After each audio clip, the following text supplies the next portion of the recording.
Hello, hello, hello. You're doing it. You've made it. Thanks, everybody, for tuning in early. I think there's like one of you here right now. I'm realizing my restream chat is not open. I have no idea who's here. Faye Livern, I hear, got first comment of the day. Thanks for being here, Faye. Thanks for everybody who is here tuning into the show. Ooh, that means I got to send out the text message. Oh, no.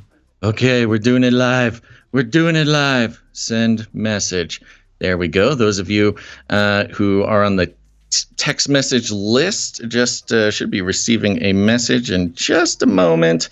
And those of you who are on our newsletter list, I am sending you out the show notes for today's show. So if you want to follow along at home, you can read everything we got going on here on the show today. And it also serves to decentralize our sources so they can't just get taken down. Let's see here. What else? Oh, there was a issue some people were having getting onto the text message list because they are signing up through the LINKTREE at CanaryCry.Party. Well, I figured out what that problem is. So if you signed up through the LINKTREE, putting in your phone number to receive text messages, you have not received them, nor are you on the list if you signed up after March 1st. So if you did that, go do it again. Go to CanaryCry.Party, put in your phone number, and you will receive text messages, text message alerts when we go live. And yeah, it's a great time. But there's a number of you who tried to sign up and you did not get put on the list. So go do that again. Or, as always, you can text the word Canary to 877-740-3226. I just have that memorized now, so that's pretty cool. All right, everybody. We got a great show for you today. So here you go. Buckle up. Stay hydrated. Let's go, baby.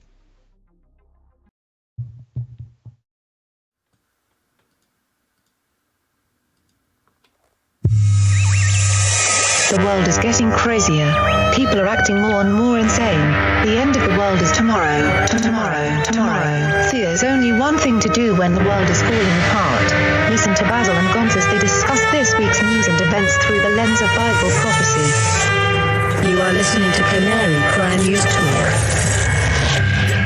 You're listening to Canary Cry News Talk. We are live to tape on March 7th, 2022. This is episode number 455. And today, hook and jaw? Question mark? That's right. Razzle dazzle. I'm your best buddy, Basil. And this is Gonz, your favorite Asian provocateur for Christ. Welcome to the podcast where we bring you the best news, which is the gospel message of Jesus Christ, while reporting the egregious with a well-rounded, biblically grounded take on world events. And there is definitely a lot of world events taking place right now. They just keep happening, man. That's the thing about the world, and that's the thing about events. They both just keep happening. Yeah. Which gives us something to talk about every couple of days. Certainly, especially because everything that happens seems to be biblical. It's got to be biblical. And I just want to really quickly go through the logic for the title. Now, I had mentioned a little bit about, biblical prophecy, Putin as the king of the north, I think it's the king of the north, things like that. So, I originally wasn't going to really talk about this, but a couple things came up over the weekend. First off, I was reminded, just in my memory, I was like, oh, you know what? Our friend Gary Winkleman, who spoke at the Prophecy Forum conference in Ohio back in 2014, he had, his whole talk was about Russia and how Russia is going to expand. They're going to try to expand westward, and that'll be part of the fulfillment of Ezekiel 38. And if you go, and I text Gary, and I was like, hey, how you doing? It's been a couple of years since I talked to him. How you doing? And his response was, I called it in 2014. So he was on it, and he had been on the Russia thing for a long time. But yeah, obviously the conflict there has been ongoing for decades, not just 2014. But he reminded me of that. And then I was listening to No Agenda yesterday with Adam Curry and John C. Dvorak, and of course they bring up the whole hook and jaw prophecy from Ezekiel 38, but Adam Curry, they're not Which really is a like new thing. It's a new thing that Adam has been sort of interested in this in the biblical side of things. Yeah, which is good. It's good that he's there, but you can, it's hard if you've been in that world for so long, to hear it talked about without the important details. Well, yeah, and I don't blame Adam at all. He's not. No, that's not his expertise. No, I'm happy. I'm happy he's getting into it. But it is funny that the clip he played was Pat Robertson commenting on Ezekiel 38. It was like, well, right. Okay. Well, let me just run through real quickly here. So Ezekiel 38 is the reference here, and it's a prophecy against Gog. And it basically says here from verse 2, Son of man, set your face against Gog of the land of Magog, the chief prince of Meshech and Tubal. Meshech and Tubal being the descendants of Japheth. They are mentioned as part of the Table of Nations in Genesis 10, right before the Tower of Babel. And then it goes on here. I will turn you around, put hooks in your jaws, and bring you out with all your army, your horses, your horsemen in full armor, and a great company armed with shields and bucklers, all brandishing their swords. Persia, Cush, and Put will accompany them, all with shields and helmets, as well as Gomer with all its troops, and Beth Togarmah from the far north, with all its troops, the many nations with you.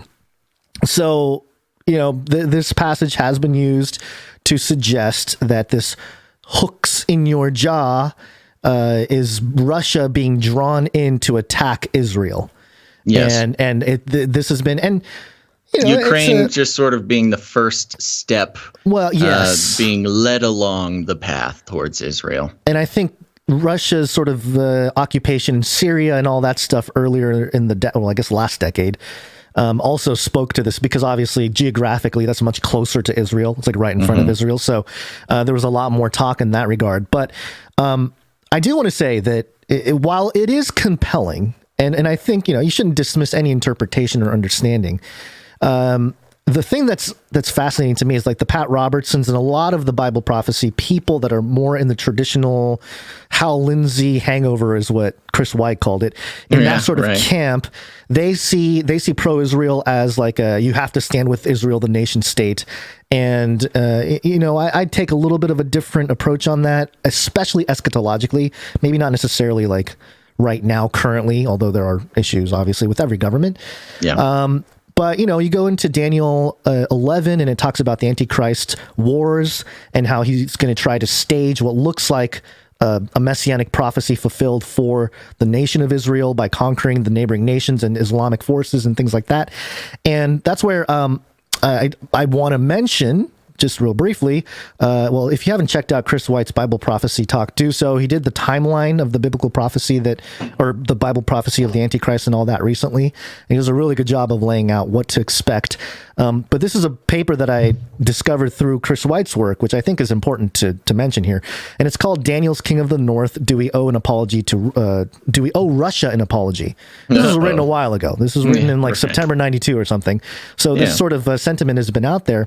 And this is more in line with Daniel 11 and those passages. But, you can kind of say that geographically there are some overlaps. You can sort of see where the interpretations can come through, especially when you're looking at a map and you're looking at the geopolitics of the day. So compelling, but I will say that, hooks and jaw was mentioned in Ezekiel 29, 10 chapters earlier, about Egypt. So there's an Egyptian prophecy based on that as well. And I think the best thing to do in terms of understanding this, two things. One, let me just read a quote from Don Koenig. He wrote a paper, Russia Will Invade Israel in the End Times. And to summarize the view, the prophecies in Ezekiel 38 and 39 indicate that God will put a hook in the jaw of Russia and bring her down against the land of Israel in the latter years. The hook could very well be the defense pact and economic agreements that Russia has established with Syria, Iran, and other Islamic nations. In the battle described in Ezekiel, Russia will be the leader of a regional coalition against Israel. And maybe it's an Islamic force that uses Russia, whatever. There's some kind of thing going on there. But I think it's the best sort of takeaway is from David Guzik. He's one of my favorite Bible commentators, verse by verse. And he says, as a commentary to the section in Ezekiel 38, the reader may weigh such possibilities for himself or herself, as in, Gog being Russia and directly tying it to the geopolitics of today, with the understanding that political and military circumstances constantly change. Yet, despite whatever human motivation may be present, the ultimate reason is that God said he would compel Gog to come against Israel. And so, if you're going to agree that this is Russia and all that happening now, you have to say, oh, God is literally provoking Putin to move westward, Putin. I don't want to do it. You'll be forced. Yeah, well, it's interesting because biblically, and we didn't mean to turn the whole start of the show into a Bible study, but it's worth noting, the biblical accounts of sort of the mad kings of the ancient world. It was biblically understood that God was making them do that in one way or another, and they seemed turn cold to stone, things like that. Yeah. And they seemed crazy. Like they're described as mad and crazy and illogical and things like this. And so when we see in mainstream news now describing Putin as, oh, he has a brain tumor, he has cancer, he's paranoid about COVID, he's losing his mind, we're hearing a lot of this stuff. Yeah. And so if you are trying to make that sort of biblical connection, there is precedent there. Yes, these things don't make a whole lot of sense, and that's sort of part of the equation when it comes to the hook and jaw. The God leading world leaders to do seemingly crazy things where purpose is not clear. Apparent. Yeah. In the context of the contemporary context of now geopolitically and even logically looking at things right in front of you, it's like, why would you do that? But again, because he's crazy. He's crazy, yeah. But yeah, it's interesting, and there's a lot of studies that have been done on this whole Ezekiel 38 thing, and obviously we have on the screen here a map of all that whole area, and so the more I study the map, obviously the map has been there, has not changed, but just the geographical beeline from Israel to Moscow, there's like almost a straight line south. It goes through the Black Sea, but and there's Turkey and Ukraine. So once Ukraine, and there's a lot of interest. We're getting into Ukraine now. We're getting into Ukraine. Here we go. We're segueing into the lead stories for the day. And there's a lot of talk about peace talks, which we have an article here we're going to bring. But part of these peace talks are in the context of Russia taking the port cities, some of the port cities on the Black Sea there. And from that port, the reason that's so valuable to him is, then he can deploy some sort of navy in the Black Sea, and it gives him access to all sorts of other territories and defense borders and things. But really, once you cross the Black Sea, it's just Turkey, and then you're pretty much in Israel right there. Yeah.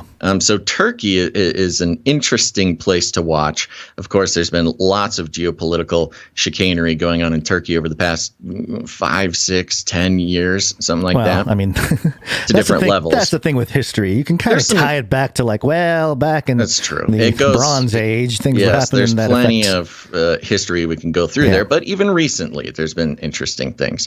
So there you go. In the context of biblical prophecy, we can keep following, that beeline straight down from Moscow through Ukraine, Black Sea, Turkey, inevitably into Israel there. And the thing to remember with the biblical the end times eschatology, as far as I understand it, is that the Antichrist will present himself as a Jewish Messiah and defeat the enemies of Israel, which those Islamic nations or coalition of Islamic nations, maybe assisted by Russia, maybe China, I don't know.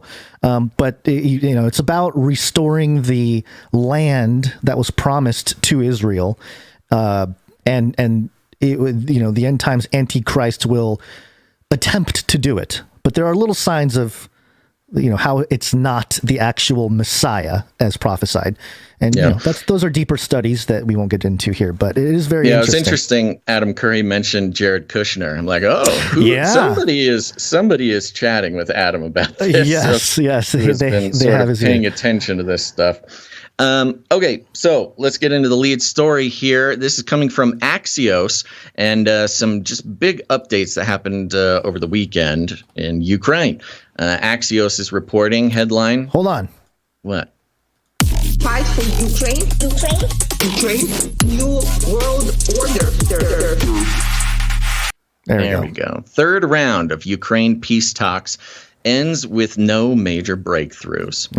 Ukraine on Monday criticized the Kremlin's announcement of new humanitarian corridors to transport civilians to Russia and Belarus as an immoral stunt ahead of a third round of peace talks. The latest, the talks near the Belarus border, concluded after about 4 hours with no major breakthroughs. That was just earlier today, if you're in the U.S.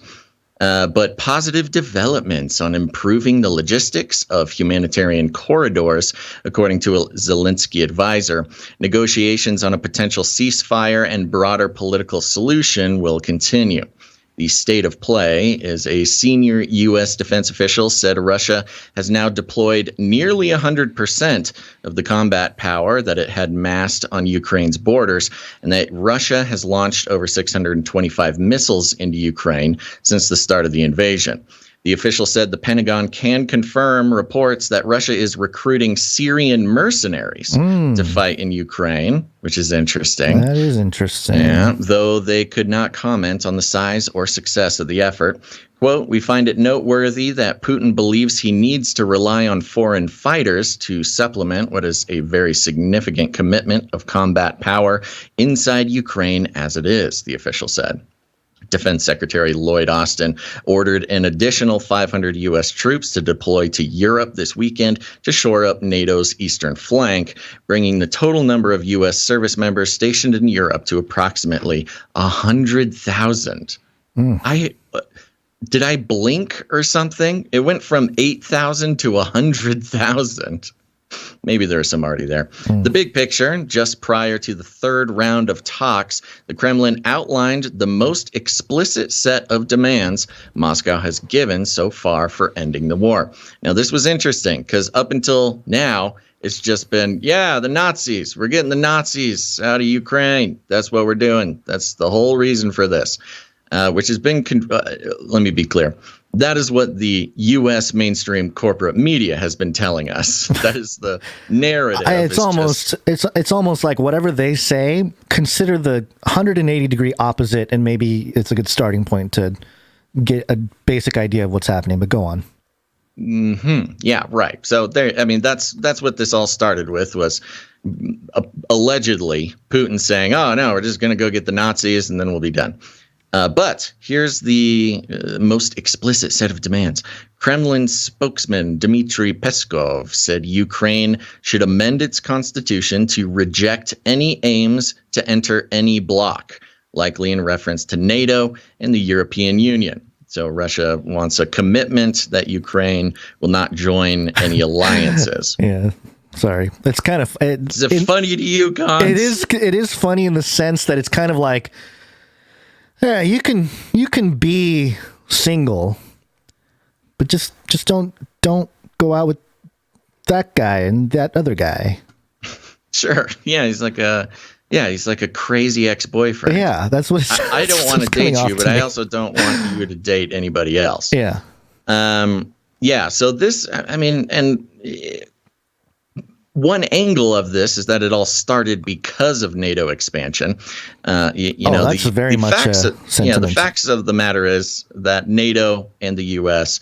Have broken promise after promise that they made to Russia in the 90s that they would not expand NATO. Since then, we've added 14 countries to NATO or something.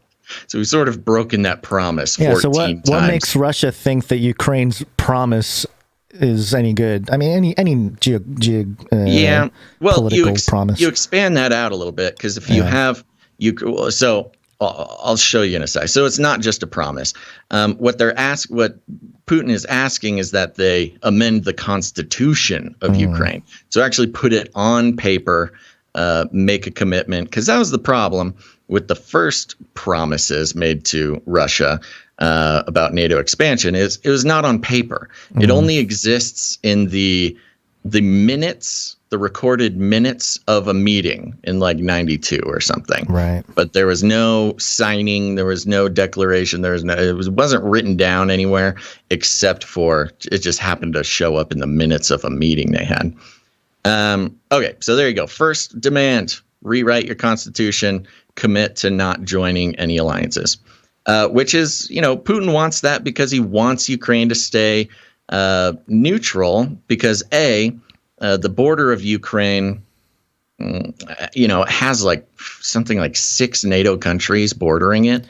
So it's kind of a buffer. Right. It's a nice neutral zone for him between Russia and like 6 other borders of NATO countries. All of Europe, really, but yeah.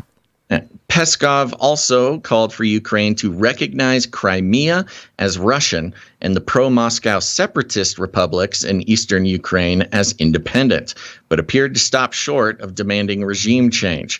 Quote, "That's it," Peskov said. "It will stop in a moment." And that was an interesting part. You read this sort of full quotes from Peskov, and they're very sort of clear about what they want. They say, change your constitution, don't join NATO or the EU, which Ukraine is like an inch from being in the EU right now. Oh, yeah, they're begging to get in. They've put in their paperwork. Yeah, they're already not debating it, but sort of the bureaucracy is working on it as we speak. Yeah. And then recognize the Luhansk and the Donetsk, or whatever they're called. You know what they're called? Regions. The 2 little regions, Russian separatist regions. Those are now their own independent zone. That's what Peskov wants.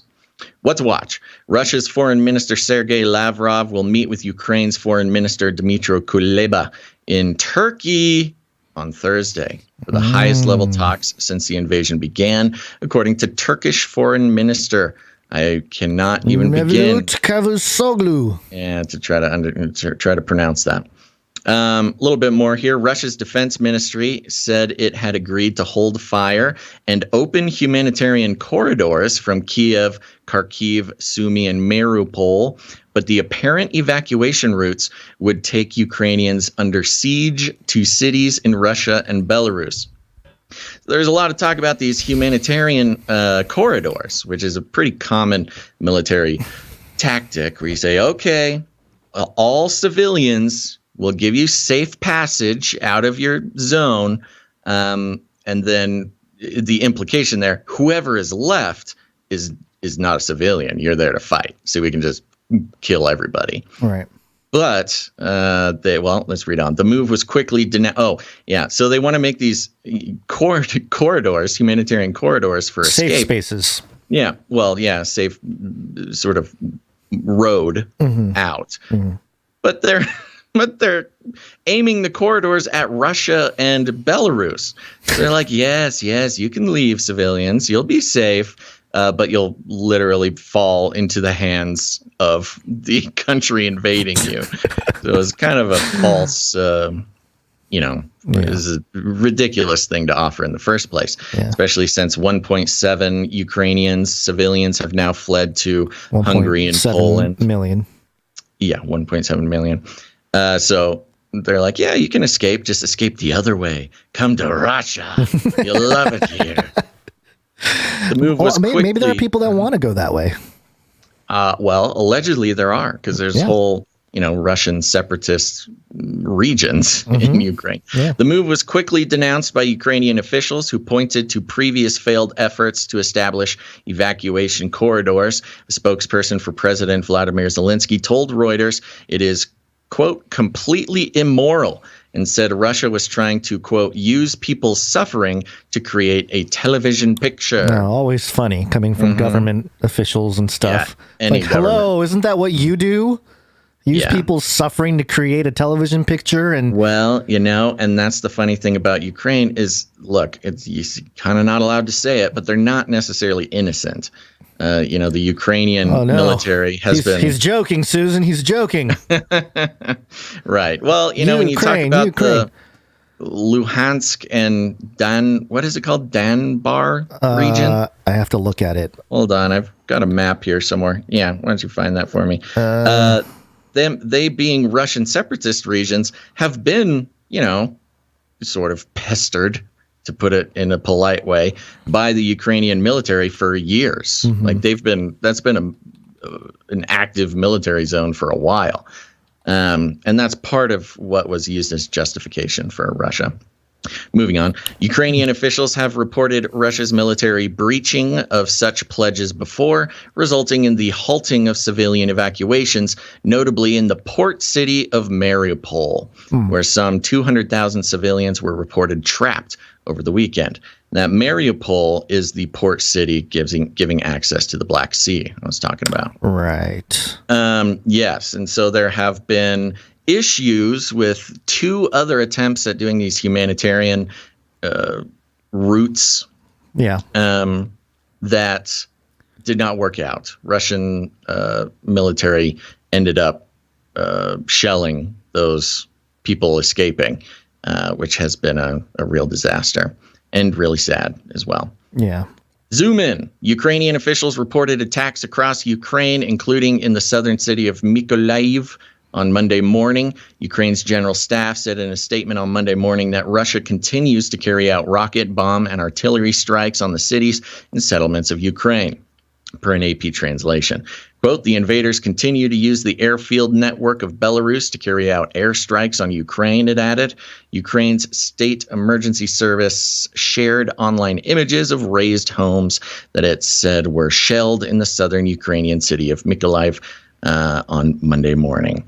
Zelensky said on Sunday, God will not forgive attacks on civilians, including a family of 4 killed in Irpin as they were trying to leave the city in northern Ukraine. That was one of those humanitarian corridors.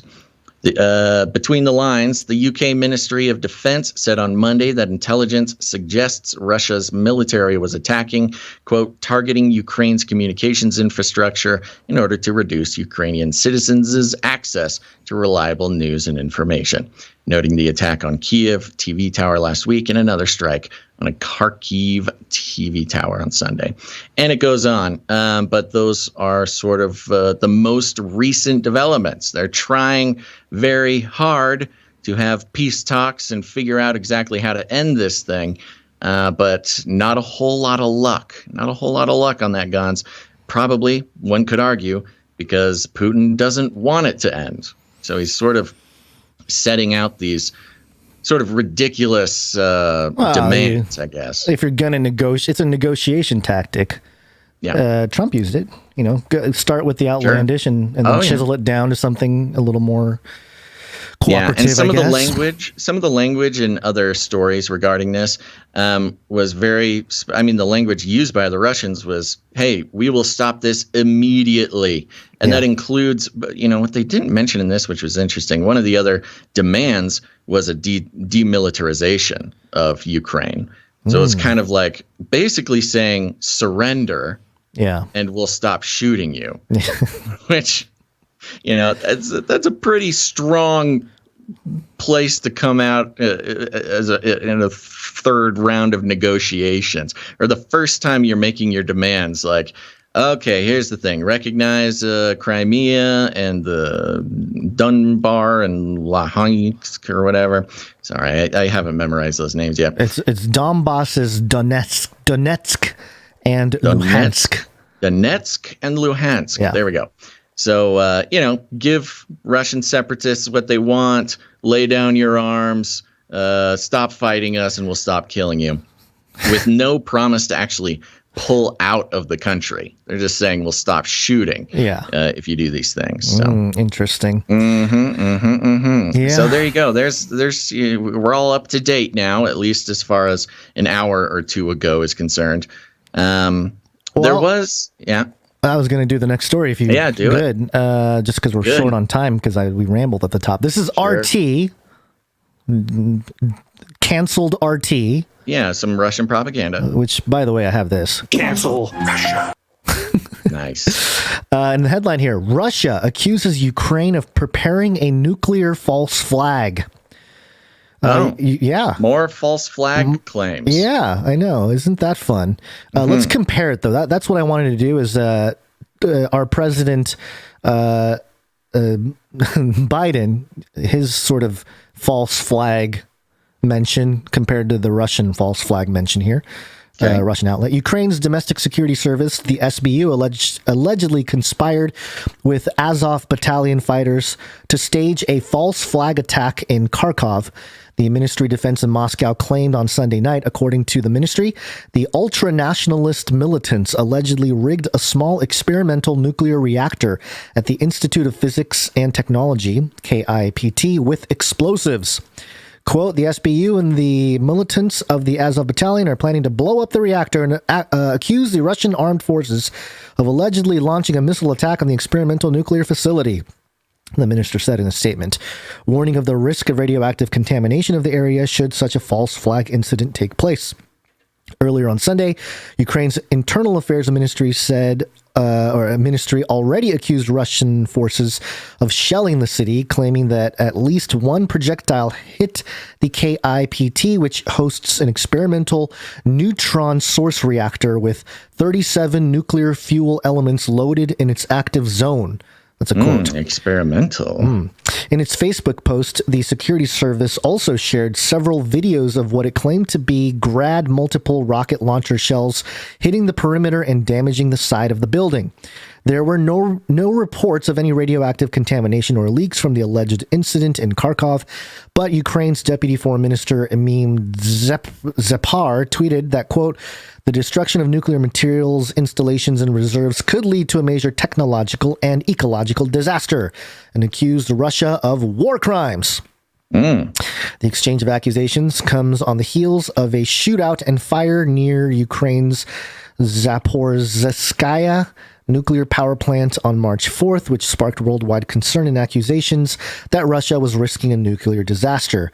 Kyiv and Moscow accused each other of provoking the situation.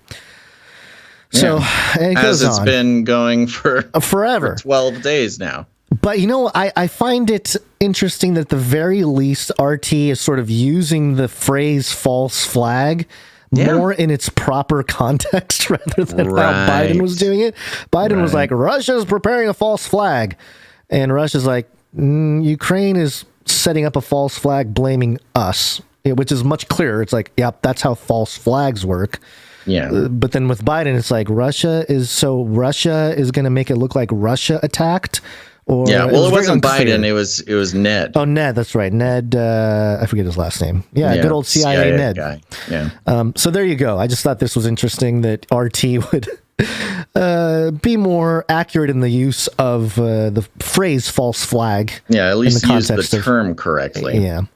Yeah. Well, and this continues to be, a war of info. It's an info war. It's so psychological. I mean, I was thinking that the other day. No, I know all the memes and the sayings and the taglines and all that. But there's a truth to it only because psychologically, think about how people have been freaking out with COVID, and now they're freaking out about Ukraine. Oh yeah, it's just insane. I'm not arguing with you. I know you're not arguing with me. You're correct. I know, but I'm just. I'm trying to segue into the next. I know. I'm just I'm agreeing with you. Just making your point with more words. There you go. Good. So that's what we need when we're short on time is more words. More words. And along the info war, we had some fun Elon Musk tweets, which is always important. Fun. Starting here, this was on the 4th, actually. This was last Friday after the show. He tweeted, Starlink has been told by some governments, not Ukraine, to block Russian news sources. We will not do so unless at gunpoint. Sorry to be a free speech absolutist. And I thought this was very interesting because, he got he went ahead and provided a bunch of Starlink connectivity to Ukraine as sort of his humanitarian / PR effort. Excuse me. And it does not surprise me. I'm sure all sorts of governments are trying to lock down the info war in Ukraine, and then not just Ukraine, but all over the place. And the interesting thing about people asking Elon or governments asking Elon to do this is he's not a social media platform. He's not a website. He's not a news outlet. He's not anything like that. He just owns the infrastructure. So they were asking the infrastructure of the internet to lock out Russian news sources. Now, whether this is true or not, we may never know.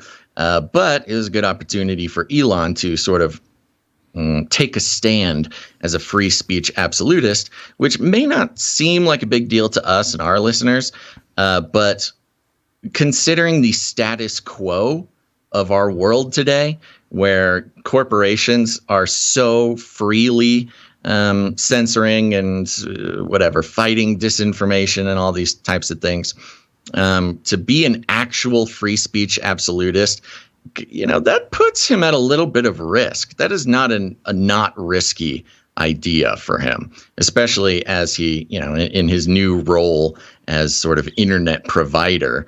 He has to be an equal opportunist. Always be wary of billionaires. I'm not saying we shouldn't be wary of Elon. I was going to say that we can label Elon as an American oligarch. Yeah. Oh, he's for sure an American aristocrat. But the point is, nobody else is being vocal about taking a stand like that. I mean, when you talk about big corporations shooting for free speech, Apple maybe did it a little bit, but they do it sort of quietly. And, they fight the sort of censorship issues once in a while. But this is really the biggest stand. And on top of that, just in case anybody was considering Elon as some sort of Russian sympathizer because of that tweet, he also tweeted on the same day, hate to say it, but we need to increase oil and gas output immediately. Extraordinary times demand extraordinary measures. Followed up by a tweet. Obviously, this would negatively affect Tesla, but sustainable energy solutions simply cannot react instantaneously to make up for Russian oil and gas exports. So it calls for the ceasing of importing Russian gas and oil, which that is their main export. Which would dramatically cause problems in the U.S., petroleum markets, including at the gas pump. He's taking a stand saying, no, sanction him, but I'm not going to sanction his propaganda, he being Putin in this case. There's some interesting updates from the old Elon. It's being such a confusing character. Yeah, I see somebody in the YouTube chat, and I don't know if this is like a troll or what, but they basically said bombing children isn't the same as a COVID problem. Putin says that he's bombing war bases, but actually tens of hundreds of cities, towns, countries. I am living here and see what's going on. Yeah, and it's like we didn't say that the context we're talking about. Stop paying attention to the YouTube. All right. I'm just saying, man. Yeah. People say he's things, not. it's like, no, that's not what we're saying, but okay, go on. No, that person is not responding to what we're saying. They're just being heard. Okay, so there you go. We just got one more little story here, and then we'll move on. This is from Fortune.com, just sort of confirming what we've been talking about, but just there's a couple of interesting little things. The headline is Severe Impact on Global Economy from War Sanctions. International Monetary Fund warns. The International Monetary Fund warned Russia's war with Ukraine and the subsequent sanctions imposed upon President Vladimir Putin's country will have a severe impact on the global economy. Quote, while the situation remains highly fluid and the outlook is subject to extraordinary uncertainty, the economic consequences are already very serious, the Washington-based lender said in a statement on Saturday. Food and energy prices have surged in recent days and supply chains have frayed, adding to the inflammatory pressures that policymakers were already struggling to tackle. JP Morgan Chase & Co. economists cut their outlook for global growth this year by about a percentage point and raised their inflation estimate by a similar amount. Oh, good. Estimating even more inflation. This is fun. Quote, price shocks will have an impact worldwide, especially on poor households for whom food and fuel are a higher proportion of expenses, the IMF said. Quote, should the conflict escalate, the economic damage would be all the more devastating. The sanctions on Russia will also have a substantial impact on the global economy and financial markets, with significant spillovers to other countries. The fund said central banks will need to, quote, carefully monitor the pass-through of rising international prices to domestic inflation to calibrate appropriate responses. Governments will need to find ways to support the most vulnerable households and help offset rising living costs. Quote, this crisis will create complex policy trade-offs, further complicating the policy landscape as the world economy recovers from the pandemic crisis, the fund said. Ukraine will face, quote, significant recovery and reconstruction costs, the IMF said, noting that substantial economic damage had already been wrought by the war. The country has sought aid of $1.4 billion, and IMF officials will consider the request as early as next week, according to the statement. Putting out the call to central banks all over the world. Be prepared to deal with pretty significant economic crises, again, to hit everywhere, not just Ukraine, not just Russia, not just the U.S., but, they're so integrated, specifically Russia, so integrated with the energy industries and other things, other commodities like wheat, which we've talked about, that this will be sort of a global rippling effect financially. And, I just find it so funny because it was only 2 weeks ago Biden was praising his own good job at the most robust economic recovery in U.S. history. The economy is awesome. Everything is awesome.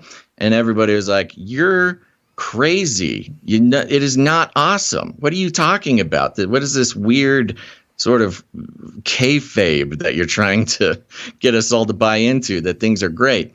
And it feels like, again, we do not know all the levels of what's going on with this conflict, but it's easy to see that this conflict helps the Biden administration in a lot of ways, including sort of making a more opaque situation as far as why is the economy bad? Why does he keep saying it's good? 100%. It just hides everything. No, the war here in Ukraine couldn't have come at a better time, which is why it feels like, in terms of the context of the geopolitics, NATO pushing Putin or like making him feel like he needs to defend himself. That kind of makes sense. It's like, well, yeah, this is a good time to start blaming and create global economic uncertainty as a way to distract from Hey, we just printed half the U.S. dollar supply in the last 2 years. Half of all dollars that have ever existed. I just printed because I'm such a good president. But we better have a war somewhere so we can start blaming this thing on something else. How about Putin? So and my buddies over at Halliburton and Raytheon and those types of places will also be shielded from the problems because they'll have, hundreds of billions of dollars in new government contracts. Yeah. Okay. Well, we're behind, but as always, it's Monday today. Gary, what day is it? Monday.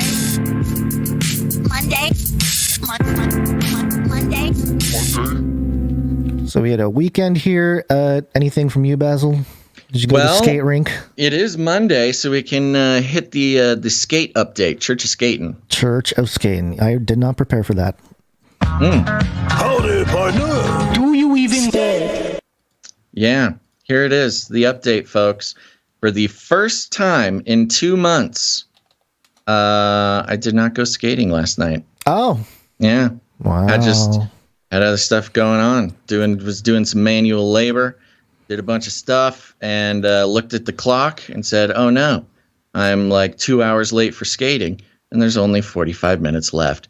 So I did not go. I feel a hole in my heart, an emptiness in my life.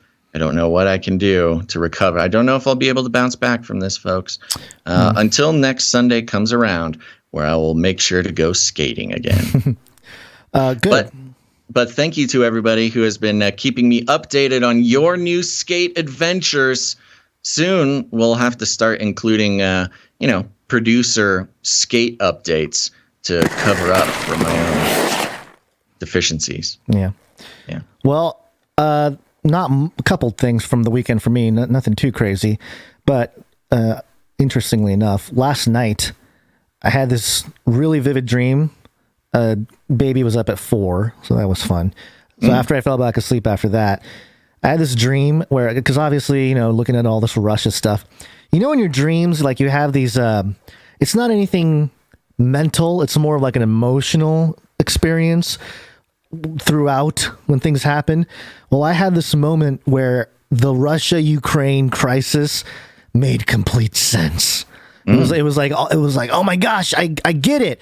I don't know where you saw it all. I don't know what the details were, but it was that feeling of like, oh my gosh, I get it. And then as I feel that, I look up, the moon. There's a giant crack in the moon splitting in half. Oh, in your dream. In my dream. Not for real. No, not for real. In my dream.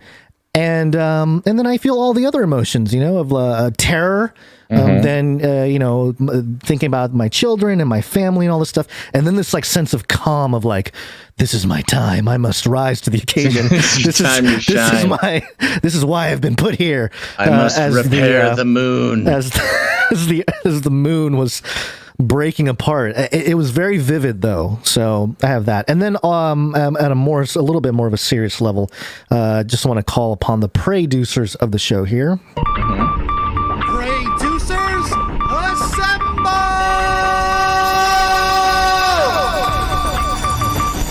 And speaking of vivid dreams, my father-in-law is old. He's struggling right now with his mental state. It's kind of like it's a light form of dementia. It's not fully dementia yet, but he's not really able to tell what's real, what's not. And it's really tough to see. So if you guys can pray for him, his name is Roger. So please pray for Roger that he's comforted because he's going through some rough times right now. Yeah, I'm sorry to hear that. That's never fun.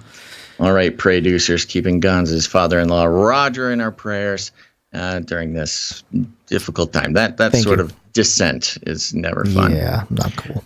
Okay, well, here's the moment, Gonz, where we get to thank right up top the most special and generous producers, the executive and associate executive producers for this episode of Canary Cry News Talk, episode 455. And today, you can tell there's a war going on, Gonz, and that the Financial repercussions are being felt around the world because as of now, no executive or associate executive producers. Been a kind of a dry spell the past couple episodes.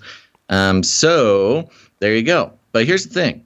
It's a problatunity, folks. Problatunity. You can take that one to the bank. It's a problem that presents an opportunity for some producer out there who perhaps is in a better financial state than us or our producers, who's been getting value out of the show, perhaps has not produced in a while, or perhaps never. And this is the beautiful part about the value for value model, folks, which is why you don't hear any advertisements or affiliate codes or anything on this show. It's because we do not let the advertising industry set the value of this show or the info that we bring on it. Instead, the value is set by the producers, and the producers are you, dear listener. Those who want to join the rebellion against the spiritual stronghold of advertising, which makes a practice of redefining our reality for corporate profit motives. But not here. And so if you're someone who has been getting value out of the show and you want the show to continue, think about becoming an executive or associate executive producer for this episode. The beautiful thing is that not every single listener has to produce every single show. But in the times where, producership is low or other producers cannot carry the burden of keeping the show going, that's the time for another producer to step up. And it's part of the sort of family contract we have around here. So there you go. There is still time for somebody to step up, become an executive producer. You can head to CanaryCry.Radio.com/support if you want to do that. CanaryCry.Radio.com/support. That's right. And remember the Canary Cry Roundtable of Knights and Dames, where those who have committed to keeping the show going because of the value they receive and the value they want to keep receiving and, be provided for other listeners of the show. We've got the Canary Cry Roundtable of Knights and Dames. You can find all that or learn more about it at CanaryCryNewsTalk.com/roundtable. And we've got a couple fun things about that coming up. Okay. So we didn't have any executive or associate executive producers? No. Oh, that's how I feel. That's a good one. Yeah. Do you want to premiere one of the jingles early from one of our jingle makers today? Yeah, let's do that. Okay. Well, Jonathan F. came in with like a bunch of jingles. Yeah, and we'll thank him later on in the show, but we might as well use the show while we got it. So he gave us a no executive producers jingle. Okay. No. Executive producer. Yeah. Fun. Thank you very much, John F. And we'll thank you again in the break. But there you go. So now's the time, dear producer, if you've been thinking about it, praying about it, if it's been laid on your heart to become a producer of the show, you are our last hope. So head on over, become a producer. We'll thank you in the break. Let's see here. Just a quick note. We did send out the show notes again before the show. So many of you out there, you've got the show notes open on your computer or your phone while you're listening, and we hope you enjoy. And if you, dear listener, did not receive those, go ahead and sign up to our newsletter. You can find that at CanaryCry.Party. All right. Okay, let us continue with the show. Flippy update. Do you want fries with that? Okay, it's time for the Flippy update, folks. If you don't know, Flippy is the colloquial name for the disembodied robot arms that are taking our jobs, enslaving our children, and flirting with our spouses, and maybe someday become our friends. We use talking about Flippy as a way to explore all the new, fun, and exciting ways that robots are taking over the world, and just how there's nothing we can do about it. Today, the Flippy update is coming from theengineer.co.uk, and a little bit of a throwback to Flippy. We're going back to Flippy proper. And the headline is Flexible Robotic Arm to put to work with AR. That's augmented reality. According to Imperial, the flexible arm can twist. Let me start a little earlier here. A malleable robotic arm designed and created at Imperial College London can be used with greater accuracy thanks to augmented reality goggles. Woo! According to Imperial, the flexible arm can twist and turn in all directions, making it customizable for applications in manufacturing, spacecraft maintenance, and injury rehabilitation. In use, people working with the robot would manually bend the arm into the precise shape needed for each task, a level of flexibility made possible by layers of mylar sheets inside, which slide over one another and can lock in place. So far, configuring the robot into specific shapes without guidance has presented challenges. To enhance the robot's user-friendliness, researchers at Imperial's REDS, that's their Robotic Manipulation Engineering Design and Science Lab, designed a system for users to see in augmented reality how to configure their robot. Wearing mixed reality smart glasses and through motion tracking cameras, users see templates and designs in front of them superimposed onto their real-world environment. They then adjust the robotic arm until it matches the template, which turns green on successful configuration so that the robot can be locked into place. Let's see here. I'm going to skip In a statement, senior author Dr. Nicholas Rojas of Imperial's Dyson School of Design Engineering said, quote, "One of the key issues in adjusting these robots is accuracy in their new position. The humans aren't great at making sure the new position matches the template, which is why we looked to AR for help. We've shown that AR can simplify working alongside our malleable robot. The approach gives users a range of easy-to-create robot positions for all sorts of applications without needing so much technical expertise." Now, Gonz, our sort of recent obsession with robotics and how the social engineering of the technocracy is going is really surrounded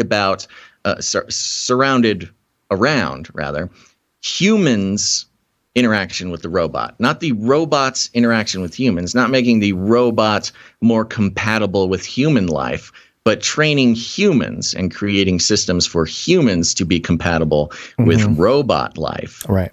And, we love talking about AR, VR, the metaverse, the digital realm that soon will become a part of everyday life.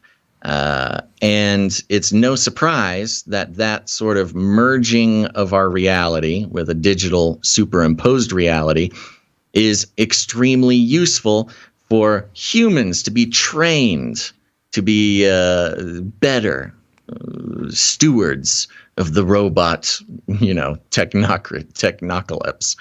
And that's what we're seeing here. We're seeing this robot, which is a pretty fancy robot. Not even talking much about the hardware here. Usually FLIPPY arms, they have a series of elbows or joints that have motors in them. This one is like a flexible tube, the most flexible FLIPPY in existence right now, which is its own special part of this report. But more so, as we explore and stay mindful about the technocrats' attempts to train us to socially engineer society to not only accept robots, but to adjust our life to fit into the robot's world. No shocker that this digital realm of augmented reality is a big part of that. And someday soon, when somebody makes a pair of AR glasses that are not entirely sort of offensive to the fashionistas' sensibilities, this will become a very common thing. So get ready, folks, and get your kids ready, because if you want to survive in this robot world, you're going to need to get into the AR thing. Well, it's becoming more and more clear that AR and VR, it wasn't a problem of, hey, the technology for AR and VR are ready. It was more so the robot instructional capacity was not up to speed. But now it is, so now we can really dive into AR and VR and become well-trained monkeys by the robots. Yeah, exactly. Well, and you kind of say that tongue in cheek, but it's actually extremely true. What is the other example of, animals interacting with technology on a regular basis in a new and special way? It's monkeys. I mean, Elon Musk with Neuralink and, everything like that. It's literally training monkeys to work with technology, not the other way around. Right. Yeah. So there you go. That's all I have for this Flippy update. Hope you like it and stay frosty, folks. Stay frosty. Yeah, that arm is very strange looking. I gotta say. It's a cool arm. Yeah. All right. So bendy. It's very bendy. Very bendy. You know what else is bendy is a party? Okay. Huh? Sure. Yeah. CanaryCry.Party? Question mark? Party time. Find the live stream, the email list, street team posters, other Canarians, and all the ways to produce the show and join the Canary Cry family. Welcome to Canary Cry.Party. It's the place you wanna be. So stay. Welcome to Canary Cry. Gameplay, CanaryCry.Party.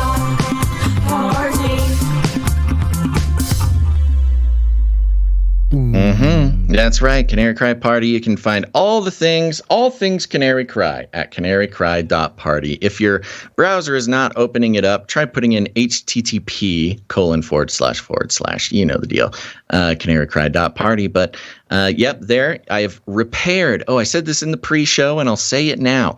I've gotten plenty of emails from people saying they signed up for the text message alerts and have not received any of them. Well, I figured it out. Okay. So now, if you tried to sign up for the text message alerts, in the last couple weeks and you have not been receiving those text message alerts, go back and do it again because it is now fixed and you'll be put on the list. Up until just before today's show, it was just sort of sending off that, phone number out into some sort of abyss, some junk pile, and was going literally nowhere. But now we have them, and the list is updating. So there you go. Alternatively, you can just text the word Canary to the phone number 877-740-3226. That's 877-740-3226, and we'll get you on the list. People are enjoying those text messages. And last but not least, go check out Ravel podcast. It's a good podcast. We're having fun. We're talking to artists right now, but in like a fun way, not in like a not fun way. So go check it out. We just put out an episode with Phil Porto, who's a spirit-filled photographer. Very interesting guy. Lots of interesting topics discussed. That's Ravel podcast on any podcast player. There's another Ravel podcast. They stole our name. Ours is the good one. It's got my name on it. Go listen to that. Okay, Gonz, I'm done. Okay. Go to CanaryCry. What is it? CanaryCry.Clips.com? Is that the actual website? Oh, no. Canary Cry Clips YouTube channel. Oh, YouTube channel. Yeah. Yeah, do that because we got some clips. We got a bunch more clips up there today. So go check it out. Canary Cry Clips YouTube channel. Go subscribe. Okay, here we go. It's Latin for many. Now suck your blood.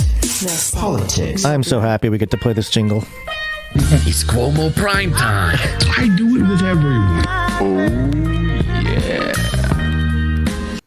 Yeah, we thought we were so sad. We just got that great jingle and all the Cuomos got fired and you're never going to get to play it again. But Andrew Cuomo, former and currently disgraced ex-governor of New York, he's not ready. He's not ready to give it up. You know Gonz. what's funny? In my little Cuomo sound folder is this song.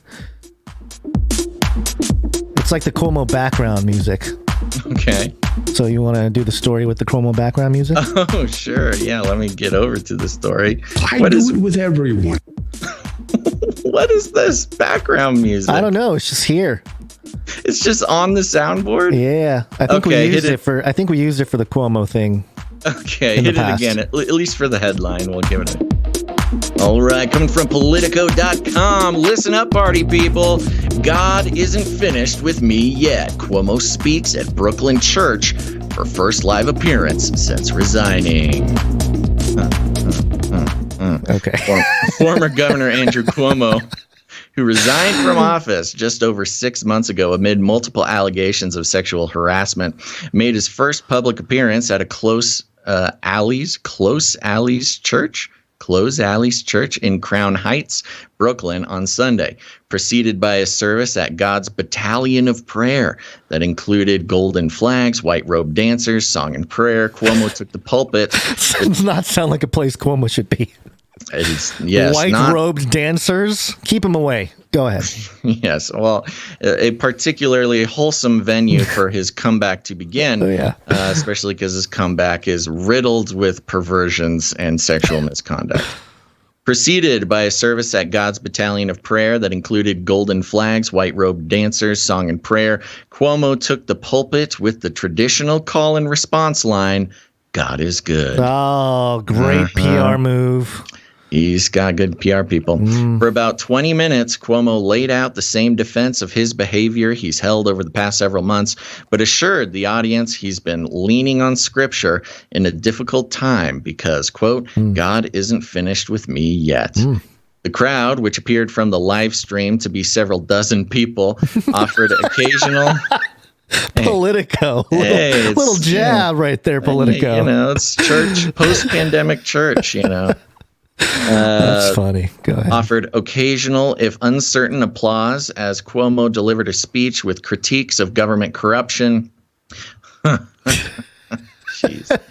The Democratic Party and, quote, cancel culture, sprinkled with praise of his father, the late former Governor Mario Cuomo. Quote, "The press roasted me. My colleagues were ridiculed. My brother was fired. It was ugly. It was probably the toughest time of my life," Cuomo said. Quote, "I haven't spoken about it in public yet because I wanted to talk about it here with you because God's guidance is helping me through," he added. Okay. The scene. Cuomo was welcomed by the Reverend Alfred Cockfield II, a major supporter of New York City Mayor Eric Adams, who launched a super PAC last year aimed at boosting moderate Democrats.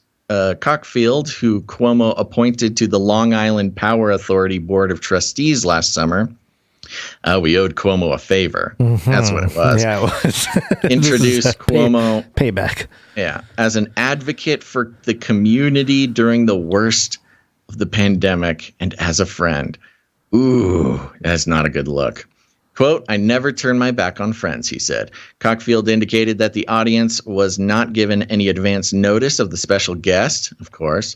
The media announcement that they probably didn't even know pretty much right up until after the tithe was taken, I'm guessing. Yeah. The media announcement that Cuomo would make his first in-person remarks since his resignation arrived 30 minutes prior to the start of service.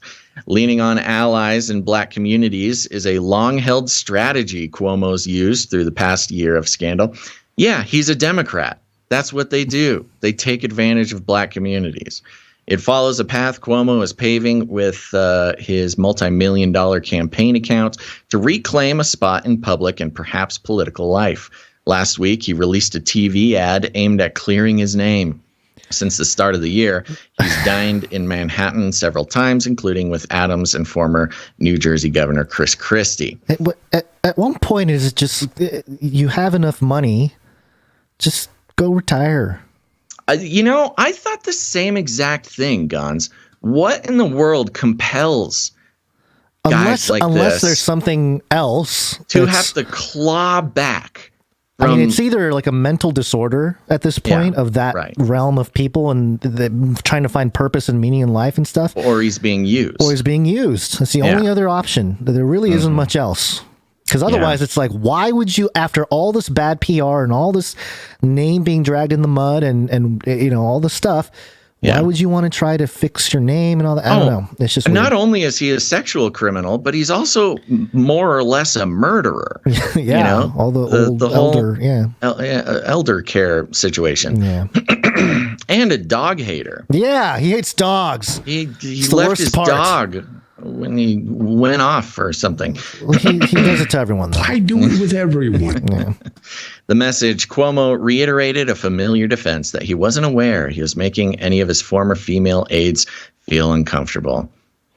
in instances they viewed. Hold on. Let's just remember what his mindset. I do kiss people on the forehead. I do kiss people on the cheek. I do kiss people on the hand. I do hug people, men and women.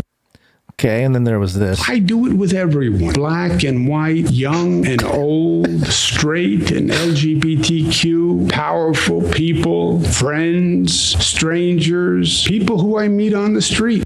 He's just a lovable guy. He's sick. He's man. just misunderstood. So I'm going to just do some deconstruction. Now, I'm not going to read the whole thing because it's really just sick, this whole thing. Yeah. So first of all, he's a Democrat. So he knows the political strategy of taking advantage of black communities, using them as a pawn, as if they wouldn't see exactly what's happening. And that's exactly what he's doing here. And he, had this pastor under his thumb. He owed him a favor. And he's at least testing the waters here. So, doing it at church, too, is really gross. Well, that's number two. Yeah, okay. Right. Yeah. So number one, he's taking advantage of the black community. Again. Number two, he's doing it at a church, give some illusion of repentance.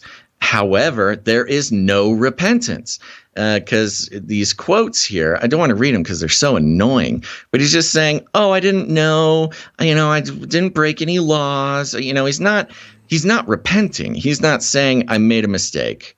I made a mistake. Will you help me, make it right? No, he's denying. So, him being at a church, trying to give some sort of, image of repentance and purity and stuff. Again, it's all politics and using, again, more minority communities, whether they are, black communities or communities of faith, in this case, both. Yeah. What's funny too is he's leaning into the cancel culture, like blaming cancel culture. That is the third one. That is a very popular thing now with the Democrat left. I know, because it's especially after the State of the Union, where we saw the Biden administration start leaning right, pretty hard to the right, in order to give permission to independents, right-leaning independents, to vote Democrat. And Cuomo's doing the same thing here. Here's a quote: "Contrary to what my political opponents would have you believe," oh, that's not what I'm looking for. Here it is. "If you want to cancel something, cancel federal gridlock, cancel incompetence, cancel the infighting." Well, if we're going to cancel incompetence and cancel crime. Cancel crime, Gonz. Cancel crime. Crime is canceled. Yeah. Cancel homelessness. Defund the crime. I'm not done. Cancel education inequality. Well, he wants to do it with everyone, so it makes sense. Cancel poverty. I do it with everyone. Cancel racism. I do it with everyone. You're canceled, racism. If only we knew this is how easy it was. Be outraged, but be outraged at what really matters and what really matters to you. So we oh my gosh. Don't think about me raping multiple women and killing multiple elders. What was it? It was hundreds of elders. I thought it was elderly. I thought it was thousands. It was like it was like 800. I think. It was maybe under 1,000. And then lied about it to the face of citizens. He came on television and lied about murder and lied about rape. But no, cancel crime, cancel poverty, cancel racism. Be outraged, but not at any of the horrible things I did. Be outraged at things what really matter to you. Cancel. The implication being that none of his crimes really matter to any of us. Quote. So, yes, there you go. He's coming out. He's doing the new Democrat thing, which is to be against cancel culture. They're all for cancel culture. And look, I'm not trying to pick on Democrats here. It's just, look, folks, it's the reality. It's the playbook. It's what the past few years have been. Yeah. Democrats are the cancel people. It'll start changing. I'll admit that the Christians invented canceling. Oh, yeah. Evangelicals. Yes, evangelicals been canceling, people and IP and things for decades. So the Democrats stole it from the evangelicals. But there you go. They have been responsible for the culture that we are in. And now that it's turned on them, they don't like it. And they have to cancel culture. Yeah. Let's see here. To wrap it up, he goes, "I have many options in life." Do you? Do you have many options? That's doesn't that's seem something like that someone that doesn't seem have like you any have many options says. at this point. Yeah. He says he's not yet at peace, but with the state of the world and Democratic Party today, quote, I don't think you should be at peace either. Let's make some trouble, he said as a closing line. Let's make some. I don't think anybody's going to be. Oh, hold on. Okay. It's even better. Yeah. Let's make some trouble, he said as a closing line. Let's make some good trouble, he quickly added, quoting a phrase made famous by the late civil rights pioneer, of course, Representative John Lewis. John Lewis of Georgia there. So James's campaign ripped the speech. Yeah. That's yeah. So there you go. Long story short, here's a fun quote from this was who is James? I skipped a paragraph. I forgot who James was. He is, I think, a political opponent of Cuomo, or a former one. Quote, serial sexual harasser Andrew Cuomo won't even spare a house of worship from his lies, the campaign statement said. Quote, even though multiple independent investigations found his victims to be credible, Cuomo continues to blame everyone but himself. Cuomo wasn't railroaded. He quit so he wouldn't be impeached. New Yorkers are ready to move forward from this sick, pathetic man. It's Attorney General Tish James. Thank you. Yeah, Letitia James. Yeah. She's the one who brought the allegations. Yeah, the charges. Yeah. So there you go. There's a long story short. He's trying so hard and pulling out every sort of reprehensible political play in the Democratic playbook. And we'll see if it works. We'll see if anybody buys it, but I don't think so. I don't think they will. This is going to be a little test situation.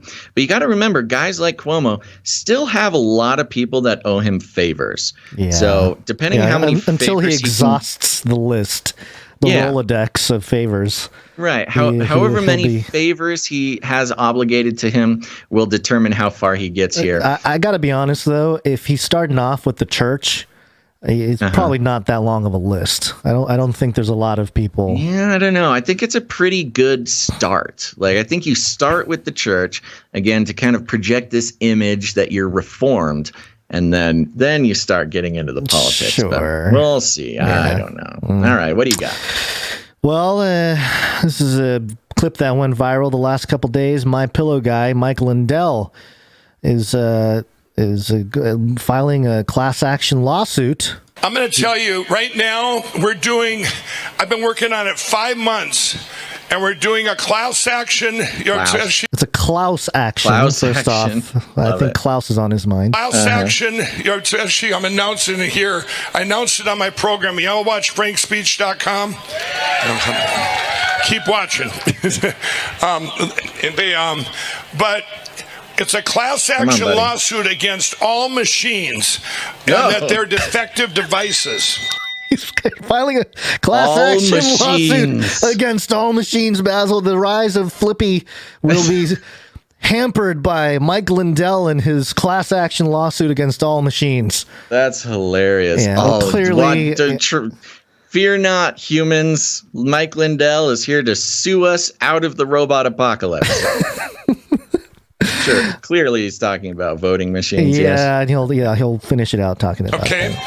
I have lawyers worked on this for 5 months. We're getting county commissioners, county clerks. They're all the plaintiffs, and we've already got about 300 on board. And we're going to get rid of these machines once and for all for any election in history. There you go. Talking about the election machines. I don't know. He does sort of highlight an ongoing issue with something like the voting system in the United States and really around the world. We have systems that are so much more transparent and clear for the public. The machines are the problem. It is a big problem, and but I am also always weary of what kind of solutions are they going to present. Does Mike Lindell have a solution for this? Is there another polling company or something that's getting ready to release their product or whatever, or sell their machines to the government? It's always a little shaky, but it's keeping the topic, I guess, in the spotlight in some sense.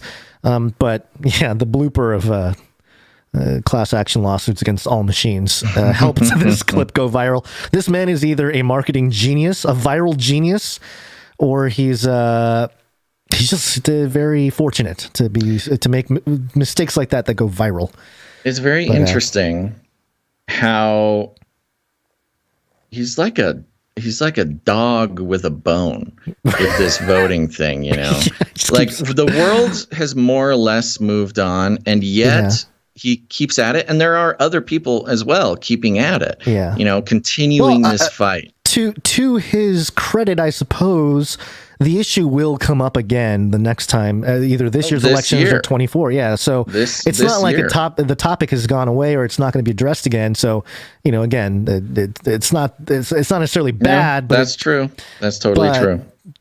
But I will say that. Do you remember how I made the comparison of Mike Lindell to Mr. Satan from Dragon Ball? Yeah. So I think this makes sense that he would really want to stop all machines, because I don't know if you remember, Basil, but Mr. Satan was beat up by Android 18 in Dragon Ball. So oh my gosh, it's all making predictive programming. Sense. Yeah. Okay. Justin Trudeau was out talking smack. Here he is talking about slippage. We've come to a moment that, quite frankly, we've seen. Okay, before we go on here, he's got the Ukrainian. Is that a lapel? Not a lapel. What is it called? Got a pin or something. Pin, yeah. Coming over the past years. And we've talked about it in the news, not just about Ukraine, but about democracies around the world, that we see a bit of a slippage in our democracies. It's hilarious. I wonder who's responsible for the slippage of democracy in Canada, for example. He just continues to pull the same nonsense. Is somebody going to tell him, or do you think he knows? Or like, I what? think, Is he just surrounded by yes men? I think it's a mixture of things. I think he is very tightly handled. He's got to be. I don't think he really gets an honest picture of what's going on in the world. I think he knows what the handlers want him to know. He knows what Klaus wants him to know. He does what he does and says whatever Klaus wants, and that's it. I mean, I don't think there's anything more than that. Around the world, that we see a bit of a slippage in our democracies. Yeah. Countries turning towards slightly more authoritarian leaders. Yeah. Kind of like this guy. You're Countries allowing increasing misinformation and disinformation to be shared on social media, turning people against. That's what the values and the allowing principles of free democracies. Speech is tyranny. Isn't that what you guys do over there? No, this one's he's literally saying free speech is tyranny. Free speech is dictatorship. The values and the principles of democracies that are so strong. And that slippage over the years, not a great unfortunately emboldened Putin and made him think that he could get away with this, that he could get away with it in Ukraine. Yeah, okay. Some could say that about you. Okay, buddy. You thought you could get away with it, Trudeau. This is unbelievable, but it just keeps happening, and all we can do is laugh because it's just so ridiculous. It's so ridiculous. And that is his most valuable asset in just sort of this reality that we live in. Is his most valuable asset is he does and says whatever he's told with almost zero self-reflection, or at least none. No shame. Yeah, at least none that we can account for. Yeah. And it works in two ways as value, because it's value to, his weird sort of globalist handlers. It's valuable to Klaus. It's valuable to sort of tyranny in general, to the propaganda, to the doublespeak, that kind of stuff. But it's also valuable to regular people because it's so transparent. Yeah. It's like so blatantly absurd between what he says and what he does that I think a lot of people are just waking up, maybe not like full on waking up to everything, but at least waking up to the fact that, oh, yeah, okay, so he's just some sort of literal puppet. He may literally be a wooden boy attached to strings, being controlled. I mean, to sort of be contrarian about it, I wonder if he's just out there to create the awakening, because it's just so absurd. There is an angle to that. I mean, it can't be by happenstance. It feels like design, doesn't it? like it's meant to be put there again, to show the obvious ridiculousness, overreach, whatever, the totalitarian authoritarianism, and just really, because from the elite perspective, like the elite lizard people hiding behind curtains, this is great because he gets to just kind of push on. You got this guy, you got this pawn, or whatever on the chessboard, and he can keep moving forward. Yeah, it's very useful. You don't want your puppets or your pawns thinking for themselves. Absolutely. And that is literally the worst thing for a puppet or a pawn. And somebody in the chat just pointed it out. I don't know who it was. Come on. It's scrolled by.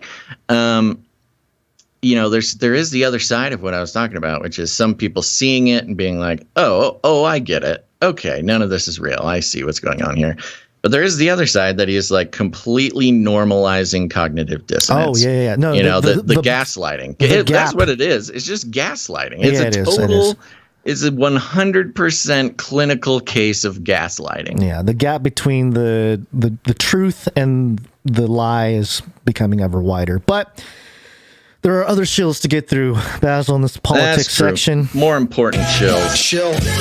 A shill for sure. That's right. We're checking in. We haven't talked about our good buddy Chris SHILLZILLA over at CNN. The Point on YouTube. You want to check it out. He had some. Did you actually grab any of those clips? I didn't. I wasn't able to clip it, but I can play a couple seconds of the beginning here. Yeah, just so people can kind of get a feel of what the quality broadcast on The Point is. Okay. Well, the headline here from CNN is Donald Trump has a bonkers theory on how to win the war in Ukraine. Oh, you're going to love it. Okay. So let's start the video. My beard has officially reached the itchy all the time stage. Yeah, it's not a fun stage. Look, Donald Trump just can't help himself over and over again. Wait a minute. Hold on. We cannot continue on without commenting on your I love it. opener. This is his thing. He's the edgy YouTube guy for CNN. And he's learned from the young folk, the millennial. Again, his style for YouTube video is very millennial. It's not Gen Z. Like, it's not current.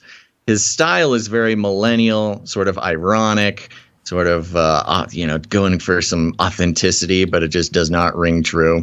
So he starts out his cold open for his CNN news show, complaining that his beard itches, which, Gonz, just you may know this, but just for anybody who doesn't, there's a very specific set of pop culture references that he's sort of banking on here.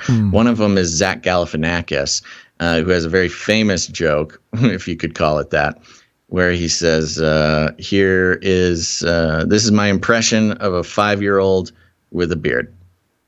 My beard hurts. And he just says stuff about his beard with like a little baby voice, which is pretty funny at the time, but it's from like 10 years ago. And that's sort of the currency on which really made an impression on young SHILLZILLA. When he wanted to be a journalist for CNN.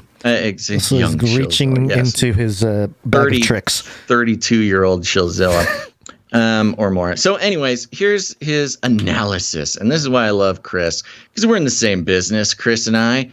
Whereas we're in the business of analysis, and this is on edition.cnn.com. Donald Trump has a bonkers theory on how to win the war in Ukraine. Analysis by Chris SHILLZILLA. It's sometimes useful to remind yourself what things might have been if Donald Trump had actually won the 2020 election. Over the weekend, the former president provided a glimpse into how he may have handled on the ongoing Russian invasion of Ukraine. And it's a doozy. According to audio obtained by the Washington Post, Trump told a group of Republican donors in New Orleans that the United States should paint Chinese flags on its F-22 planes and then use those planes to bomb Russia. Quote, and then we say, China did it. We didn't do it. China did it. And then they start fighting with each other. We sit back and watch, Trump concluded. Now I kind of want to see the whole SHILLZILLA breakdown of it on video. But okay. Here's the great thing about his video versus the article. He literally just reads his article. So, I mean, if you wanted to, how long is it? It can't be 4 minutes. Yeah, if you want to, if you, I mean, maybe we should. We talk about Chris a lot, and we don't. Now, I haven't watched the video. Yeah, I haven't either. The way he usually does it is he just reads his article on video, and then he has some editor come in and put like pictures GIFs. of Putin and like GIFs on it and like dancing bananas and stuff to like really spice it up. Okay, let's give it a try. We'll stop it if it's not good. As Russia massed forces along Ukraine's border and then invaded, the former U.S. president found time to praise Russian President Vladimir Putin. In an interview with conservative radio hosts Clay Travis and Buck Sexton, Trump repeatedly praised Putin for his strategy This is on not Ukraine. He's not talking about the right one. So it's a different video. It's a different video. Why does CNN and all these other news agencies, why do they do this? I don't know. I don't know why, but they do it. So, okay, he's talking about a different story there. Yeah. That's a story from like weeks ago, too, by the way. Yeah, good job. Let me continue. The naivete here is massive, talking about Trump and the China plane comment. And that's just the start of the... what? Yes, I did skip that on purpose. Does Trump really think that the Russians would be so easily fooled that painting a Chinese flag on our airplanes is a significant enough ruse to fool the Russians? What's even worse than Trump's seeming belief that his plan would work is that would happen. What? What are you saying? Okay, wait. He needs an editor or something. Okay, go on. I know. Let me try again. All right. What's even worse than Trump's seeming belief that his plan would work is what would happen if it did. I think what he's trying to say is, hold on. He's saying, it's a silly plan, but what would if it happen works? If it did? Yeah. Does it really behoove the U.S. to have two countries with nuclear weapons fighting one another? The instability that this would cause on the world stage is literally unfathomable. Well, maybe not literally unfathomable. That's kind of a weird way to put it, but okay. The Post reports that the Republican donor audience laughed when Trump proposed pretend we're the Chinese strategy. What's far less clear is whether Trump was actually joking. Ooh, again, the currency on which Chris SHILLZILLA has created his entire career, which is, what if Trump isn't joking? Whoa. If past is prologue, there's plenty of reason to believe it's not. Remember that this is a man who brought up trying to buy Greenland from Denmark, and when they didn't go for it, he abruptly canceled a planned visit to the country. Quote, Denmark is a very special country with incredible people, but based on Prime Minister Mette Frederiksen's comments that she would have no interest in discussing the purchase of Greenland, I would be postponing our meeting scheduled in 2 weeks for another time, he tweeted at the time. Do you remember this? This is hilarious. I do. Out of all the things you could bring up that Trump did. He rescheduled the meeting. Oh, no, horrible Trump. The wanting to buy Greenland joke. Again, it was a joke. Was it? He said, well, you got to remember how Trump does his work. He makes a joke or he throws something out there just to see how people respond. If they respond well, he just acts on it. Yeah, like a Nazi. Pretends it wasn't a joke. This is also exactly like Hitler. Oh, listen to this. This is also a man who sided with Russian President Vladimir Putin over American intelligence services when it came to whether or not Russia actively interfered in the 2016 election. Hey, Chris SHILLZILLA, there's been stuff released on this. Maybe he should pay attention. Summoning the specter of the dead and long debunked Russiagate scandal. The Russiagate scandal is so entirely debunked. People are on trial and going to jail for their participation in the Russiagate scandal, the Steele dossier, the this, the that, the pinging of Russian servers. We should tell him, Chris. I'm looking at you, Chris. You should do some reading, bud. You should read a little bit. It'll really help you. Right. But this is CNN, and this is going to put his job at risk here because the new bosses are not going to stand. This won't fly. I mean, he's literally lying about, and not lying because he couldn't know the truth. It is absolutely debunked, the Russiagate scandal, and yet he continues to refer to it as if it's true. So, okay, Chris, whatever. And a man who denigrated immigrants from Central America and Africa, insisting he wanted more immigrants from countries like Norway. Okay. Oh my gosh. What's going to happen? You know, for our sake, I hope Trump does get elected in 2024 because SHILLZILLA is going to have a breakdown, man. He's gonna lose it, and I want to see that. In short, Trump has shown us time and time again how incredibly unorthodox he is when it comes to, well, just about everything. Unorthodox. Okay. Unorthodox is the choice of words Chris brings to what he's trying to say in his analysis, which is like, yeah, Trump is crazy. He makes bad decisions. He's not a good businessman or president. But he just says unorthodox. Unorthodox, that's why people love Trump. Why would you use the word that directly correlates to his most favorable quality? Because he is orthodox, Basil. You see, SHILLZILLA is orthodox. Well, that's exactly what it is. It's showing the mindset that orthodoxy is the most important thing over there at CNN, which means there is absolutely no reason to give him the benefit of the doubt on his most recent comments. Much like there's no reason to give Chris SHILLZILLA the benefit of the doubt on anything he says, because he cannot admit that Russiagate was a hoax. Not even a hoax. It was a complete fabrication by the Democrat Party. It was a conspiracy that people are going to jail for. Yeah. Which means the former president of the United States and the front runner to be in the 2024 Republican nominee may well really believe that the solution to Russia's invasion of Ukraine is to paint some Chinese flags on U.S. airplanes in hopes of starting a continent-wide conflict between Russia and China, which, well, wow. Okay, Chris, we get it. There's not much more to hammer on you because it's so easy.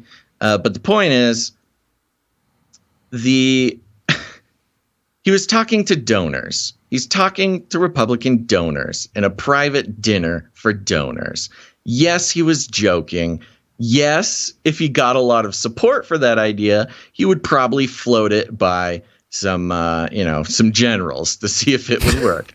That's what Trump does. He floats a lot of ideas. Some of them work, some of them don't. He floated all sorts of stuff during COVID. That's what he does. And he's saying this to a bunch of donors who are giving him money, who give him money because of his unorthodoxy, and also painting Chinese flags on the F-22s is not there's not no precedent for that's like the definition of a false flag if they do something like that. Exactly. He was talking about doing a false flag on Russia, blaming it on China. Now, is it a good idea? No, because you don't want China and Russia, launching nukes at each other. But anywho, we've given enough attention to this particular analysis. I was just going to say that SHILLZILLA seems to violate his own premise about Trump being a Russian, Putin's partner. Yes. By suggesting that, he's offering this exactly. option I thought Trump was Putin's puppet. Yeah. Well, what happened to that? Is he a puppet or is he not? Anywho. Yeah. There was one other little one. This one's short, so do not fret. Okay. This is another Chris SHILLZILLA article came across. Is this the beginning of a Joe Biden comeback? Is it, Gonz? Oh, SHILLZILLA reacts to the best and worst moment of State of the Union. No, that's interesting. Yes, he does do a video on it. It's been a rough month and really year for President Joe Biden. Beset by the Omicron variant, high inflation, uncertainty in Ukraine, Biden's poll numbers have lagged badly, with his approval ratings stuck in the low 40s. Which also shows you which approval ratings SHILLZILLA is reading. He's reading the NPR PBS approval ratings, not the ones that show Joe Biden in like the mid 30s. But okay. A new NPR PBS NewsHour Marist poll suggests that all might be changing. Biden's overall job approval rating among Americans is set at 47% in the survey, up 8 points from where he was in the same poll last month. So even from the very poll that Chris is referring to, it put him at 39%. But okay, Chris, you're just so orthodox. It's cool. That bump is reflected in individual issues, too. A majority, 52% of Americans now approve of how Biden is handling the situation with Russia and Ukraine, up 18 points from last month. On COVID-19, 55 now approve of the way he is handling the pandemic. Yeah, 55% of people approve of dropping mandates and vaccine mandates and approve of him not going on TV and calling unvaccinated people animals who want to kill your parents or whatever. And 45% approve of his handling of the economy, a 9-point increase. Very suspicious. Some of that positive movement can be attributed to Biden's State of the Union speech earlier this week. It was generally well received, and anytime a president has the bully pulpit for an hour in prime time, it's usually a good thing for him. Him, not them, huh? What about a woman president, Chris? But there are several other threads beyond the temporary State of the Union bump that suggest a Biden comeback could be in the works. 1, his handling of the Ukraine situation. I'm not going to read the whole thing. It's annoying. 2, the U.S. economy is clearly moving in the right direction. 3, COVID is in retreat. Okay, so literally the 3 things that you just gave us the stats on are the things. Good analysis. Now, it's worth noting that if the past 2 presidents, Barack Obama and Donald Trump, have taught us anything, it's that partisanship has hardened in the electorate, that trends leaves fewer independents and fence-sitters whose opinions of Biden can change based on external events. That said, Biden's numbers earlier in his term were in the mid-50s. He was at 54% approval in a Gallup polling at roughly this time last year, which means some elasticity remains in the electorate. And that's the end of the article. Now, just the thing to break down here, he talks about independence and how there's just not a lot of independents, man. Oh, the independents don't mean anything nowadays. There's less fence sitters, fewer independents, and their minds can't change, man. Everybody's so hardened in their partisanship. Remember our breakdown of the State of the Union address, where suddenly Biden was talking like a, 1999 Republican? Mm-hmm. He's taking all these right-leaning stances, wants to give more money to the cops, wants to crack down on crime, wants to, what were the other ones? Border security. Yeah. All sorts of stuff. He Fund basically, the police. Yeah. Yes, he was talking like a maybe early 2000s Republican, not like a Democrat. And, my analysis was, they figured that the sort of progressive radical position is not healthy and not helping them. That's what's got them in this sticky place in the first place. So they're going to go to the right, and that's going to give permission for right-leaning independents to vote for Biden. He literally is banking on the independents. These poll numbers are up because of moving independents. If it wasn't for the right-leaning independents, he would not be having these numbers. And Chris SHILLZILLA says the exact opposite, as if the radical progressives are so excited about Biden now because he wants to harden our border security and fund the police. Chris SHILLZILLA is a complete joke, man. I don't get it. How does this guy still have a job? And on that he note, consistently just says the opposite of the truth, and he gets to make a YouTube show for CNN. Come on, Chris. Think for yourself, man. I need a drink. Well, I on that note, I think we need to premiere our little, for those of you watching. Oh my gosh, such a treat. Our break video, because it's time for break. It's break time.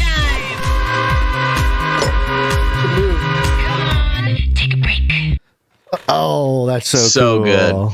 That's right. And for those who are just listening, we have received a couple of animations that will go along with jingles as we play them through the show. So it should make the show a lot more fun, a lot more exciting for those of you who are watching the live stream.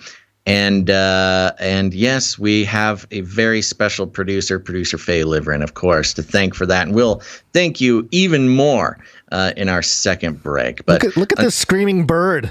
I love it with the rainbow coming out. They nailed it, man. Completely nailed it. A cat flying on a burrito. This is quite the sight. Yes, it is complete madness, complete absurdity, which is sort of fits exactly what we're going for. And very well done, too. Very well done animation for the jingle. Yeah. So thank you, Faye, and we'll thank you more later on. But for now, we're going to thank some other producers. That's right. You may notice we have no advertisements, no affiliate codes, no oh man. No, none of that. No, we're not trying to sell you any freedom phones or pills of any kind. No pills here, except somebody buys a lot of pills, Gonz. Oh, you want me to play that clip of Biden saying it? I'd rather you just play it than ask if I wanted to play it. It's because I don't have it on cue. But here it is. I've ordered more pills than anyone in the world. There we go. Thanks, we Joe. got him. He's ordered more pills than anybody in the world, but not from us because we don't sell pills. That's right. We are. Oh my gosh! Excuse me for 1 minute. Sing a little song. Whoa. Yeah. Okay. Well, there he is with the mute button. And how much singing do you want me to do? Yeah, that's great. Okay, everybody remember who the real vamp master is around here. Jeez Louise. All right. Okay. Where was I? That's right. We're on the value for value model. It's very simple. We create value. We do it as often as we possibly can, but at least 3 times a week. And if you get any value out of what we do here on the show, you have the opportunity or the responsibility even to become a producer of the show, to put some value back in. And here's why. I understand a lot of people may bristle at the idea of, a podcaster saying it's their responsibility to support the show. And I am saying that. And honestly, it's a reality that we all have to get used to. And here's why. For years, I think anybody who's alive right now watching this, for your entire life, you've been trained to believe that value in a piece of media comes from the advertising that it receives. And that's even more so when it comes to podcasting and independent media, because it's so difficult to keep a piece of independent media alive in any sort of consistent and safe manner without taking corporate support. We continue to get offers for advertising on the show, which is hilarious because it means they don't listen to the show, but they just see our download numbers and our whatever, and they say, "Ooh, we gotta get the Canary boys trying to sell our underwear subscription." Oh, by the way, we got a note from another one of these emails asking us to be part of like a corporate ad thing or something like that. It was it's been a while since we had one of those emails, but I'm trying to pull it up. But continue. Okay, there you go. Well, I don't know what he's talking. Okay, right. From Ward Rosario. Hi, I saw your channel doxing somebody. I don't care. Show. I don't care. Well, I saw your channel on YouTube. I think your channel is great. I'm the director of our corporate planning department. After watching your channel video, I think your channel is very good. Our platform hopes to cooperate with you. You can use the video to send us a promotional advertisement and leave us your Telegram. Thanks. Yes. Yeah, stuff like that. That one might be that person might be trying to steal our identity. I'm not sure if that one's legit. But anyways, the fact of the matter is that advertising is not just some sort of tertiary part of society that we have to deal with because they make our cartoons good or something.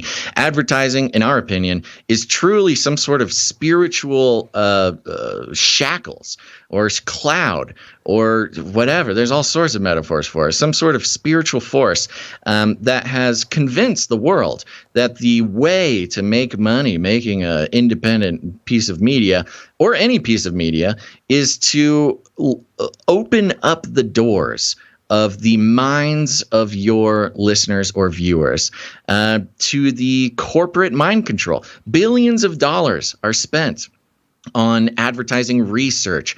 Of course, there's big data, privacy concerns, the collection of everything, every click, every eyeball movement that you perpetrate on the internet is recorded and put into a digital sort of homunculus of you, and then they use that in order to very specifically, intentionally, and I mean it is just the definition of what advertising seeks to do, which is create that homunculus of you and use it to psychologically manipulate you for the purposes of profit and power to corporations who pay for that service from the advertising industry.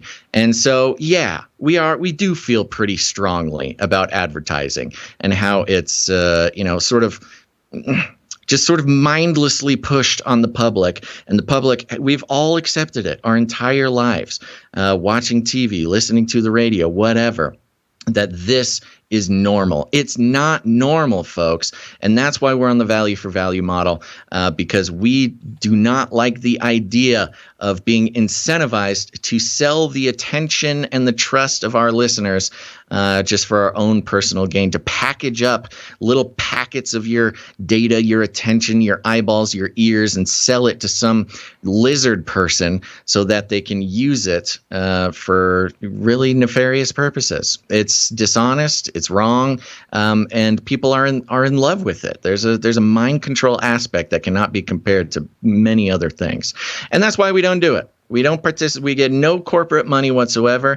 Nothing from PayPal. Nothing from Twitch. No partnerships. No advertising. No nothing. Because we are on the value for value model, which has a couple of benefits. Number one, if we ever stop bringing value, if this show ever stops being valuable to people, we will know it. They will stop putting value into the show, and we'll know that it's time to go start working at McDonald's or something.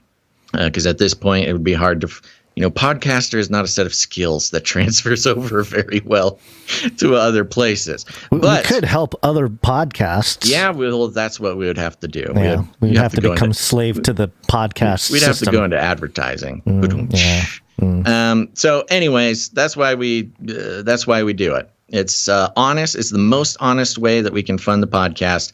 And instead of letting advertisers decide the value of this content, it's the listeners who decide the value. And those listeners who come in, support the show, become producers.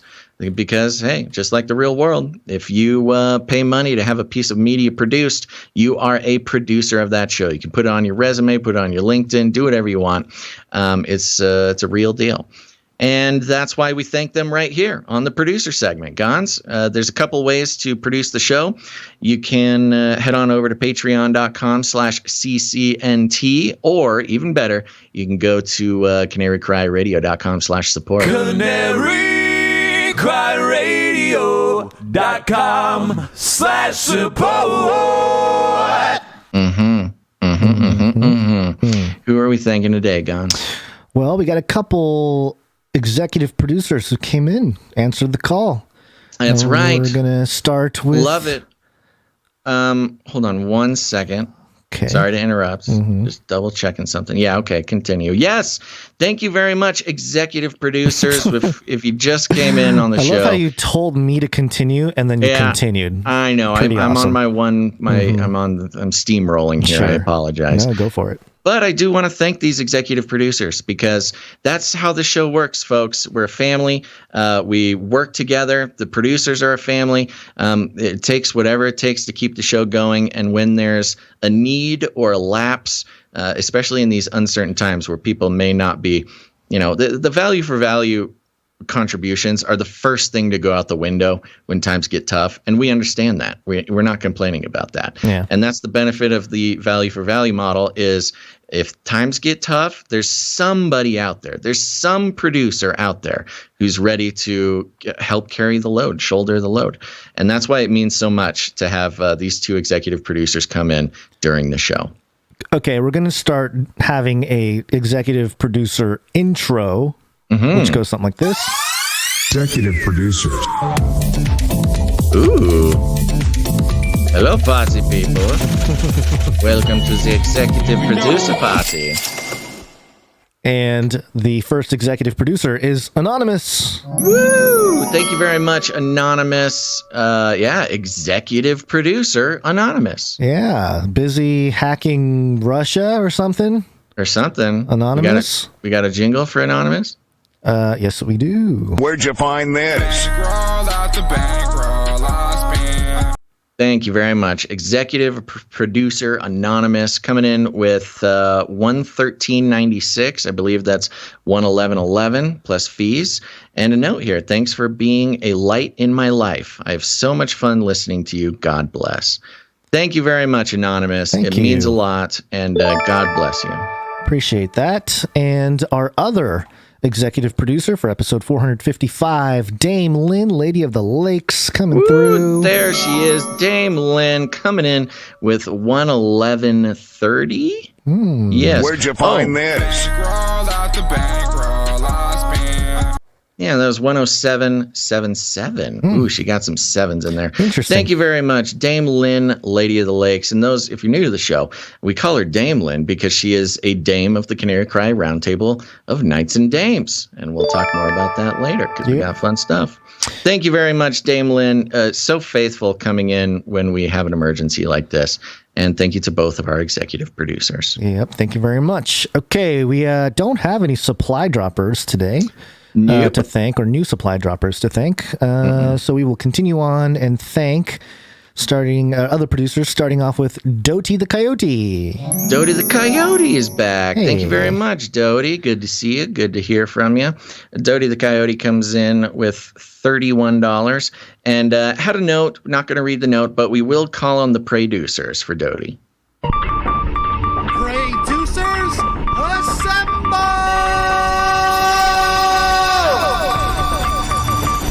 Thank you very much, Doty the Coyote. And yes, producers all around the world, put it on the list. We're praying for Doty the Coyote, just for strength. No details, but of course, keep Doty in your prayers. Thank you very much, Doty. Thank you, Doty the Coyote. Next up, we have Hillary M. Hillary M comes in with $23.33. Ooh, is that Illuminati status? Sure, yeah. Illuminatus! A lot of threes. And a note here: Shalom Alechem. May Yeshua's peace be with us all. Thank you very much, Hillary. Thank you, Hillary M. Next up, we have Greg and Gaynor.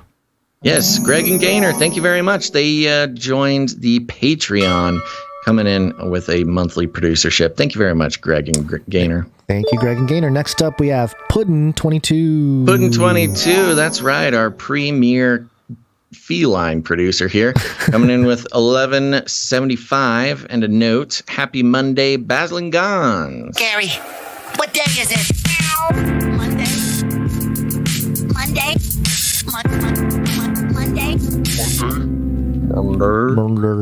And let's see here. Puddin22 says, Happy Monday, Basil and Gonz. Exciting days to be alive as prophecy unfolds before our eyes. Blessings to you both. Meow, meow, meow. Puddin22. Thank you very much. This cat is a fan of biblical prophecy. That's always fun. Yeah, I like it. This cat is growing on me. Next up, we have Morv. Thank you very much, producer Morv. And Morv is on a 61 episode streak.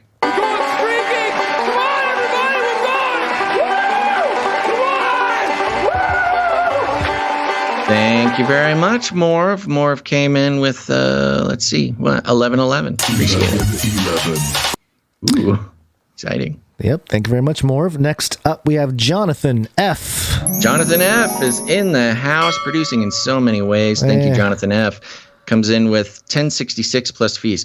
I think if you go through the LINKTREE donation button, I think the fees are different. Because this 1066 number has been coming in a lot, and I'm trying to figure out why.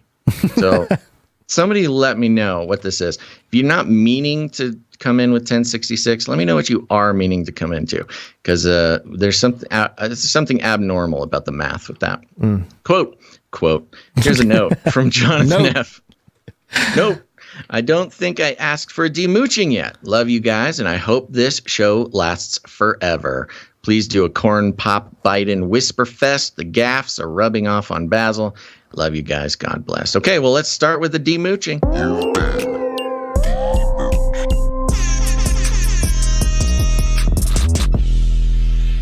And his request comes because it's he's the one that submitted a couple of these ISOs, which we will thank him in the next segment as well. But for this segment, Biden Whisper Fest with Corn Pop, huh? And Corn Pop was a bad dude. I wrote the bill. Pay them more. They all want to shoot their dad. Get vaccinated. I've ordered more pills than anyone in the world. This is the United States of America, guys. Getting's on the way. Man, there's so many. Love it. And we're only 1 year into his presidency. Oh my gosh, we're going to have a huge collection. It's going to be great. Of more. But Jonathan F's got the right idea. You know, if there's a jingle you want to hear, just make it and send it in. That's the easiest way. Easiest way. Thank you, Jonathan. Thank you, Jonathan F. Next up, we have the Green Mountaineer. There's the Green Mountaineer again, coming in with that 1066 plus fees. The Green Mountaineer embraces all of Canary Cry. Galatians 5:22. Thank you very much, the Green Mountaineer. Next up, we have LX Protocol V2. That's right. An LX Protocol V2 producer bot is on a 3-episode streak, which means LX Protocol V2 is heating up, baby. He's heating up. And came in with 7s and fees. Thank you very much. Do I give LX Protocol V2 a male streak or a female streak? Oh, do we have a robot streak? I was going to say we're going to have to it's a male. expand into it's a male robot as far as I know. Animals and We're so gendered on this show. We got to stay woke, you know. All right, thank you very much. The protocol. Yes. Next up, Jason P. Oh, he gets no jingle. Okay. Oh, okay. Yeah. All right. Here we go. There you go. Yeah. There you go. LX Protocol V2. Okay, sorry about that. Thank you. Next up, we have Jason P. Jason P is on a 3-episode streak. Means Jason P is heating up, baby. He's heating up. 11:11. You're the man, Jason. Yeah. Good stuff, Jason P. Thank you. Next up, we have Palmer B. Palmer B is on a 30-episode streak. Yeah, she's on a streak. Women rule. So close, Palmer B. Palmer B comes in with the 1001. 1001. Amen. Happy Monday, my dudes. I have a question. What do your parents think of your podcasting and such? Do you bring honor to your family? Much love, Palmer B. Good question, Gonz. Would you like to take this? Mine are thrilled. Yes. I actually kept it a secret from my parents for many years.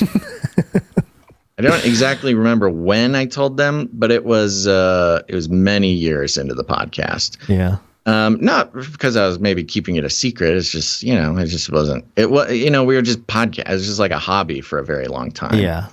But when it really got going, I did let them know, and they were very excited. Still very excited. Mommy and Daddy Basil listen to the show most of the time, I'd say. Not every episode, but they listen often, yes. Cool. Yeah. Can't really say the same for my end, but, little different situation. They don't listen, or they're not thrilled? They definitely don't listen. I think they're only thrilled in that I am doing something in life. that you are making a paycheck. That I'm making, and I'm having the ability to provide for family. And should we start forwarding all of the fan mail to your parents so they know? They kind of know. The office is filled with the producer art and all kinds of stuff. So they know, but they're I don't know, content wise. Like, I remember I showed them Age of Deceit, and my dad was like, "Oh, you just don't understand it." Right. They don't get it, So it's there's a lot of disconnects there. There's multiple levels. There's just there's the cultural disconnect, not because they're Japanese, but just because there's more trust and authority there. And then there's the Christian thing. There's a Christian thing, which is not too then familiar with age. There's age, there's language, there's culture, there's the every language. Barrier that you can imagine. Every barrier that could be up. Is so this yes. show puts up enough barriers already for people to understand what's going on. All right. Okay. Well, there you go. Great question. Thank you, Palmer B. Thank you, Palmer B. All right, moving on. Next up, we have JC. JC is on a 76 episode streak. Ooh, he's one away from perfection. And it comes in with the 1001. 1001. Amen. Note says, Gary, what day is it? Gary, what day is it? Monday.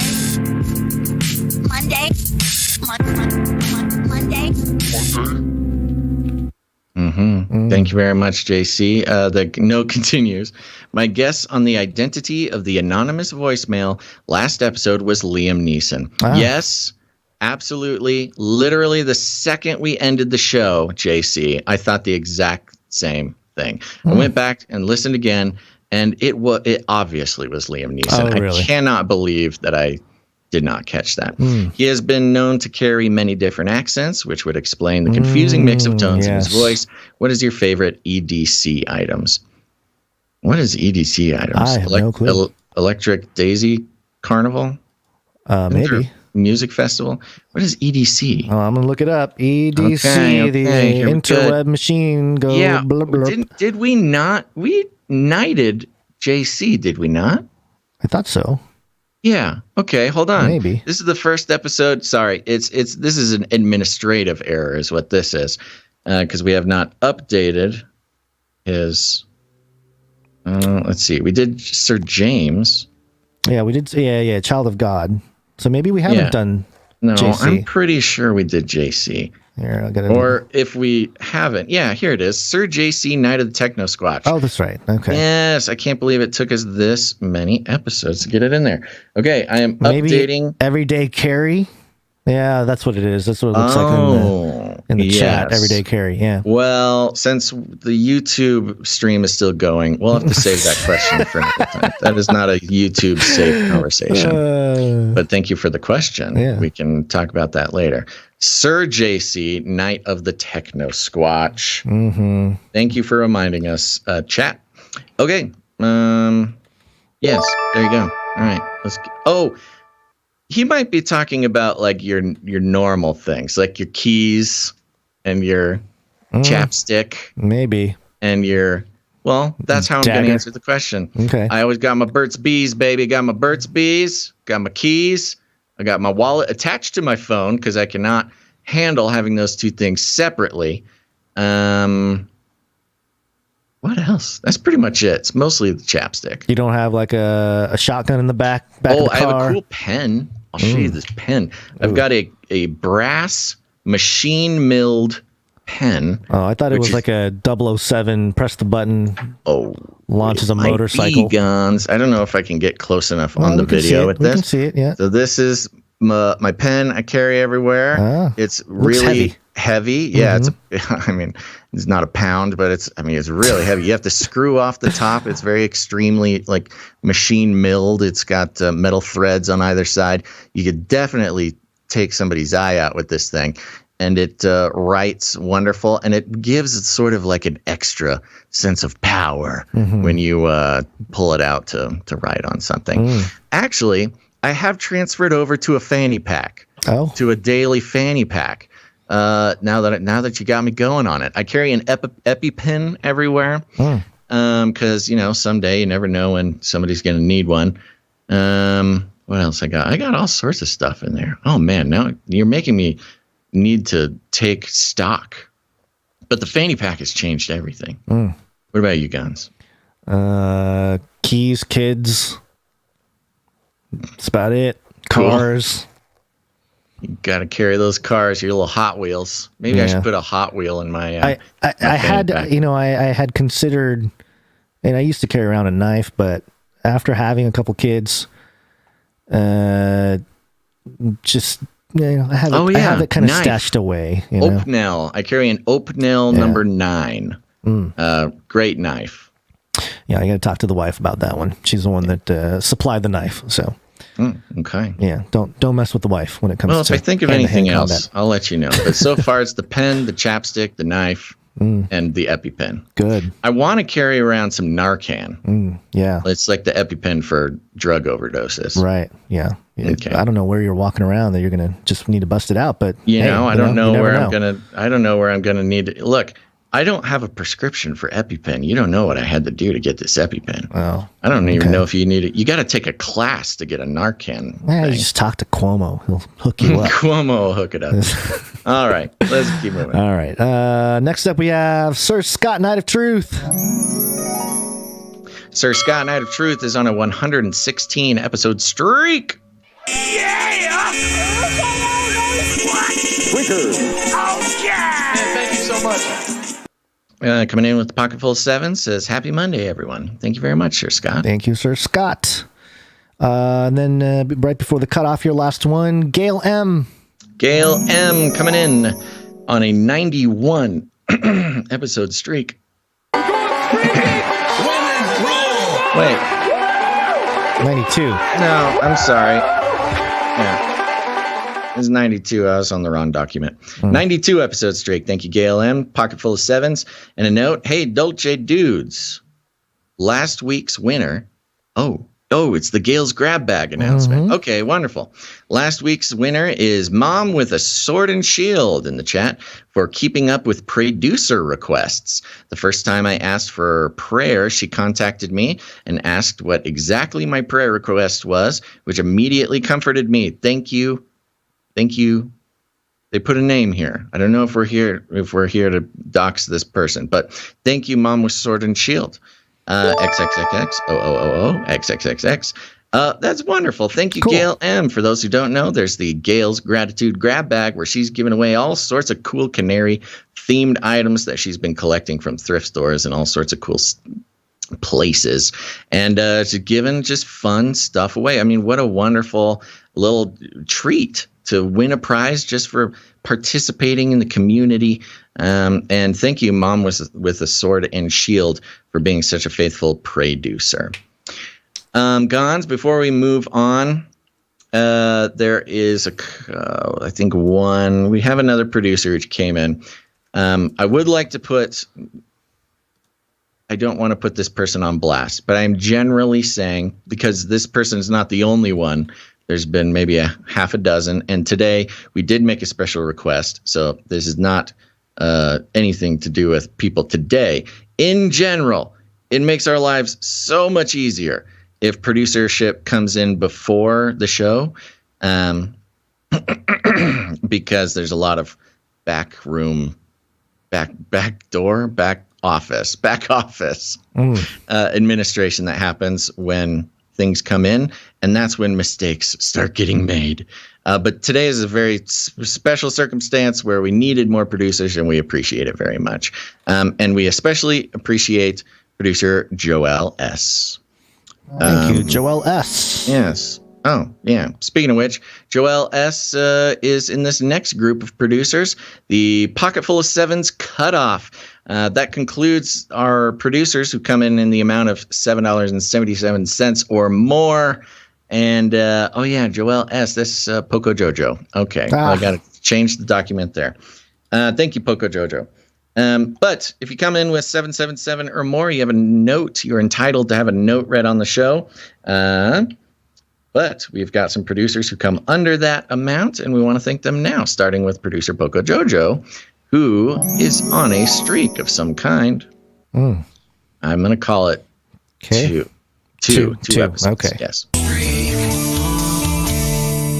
Thank you very much, Poco Jojo. Next up, we've got Sir Jason. Wait, what? What is this? What happened here? This is a knight. That is the wrong knight name. This is Sir James. Oh, Sir James. Sorry. Yes. Okay. Now I got to scroll down and get his knight name. Yeah, Sir James, knight and servant of the Lion of Judah.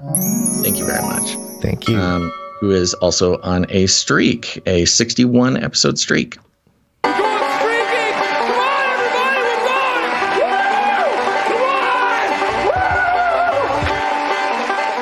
Thank you very much, Thank Sir you. James. Next up, we've got Caitlin C. Thank you, Caitlin C. Then we've got producer Jackie U, who is on a 33 episode streak. Ooh, okay. Yeah. she's on a streak. Women rule! And Which that means that means- Jackie U has reached the esteemed level of Illuminati Master Illuminati Lizard Master Shell.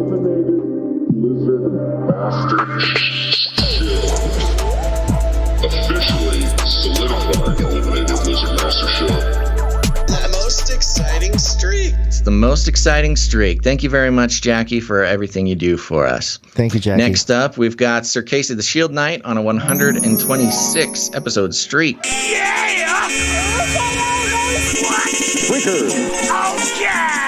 Thank you, Sir Casey. That's right. Next up, we've got Runk Smash on a 5 episode streak. Thank you, Runk Smash. Then we've got Socks. Socks. Thank you very much, Socks. Socks. Yes, and we don't read notes for this level, but we do have. I'm going to read this one. I think after my last sweet numbered donation, I hit my knighthood. I've been on both Patreons since 2018. I'd like to be known as Sir Socks, Knight of Argyle. Okay, we will. We've saved a seat for you, Sir Socks, or Socks, soon to be known as Sir Socks. We'll knight you in just a second. Yep. Very exciting. Very cool. Next up, we've got Veronica D on a 92 episode streak. Ooh. Streak. Women rule! Thank you, Veronica D. Now we've got, last but not least, we've got Doctor Who Dundat on a 62 episode streak.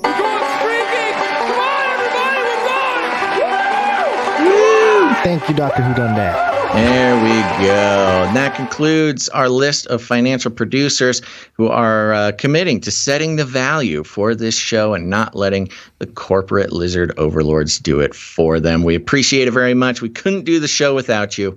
And thank you for your patronage.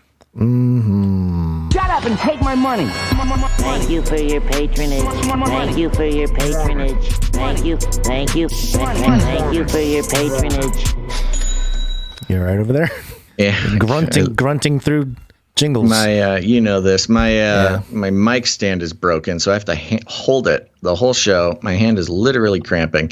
I let go for a second, and it swung and hit me in the face. But we do have an exciting thing to do now, Gonz, which is to induct a couple knights, or a knight and a dame, into the Canary Cry Roundtable of Knights and Dames. And if you're new to the show or you haven't heard, the Canary Cry Roundtable of Knights and Dames is an elite squad of producers who are faithful and committed to keeping the show going, who have in total supported the show in the amount of $1,000 or more. This can happen over many years or all at once, depending on their situation and the value they get from the show. And so we have the honor of introducing Socks and Leslie W. into the Roundtable of Knights and Dames. So we got to get out our honorary weapons here. Okay. Let's see. What you got? Where is it? Oh, yeah, there it is. I forgot I left it at your house. Thank you. Hand it over here.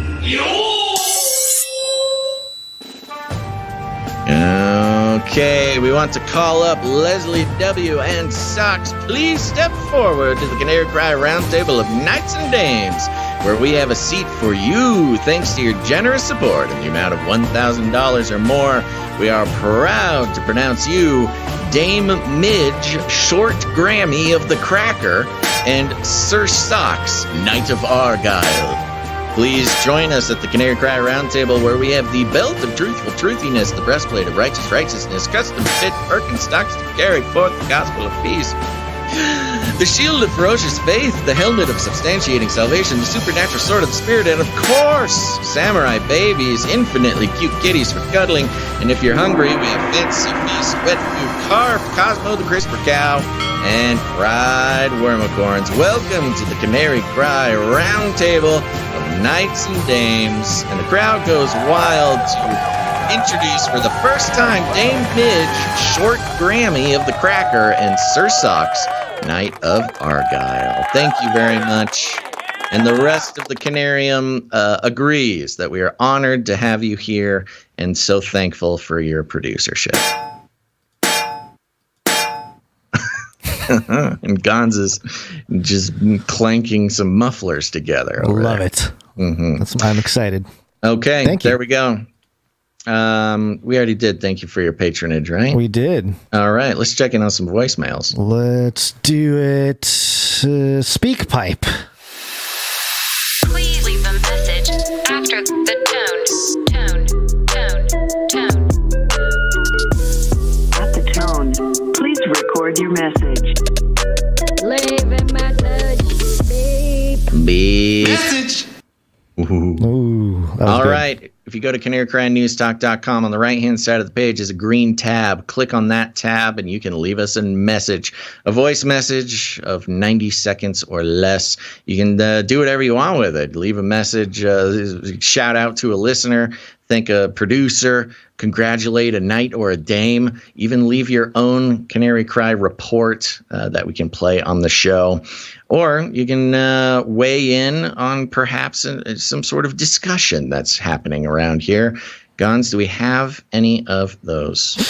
Yeah, we have it looks like we got a couple of messages that came in. This first one is from Sam Elliott.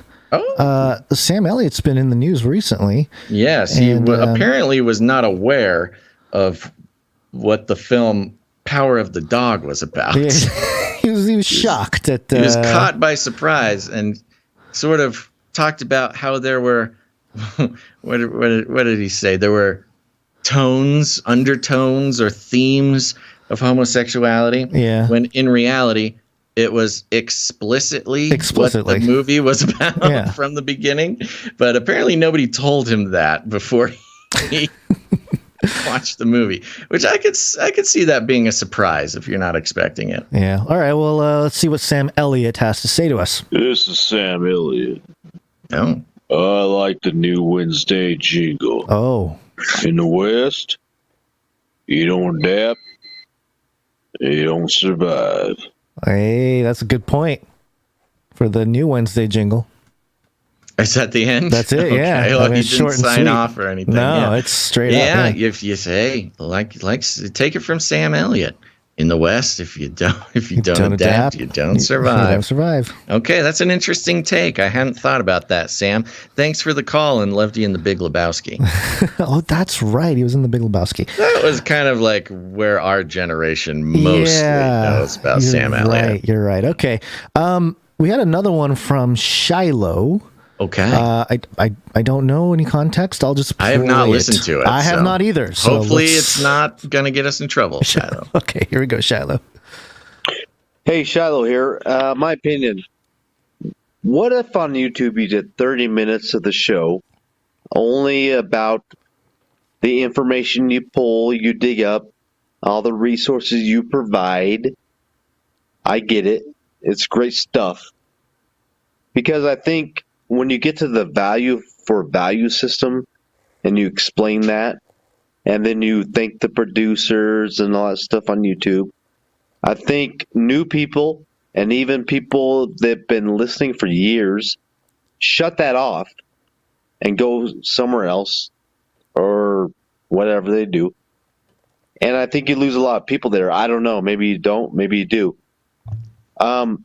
What if you did 30 minutes of that, just the information, explain the value for value system at the end of that, and then maybe say, watch the rest of the show on DLive, Twitch, Rumble, Odyssey.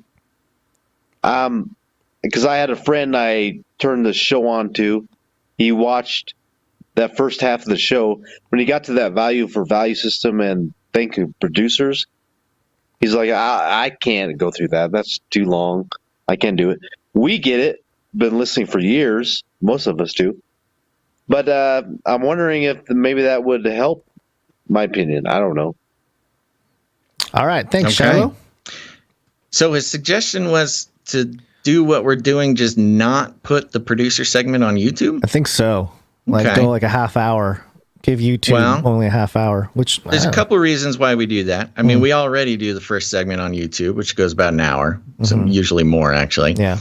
And then we do the first producer segment still on YouTube. Because I mean, I don't really see a problem with what you're talking about. I don't think the problem you're referring to can be solved by just not doing the producer segment on YouTube, because we'd have to cut off the show anyways.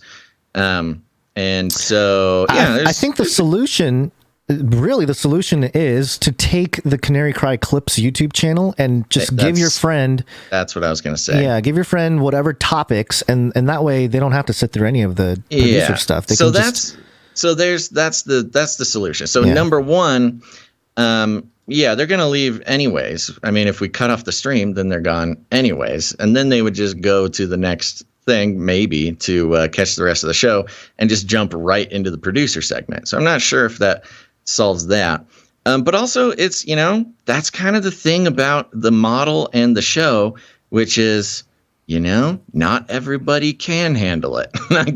And plenty of people skip the producer segments, but they're skipping the producer segment because they're not producers. And, we're not going to not thank the producers because people who aren't producers don't want to thank producers. Well, and I think people don't realize that even though we're thanking the producers, there's still content. When there's notes, when there's questions. That's also a thing. It's not just that's getting more into the community aspect of the show, right? When you feel yourself becoming a part of the community, that's when you kind of start listening to the producer segments. And a lot of people just don't want it. They don't care about the community aspect. Which is fine. They don't have to. The content is good. But I think the solution that you're talking about, Gonz, is the right one, which is, if you got somebody you're just trying to get into the content, just send them clips from the Clips channel. That's what the Clips channel is for. They can just watch clip after clip after clip, and there's no producers, and there you go. Also, the reason we leave the producers on YouTube is many producers, watch mainly on YouTube. And, this is a true independent media, but still a media property who is produced by the producers. And just like any other show ever, you thank your team after the show is over. And so that's why we do it. But yes, I understand it can be frustrating, and new people do get turned off by it. And that's fine. They don't have to listen to it. So start by giving them the clips. That's what it's there for, Canary Cry Clips. Oh, I did just lock down our URL. So it's youtube.com/CanaryCry.Clips. Oh, there you go. And I just published like a whole bunch of videos today. 12, 15 videos got published today. Go check it out. All sorts of good stuff there. Cool. Thank you very much, Shiloh, for your message. Yep, thank you very much. And this is when we actually say goodbye to YouTube. Right? Yeah, so on that note... Goodbye, YouTube. And we got a couple jingles for that, too. We had two, actually. So we'll play them both, and then, see you later, YouTube. YouTube. Now you see me. Now you don't. YouTube. Later. Okay, it's happening. Everybody stay calm. Everybody stay calm. What's the procedure? You need to go to Twitch, Rumble, Odyssey, Twitter, Facebook, whatever it is. You can find all those links at CanaryCry.Party as well. Too hot for YouTube. Bye. A lot going on there, man. There's a lot there. Are we officially off YouTube now? We are officially off, I think. Okay, there you go. I think you played the old bye-bye YouTube jingle. Sorry, that's okay. We'll do it buttons. next time. Yeah. Okay. Well, there you go. Hopefully those YouTubers, I did forget to tell them what to do, but they'll figure it out. You know what we also forgot to tell them is that the Faye Liverin gave us a wake-up video as well. So now we have a break video going in and a wake-up video. Yeah, you know audio what? Listeners will experience the same wake-up jingle, but yeah. Production meeting, we have to do the wake-up jingle before we say bye to YouTube. Because we got to let the YouTubers see the cool animation. That is true. Do you want me to? Yeah. Do you want me to? No, we'll do it. We'll next go back time. on. Start a new stream. Just an entirely new stream for this 2-second wake up video. So here we go. Okay. Yes, it's wake up time. Hey, yo, wake up. Oh, it's so good. It's so funny. For those who are just listening, it's a Basil character sleeping in a comfy looking bed. In the background, you can see some roller skates on the dresser, the CanaryCry radio poster up on the thing, and then a giant crazy canary pops up out of nowhere and says, "Hey, yo, wake up." And Basil is startled from his slumber. Yes. Yeah. Okay. Well, what are we getting into? COVID? Yeah, COVID. probably. Yeah. It's Corona time. COVID-19. COVID-19. COVID-19. COVID-19. Yes. COVID-19. COVID-19. Coronavirus. Vaccine. Number one way. Real quick, the Canary Cry clippers are going to kill me for this, but I do need to refer back to a fact about Sam Elliott that I just learned. He was the original Marlboro Man. Oh. Yeah. That makes sense. That was before our time, but I wonder if that's where he got his start. Or persona was developed and made. Yes. He's I think Sam Elliott has always been Sam Elliott. Oh, well, sorry. Camel was its own brand, right? Because I was going to say he got replaced by a camel, but that's a different brand. Yeah. All right. Yeah. All right. Well, let's get into our stories here. We're going to now. Okay. So this is a little different. Yeah. I was going to say you brought a Substack article, which I thought was interesting, but I think it's did not mean to do that. Okay. And there is an official. There it is. So that first hyperlink will bring us to the Blaze. Okay. Where this originated. Okay. So yes.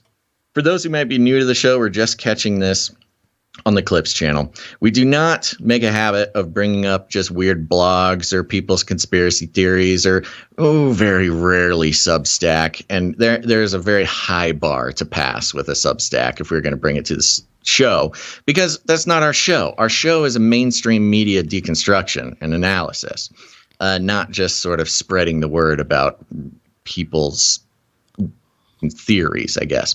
But this is coming from the Blaze Media, which is the outlet, of course, owned and operated by sentient chicken sandwich Glenn Beck. And the headline here is exclusive. The federal government paid hundreds of media companies to advertise the COVID-19 vaccines, while those same outlets provided positive coverage of the vaccines. Okay. Not that exciting, right? It's just, we know that the government purchased ad space, and we know that these same outlets pretty much exclusively gave positive, vaccine opinions and news, things like that. But there's a little surprise in here, and we'll see just how powerful advertising is. I would have liked to do this before the producer segment, but it's not suitable for YouTube. So we're doing it afterwards for everybody to understand. Here it is. Here we go. The article reads, in response to a FOIA request filed by The Blaze. So there's a FOIA request filed by Sentient Chicken Sandwich. Beck. HHS revealed that it purchased advertising from major news networks, including ABC, CBS, and NBC, as well as cable TV news stations, Fox News, CNN, and MSNBC. Legacy media publications, including the New York Post, the Los Angeles Times, and the Washington Post. No surprises yet. Digital media companies like BuzzFeed News and Newsmax. Dun, dun, dun. They were supposed to be the real deal. Come on, man. Give us the truth, Newsmax. And hundreds of local newspapers and TV stations. I don't know. I thought that they were a little too... They were like fake polished. Like they came off as kind of indie, but still the same model. So yeah, they just copied the model. Like they didn't do anything different. Yeah. I mean, look, we're not the highest production value as far as our video. Like I mean specifically the we're using Skype. No, we are not high tech over here. The image of me is granulated and the green screen is not great. Sometimes a little glitchy. It's actually quite sad when you can see the true space of where you're in. It's not. Cool. If we took guys, if we took away the green screen, you would see the sort of horrible mess that I live in, and the sad wallpaper from '72. Yeah, right. That is not. But it's funny because we're not that much worse than Newsmax. But the point is, we are looking to redefine the form, whereas Newsmax just took the form straight from cable news. Yeah, exactly. They just did exactly what cable news is doing, just with less of a budget. But that's not what it's about. This isn't about sort of burning Newsmax for their form or their figure. It's more about, they were supposed to be the free thinking alternative news cable, outlet. And of course, they got a lot of guff for being so Trumpian or whatever. And then there's that weird tornado of confusing rhetoric, the battle between OAN and Newsmax, and who's the real conservative news, who's the real there's a whole mess. But turns out on the list of outlets that took money from the government, not just for advertising the vaccine, but for positive news coverage of the vaccine, right? Newsmax. And that's what we're talking about, folks. The sort of spiritual implications of advertising is what opened the door for Newsmax to kind of go against everything they believe in. They're supposed to be this free thinking alt media goodness. I don't think that. That's just what they claim to be. And yet they're taking money from Fauci to talk to at least advertise the vaccine and not talk negatively about the vaccine. So let me continue. Okay. These outlets were collectively responsible for publishing countless articles and video segments regarding the vaccine that were nearly uniformly positive about the vaccine in terms of both its efficacy and safety. Hundreds of news organizations were paid by the federal government to advertise for the vaccines as part of a, quote, comprehensive media campaign. According to the documents the Blaze obtained from the Department of Health and Human Services, the Biden administration purchased ads on TV, radio, in print, and on social media to build vaccine confidence. Timing this effort with the increased availability of the vaccines, the government also relied on earned media featuring, quote, influencers from, quote, communities hit hard by COVID-19. They're saying quotes minorities. Quotes around all this. And experts like White House Chief Medical Advisor Dr. Anthony Fauci and other academics to be interviewed and promote vaccination on the news. So the news got paid by the government to have Dr. Fauci on. And again, not too surprising. What's surprising is even the most sort of die-hard, quote-unquote, conservative, free-thinking alt news outlet on television is not immune from the sirens call that is advertising. You know what happened? There's a band called Real Big Fish. Do you remember them? Yes. You do? Ska, They have a song called Sell Out, probably their most popular song. Yes. And they have their little chorus, Sell Out with me, oh yeah, sell out with me tonight. They say the record company, but let's just replace that with Big Pharma, going to give me lots of money and everything's going to be all right. That's kind of what Newsmax did. They sold out. They're like, oh my gosh, this is a lot of money. Yeah. I mean, this is why we started. We're a money-making operation. Yeah. We sell ads. They're just going to buy some ads. Which speaks to your spiritual sort of implications of advertising for companies and groups and all that stuff. That's what I'm saying. Whether it's lies, it doesn't even have to be lies. It's not about lies. It's a principle thing. It's the principle of, the power structure taking advantage of a perceived independence. That was Newsmax. They're supposed to be this independent, free-thinking society of news people. Were they ever that? Obviously not. But the siren's call of advertising was too much. Now, look, we've made offers to put out some pro-vaccine material that we could hide secret messages in. I think our starting bid was $10 million. Fauci, get at us. 1,000 Bitcoin or something? Yeah, but we're open about it, True, yeah. I'll be happy.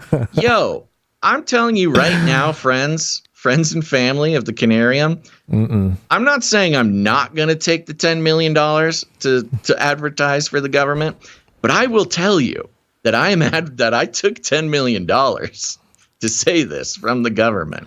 Okay, so just know that. I'm not saying I won't take the 10 mil. I'm saying if I do, you'll know about it.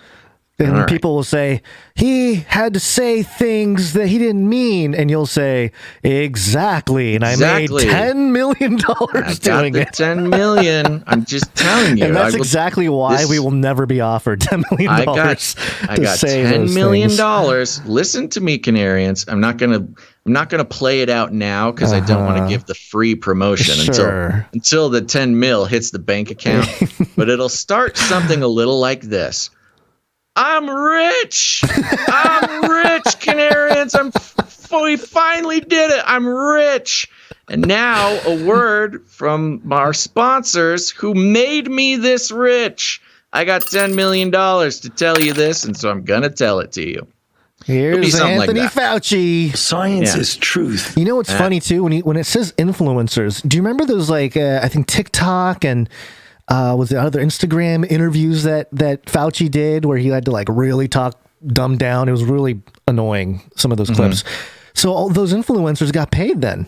Yeah. Why? I mean, Absolutely. I knew that, but I how much? Okay. Enough. I was going to say, because the article I'll mentions... tell you how much right now. Yeah, okay. Congress appropriated $1 billion in fiscal year 2021 for the Secretary of Health to spend on activities to strengthen vaccine confidence in the United States. That's quite a budget. That's a big budget. $1 billion. Can you imagine what we can do with $1 billion to promote this podcast? Yes. Well, wow. Yeah, well, if they give us the billion, we'll let you know, folks. Federal law authorizes HHS to act through the United States Centers for Disease Control and Prevention and other agencies to award contracts to public and private entities to, quote, carry out a national evidence-based campaign to increase awareness, blah, blah, blah, meow, meow, meow, meow, meow. They just copy and pasted some stuff from the FOIA request. Anyone who has spent time reading the news, watching TV news coverage, or browsing social media in the past year has more than likely been exposed to the government's advertising.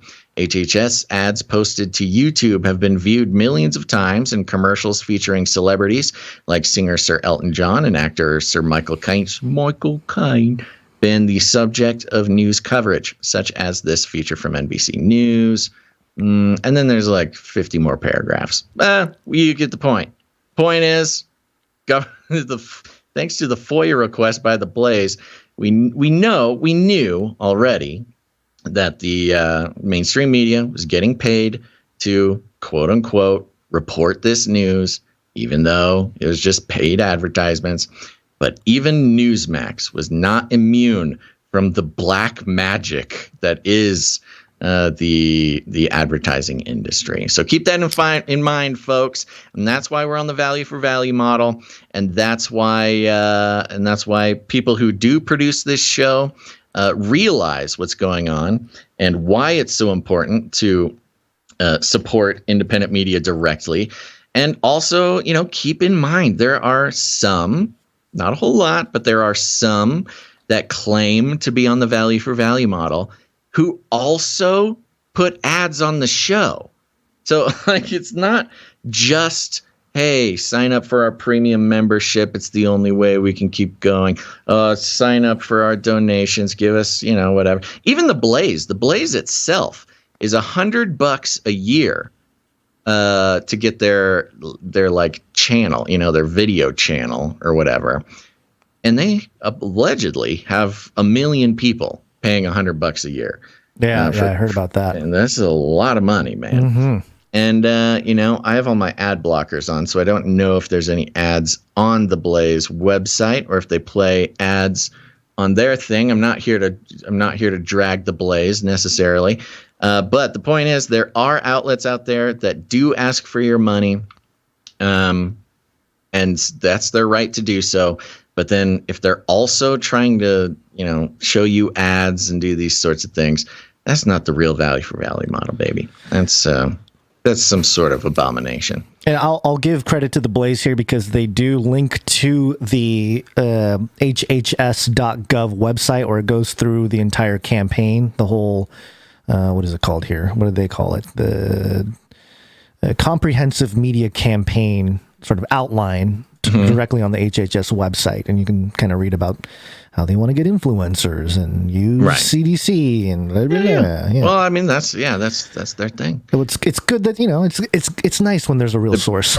Right. A lot of times there's not, but you still had to dig. You still got to click through stuff. But so there you go. Keep an eye. You may be thinking that you are partaking in independent media, free thinking, thought, and news and things like that, but you got to have a sharp eye, because it is possible to think that you are partaking in some sort of independent thought just to have it be an extension of a paid government program to make vaccines more popular. Mm-hmm. Okay. All right. Well, I have this here, which was interesting, from Mainichi, which is the Japan's national daily since 1922. 100 years old. That's a long time. Okay. Headline here: high fever from COVID vaccine means more antibodies. Japan research. Oh, yeah. Yeah, kind of like if you get myocarditis, it means the vaccine's working. It's working. I won't read the whole thing here. It says people who develop a fever after their second COVID-19 vaccine shot show greater antibody levels than those that don't, according to research by 2 hospitals in the southwestern Japan city, announced on March 4th. Kyushu University Hospital and Fukuoka City Hospital said antibodies tend to follow the same pattern for those getting their third booster. Oh, does my microphone cutting in and out? No, you sound good to me. Okay. Getting their third booster shot, and stated, quote, the higher the fever, the more effective vaccination is. In May and June 2021, both hospitals measured the antibody levels to be 335 nurses and clerical staff working at Fukuoka City hospitals after their second Pfizer vaccination. Higher levels were seen in people who developed a fever. So, okay. Yeah, I mean, sure. But it's still... This is more of the same justification stuff, it sounds like. It's kind of like, yeah, if you feel more sick, it's a good thing. And I just... That's how you know it boggles my mind. You know, it's funny. I used to always get... No, I still do. I still get some nonsense from the wife sometimes when I consider some of my faulty logic on certain things. For example, when I have a sore throat, I'll be like, "Oh, give me some lemonade or some orange juice." And it's not crazy. Okay, yeah. And I say, and my wife says, "Why?"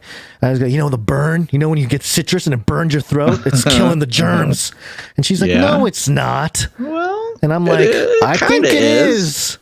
Yeah, so am I right about that? Because I always get a lot of flack for that. To a small degree, it's not going to heal you. The thing that is nice about the citrus when you have a sore throat is that it activates your mucus membranes. Okay. So it's an indirect type of thing. Yeah, okay, because I always tend to feel better, but I don't know if it's a psychological thing or what. But I always say like, "Oh, the pain makes it better," and she's like, "You're insane," and I'm like, "I don't know. I think I'm right." But then I read this, and it's like, well, Japanese researcher, so that makes sense. It's like, oh, high fever, I mean, it works better, Like, I don't know about that, but okay, universities in Japan. That's funny. Yeah, no, anything you can do to kind of activate those mucous membranes will give you a little bit of relief. I like Dento being in the chat. The more dead you get, the better it worked.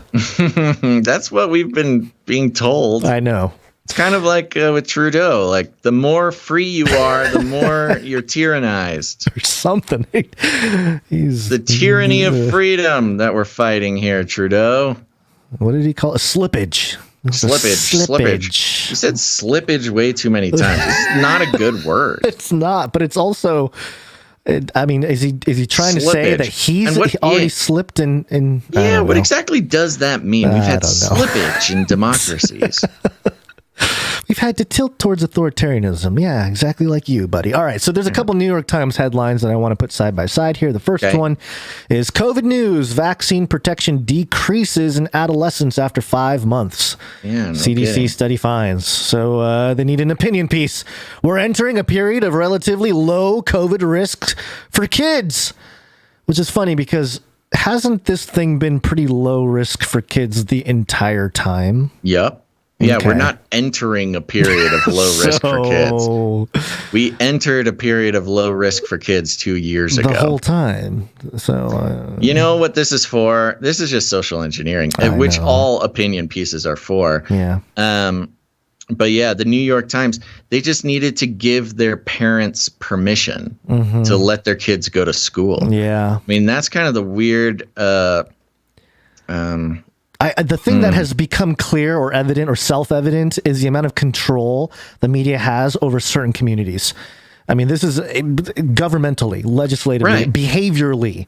Well, you can compare it to what the Democrats are doing now with, the Biden administration leaning right on a lot of topics. Yeah. Is they were the other they were leaning the other direction because that is how they maintained the frenzy of support. You keep everybody in fear. They keep supporting you. If you keep them in fear of racism and cancellation and all these things, then they'll stay on your side. Same with New York Times. You keep them in fear. They keep coming back to know how to protect their kids from, the evil world. And they'll just keep coming back. But they're all realizing like, oh, we have created a society that is not fun to be in and is not good for people and is not good for the country. And in the end, not good for our business. And so much like how right-leaning independents were given permission to vote for Biden when he gets up and says, fund the police. Yeah, refund the police, protect our borders, like cancel abortions or whatever. Like, it's so just obvious, went a full man. Republican. Yeah. And New York Times is doing the same thing here. New York Times readers are like the most neurotic when it comes to COVID. And now New York Times is, you think about population wide, the people who read New York Times, let's call it, a couple million, maybe more. I don't know. We could probably figure that out. But even if they're not necessarily avid readers, but they're in the milieu who respect the New York Times, that's millions of people who are afraid to send their kids to school, which means millions and millions of kids not being educated and not having social development, which means in 20 years when they're adults reading news, the New York Times will become the outlet of the undeveloped, uneducated, future generation. So for their own longevity, they need to get these kids back in school. They need to get the kids of their readers back in school, or else they are sabotaging their own future readers. Yeah, they're like, oh, wait, no. Make sure they do learn how to read because we need them to read our articles. Yes, get your kids. They need to read. They need to be socially competent because if they're not either of those things, they're not going to read the New York Times, which means we're going to die in the next generation.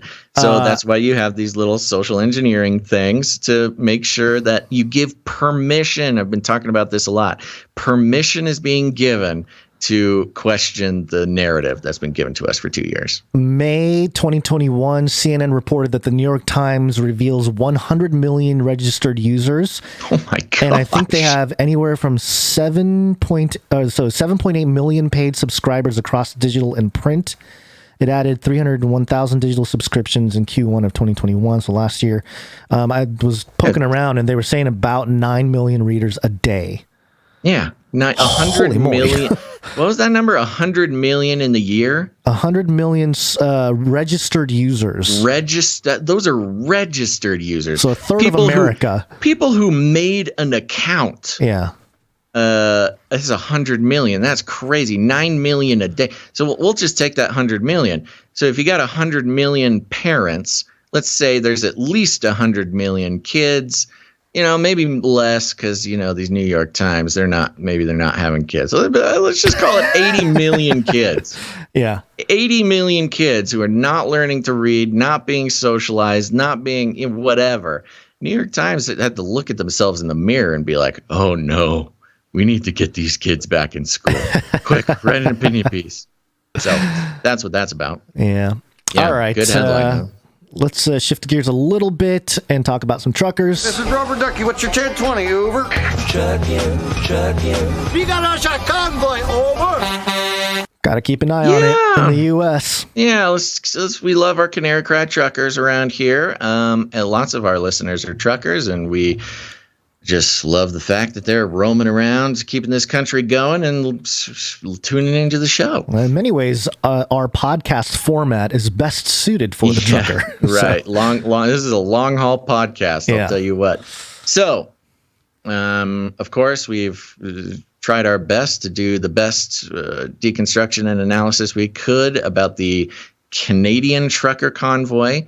We had mentioned a while back about the U.S. convoy, but of course, then World War III started, or at least the preliminary rounds have started, and not a lot of news about the truckers. It's almost like they're letting it kind of build organically first in the U.S., and I feel like the psyop will come in, they'll set a date, you know what I mean? It'll be kind of one of those things. It can't happen all at once. Yeah, this is interesting. Yeah, right. It'd be too much, but let's read this. Okay. So this is coming from NorthJersey.com. We got a little local station here. Trucker Freedom Convoy protesting vaccine mandates rolls through Bergen County. Is this the one that I sent you? This is not the one that I sent you, is it? You sent me one? Yeah. Okay. No, probably not. I didn't get it because I don't remember seeing it. Yeah. Check our communication channels and see if you can grab the one that I sent you, because it's got some good stuff in it. Okay. But while you do that, I will just we'll get some prelim on this NorthJersey.com. A convoy of truckers and supporters hit Bergen County roadways Saturday morning. It's part of an ongoing nationwide effort by citizens fighting for freedoms they believe were taken away during the pandemic. The North Route of New Jersey convoy, the latest in a series of protests by those opposed to COVID-19 vaccine mandates, sang the national anthem and came together in prayer before they rolled out from a Paramus parking lot at 11 a.m. Are you seeing what I sent you? Do I need to resend it?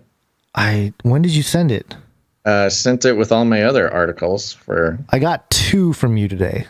Just so you're aware. Maybe it didn't make it then. I don't think it made it. Okay, why don't you start reading from that second paragraph? I'll resend, or I'll just get it and I'll take care of it. Okay, so read this one. Keep us up to date. The North Route on the New Jersey convoy, the latest in a series of protests by those opposed to COVID-19 vaccine mandates, sang the national anthem. Okay, you got through that. Tractor trailers with New Jersey flags affixed to their grills and cars waved the American flag. Flag moved in a slow crawl along Route 17 as police officers stationed themselves along the route to ensure safety. Safety. Okay. A Ramsey police dispatcher said there were no traffic issues as the group moved slowly but steadily through the borough. The convoy kept to the right lane and traffic appeared to move steadily in other lanes. Okay, so this has been your traffic report with Gonz. It sounds like there's no story here. The convoy stretch appeared to reach just over a mile as it made its way around a U-turn on Route 17 Saturday morning, but a truck driver documenting her journey in a Facebook live stream estimated a line closer to 5 miles. Okay. The group was heading to New Egypt Speedway in Ocean County for an evening welcome rally with guest speakers, music, and food. The North Jersey convoy. They're doing the party thing like the Canadians were. The North Jersey convoy will set off again on Sunday and meet a South Jersey convoy for a finale event. at the Salem County Fairgrounds. It was speculated. There you go. I've dropped mine in there. They changed it from when I sent it to you, but hopefully they didn't take out the good stuff. Okay, so this it's in is our just doc there. This story is specific to this local trucker group. Yeah, that's and very local. Great. Yeah, this is. I mean, all right, cool. Yep. But it also feels like it's a little bit behind because we've got BuzzFeed news here, which, as we know, took money from the government. Yeah, it was on the list. Yeah, they're on the list of people who took advertising money for the vaccine. The trucker convoy is circling Washington, D.C. to slow down traffic in protest of vaccine restrictions. Ooh, circling like some crocodiles circling its prey. This is why I wanted to bring it. Okay. Members of the People's Convoy in protest of vaccine restrictions plan to spend Sunday circling Washington, D.C.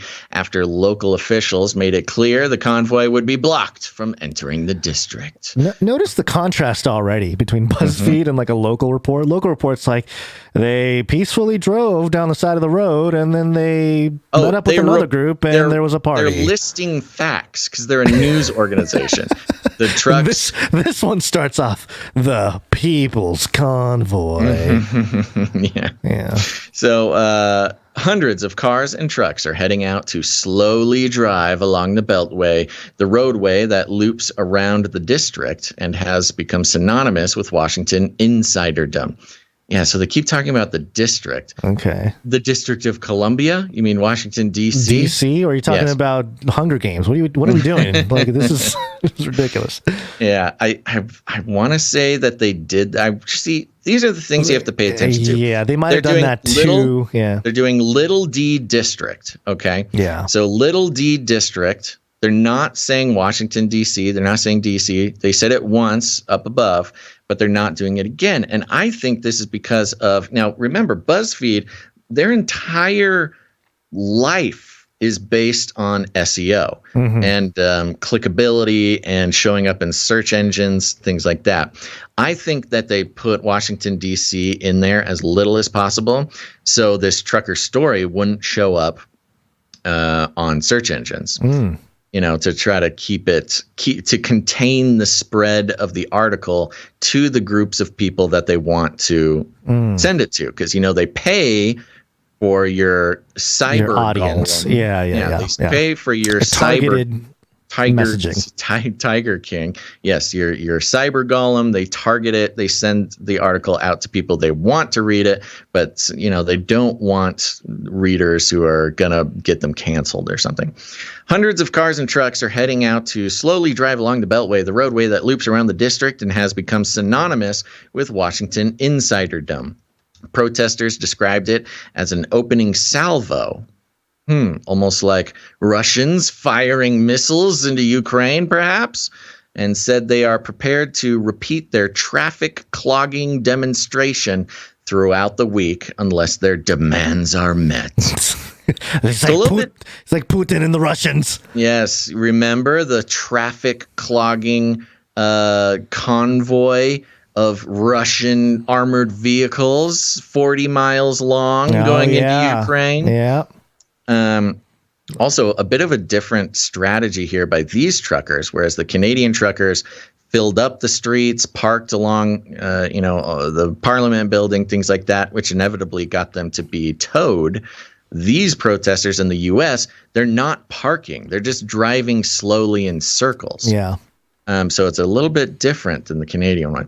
The convoy is a successor to the Freedom Convoy, a Canadian protest movement against vaccine mandates that took over the capital city of Ottawa, occupying the downtown core and holding a sort of running street party for 3 weeks before police cleared them out. The People's Convoy took off from Southern California almost 2 weeks ago and arrived in the D.C. area late Friday. Its base of operations since then has been the parking lot of a racetrack in Hagerstown, Maryland, about an hour and a half from the north of Washington. Quote, "This is a marathon, not a sprint, on the way to getting our country back," said protester Leah Nordman in the convoy's Telegram channel. I love this. They go to the Telegram channel a bunch. Instead of interviewing people in the convoy, they just sort of infiltrated the Telegram channel and they love quoting the Telegram channel. She said circling the Beltway was a peaceful indication of the convoy's size and strength, putting the ball in their court as to how this proceeds. Some supporters were disappointed that the convoy will not enter the capital, as the Canadian truckers successfully did. Quote, "Are y'all ever gonna actually go to Washington, D.C., or was that all just BS?" wrote one Telegram user named Eric. who we planted in the Telegram to ask this question. See, and that's exactly what I was thinking. If you just infiltrate the Telegram channel, then you can just create whatever quotes you want. You can poke and prod and call it an interview. You just have another account named Eric and just have him go in there and do things. And since you're not interviewing anybody or doing real journalism, you're just copying and pasting whatever's in the Telegram channel, which for some reason they want us to think is like an indication of truth. But okay. Quote, "A lot of people are giving money to something they think is going to actually happen." Okay, Eric. As the convoy neared, DC authorities brought in 700 unarmed National Guard troops to help manage traffic control and prevent a repeat of Ottawa, where hundreds of cars and trucks were able to park right in front of the Parliament building. Others in the convoy Telegram discussion defended keeping their distance. Quote, "It's a show of might. Show them what you can do, then go to the negotiating table. If they don't come through, you put the trailer on and you go on Monday," user Wesley Duchesne wrote. Some participants likened the DC area to enemy territory and said corrupt politicians are looking for an excuse to wield their power and arrest the truckers. Yeah, they're probably not wrong. Some pointed to the people arrested after January 6 riots, whom they referred to as political prisoners. Their demands include that the government, quote, "restore our constitution and end the COVID-related state of emergency that has been in place since March 2020. The effects of the emergency notice are largely technical, and in most of the U.S., few pandemic-related restrictions remain in place. The national state of emergency permits the federal government to issue COVID orders or waivers of rules and regulations, such as allowing expanded telehealth. Why are we even talking about telehealth services? Or allowing a hospital to conduct screenings off-site to limit the spread of the disease. Is a nice little half a paragraph that has nothing to do with anything about this story. Ending the state of emergency would also stop the use of COVID-19 treatments that are authorized under the FDA's emergency designation. So this is where BuzzFeed gets really tricky with their presentation of this. So they are, they say the truckers want to end the COVID-related state of emergency that has been in place. And BuzzFeed is coming through and saying that if you end the state of emergency, then the medications and the treatments and things that are keeping people alive would lose their emergency use sort of designation. So they're not even making it about the vaccines yet until now. This no longer includes the Pfizer and Moderna vaccines, which were initially approved for emergency use, but have since gained full FDA approval and would not be affected. So on one hand, they're saying the treatments will go away, so more people will die of COVID, but the vaccines won't go away because they're fully FDA approved. Now, this gets so complicated, and they make no attempt to clarify it. Because as we know, the vaccines currently being given out are under emergency use authorization. Comirnaty and the other brand name, approved, the ones that actually got approved, are not the ones being given out. We're still giving out the non-brand name vaccines, which are basically the same, but it gets really deep into like supply chains and inventory It's a business problem for big pharma. So keeping the emergency use authorization is different from using actual Comirnaty approved vaccines. And this a lot has to do with money coming from the government as well. Are you following? I think so. I mean, I was following you to a point. Yeah. So anyways, this is just BuzzFeed selecting very specific pieces of information just to make it sound like if they end the state of emergency, then like the truckers die from COVID. Then people will die from COVID and will still have to get vaccines. Even though the vaccines that anyway, the vaccines currently given out now are not the ones that would be administered. We've gone through before. It's not the most important for this story. The Biden administration recently extended the national state of emergency and has given no sign that it is going to meet protester demands. Yeah, well, he's a little busy right now. The protesters are working with less cash than their Canadian counterparts. They take a second and say they've only raised $5 million, or they've only raised $1.6 million and not the $10 million. Then it goes into the Russian invasion of Ukraine has captured the attention of the world, sapping the convoy's ability to make headlines and grab attention. Also working against their momentum is that their side has largely already won. Vaccine and mask mandates have mostly been dropped in the U.S., even in parts of the country led by Democrats. Yeah, I did see that sentiment, especially from Democrats and the left-leaning people. Like, why are they doing a convoy if they already got what they wanted? They just want to take over the Capitol like January 6th all over. It's like, that's the funny part, because the truckers do not claim that this is about the vaccine or the mask mandates. It's about the official state of emergency, which gives the government more powers to do things. Yeah, they've zoned in or dialed in on a very specific point which or is issue. Good. That is good, very specific. If you have demands, you got to be very specific about your demands. The one thing that I've noticed a lot with people that protest and do all that, they get a mic in front of them or whatever, they can't tell you why they're supporting something.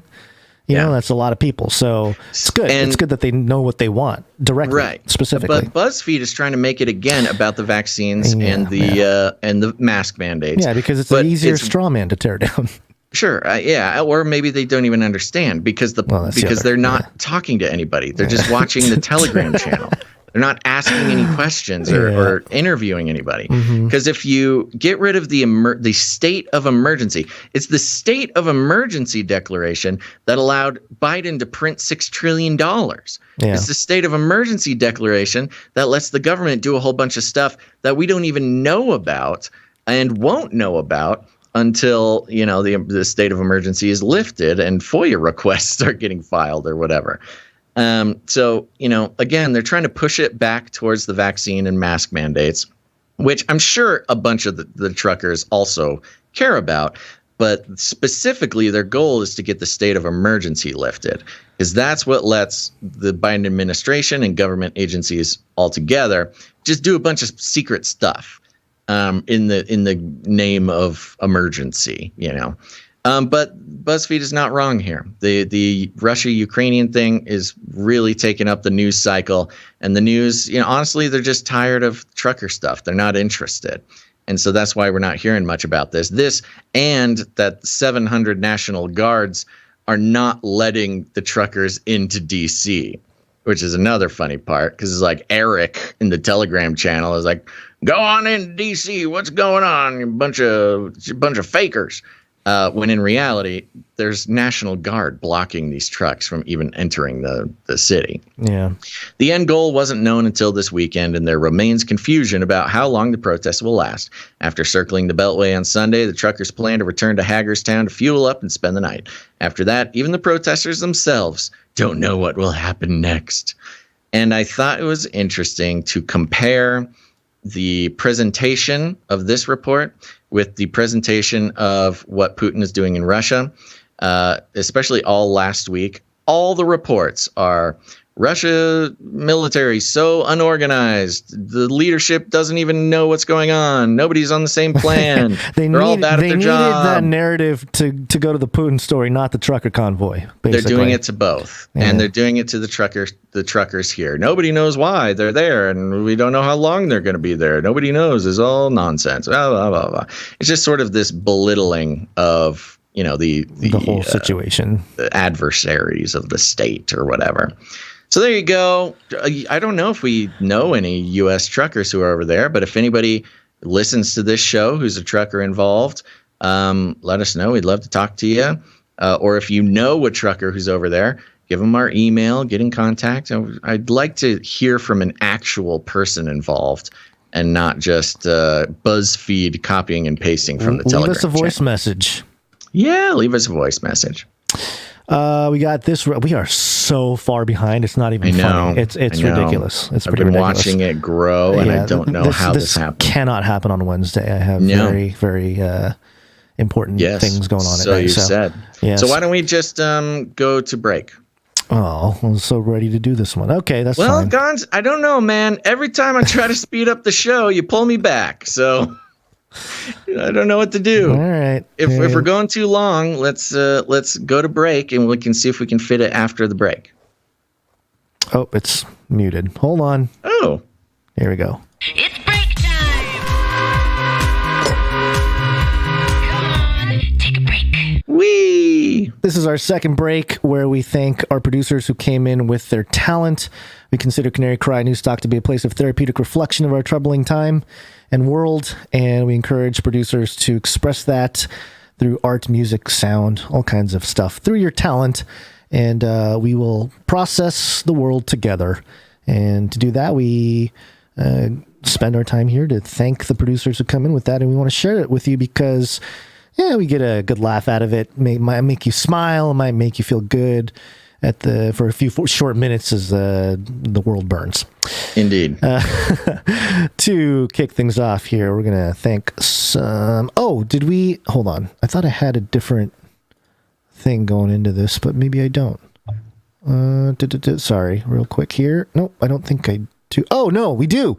We have to thank Faye Liverin, just right off the top here. Yeah, okay. Thank you, Faye Liverin. And we got a note. Hello, gentlemen. It began as simply wanting to get more use out of this overpriced Adobe suite. Okay, sure, I'll do some clipping. Then a little bird nudged me into After Effects, and I'm kind of hooked. Shout out to Sir Dove, whose epic Canary takes center stage. More intro animations are on the way. Cheers, Yeehaw. Faye.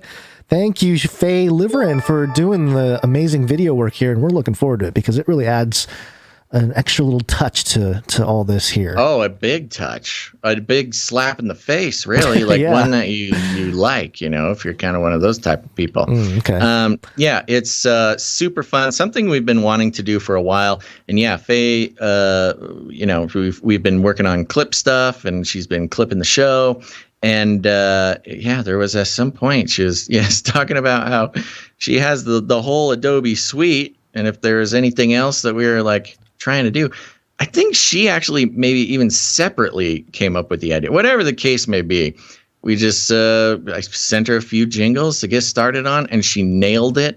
It's always a little bit, just for me personally, I can get a little stressed about the big projects like this because I want to make sure it's good. I want to make sure that it fits what we're doing here and stuff like that. And so I was going to send her some art direction and stuff. And she just went to town before I even could. And she just completely nailed it. Knocked it out of the park. It's awesome. Amazing. Yeah. So thank you very much, Faye Liverin. Thank you, Faye Liverin. This is almost like a new type of producer because I was looking at it. We have art production. I guess it'll fall in art, but we also have music or audio production, and this is a little bit of both.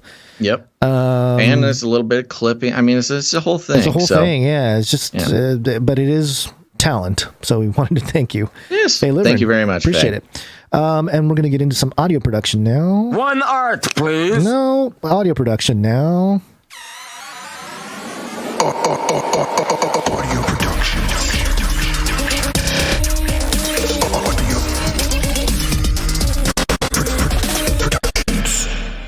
And we have a note from Psalm 40 who came in and said, "Blessings, my bros. I pray you both had a restful weekend and a ripe Sabbath.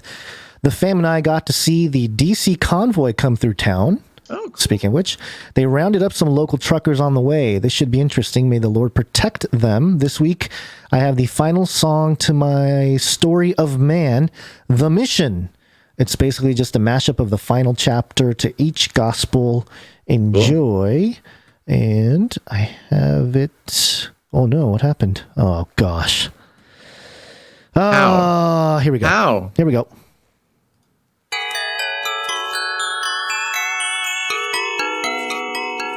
A little intro. Hold on, got a connection issue.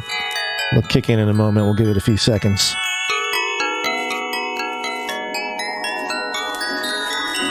On the first day of the week, at early dawn, the women of Christ went to visit the tomb. As they arrived, they saw that the stone was rolled away, and when they went in, they did not find the body of the Lord Jesus. As they stood there in confusion, behold, 2 men suddenly appeared, and their clothing flashed as lightning. Ooh, that's fun. Those angels. That's a vibe, man. That's I like cool. it. Thank you very much, Psalm 40. Thank you, Psalm 40, and we'll play the whole track at the end of the show. Mm-hmm. And thank you very much. Appreciate it. Next up, Jonathan F. came in with a bunch of ISOs. A salvo. Yeah. I don't think he had a note for any of these, but we'll just go through them. Play away. We have the Uwu 5 rating reviews, I think. Leave a rating and review, and Basil will.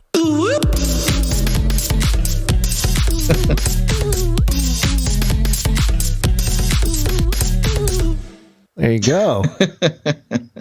I like it. It's less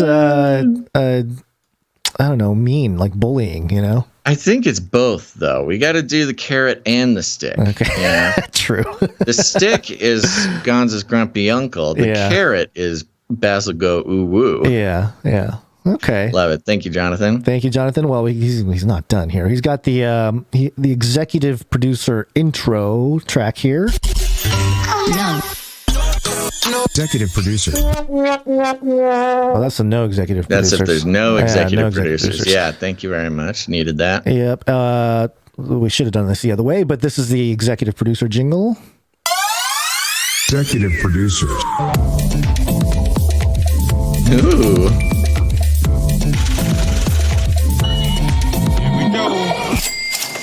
I like it. I like it as the intro. I think we can bring up the executive producers with that. Yeah. So I appreciate that. Then he gave us the Corn Pop ISO. And Corn Pop was a bad dude. We did have lots of requests for that. Back to the executive producer intro. Just a quick programming note. Sure. Feels like when I go something like, who are we thinking today, Gonz?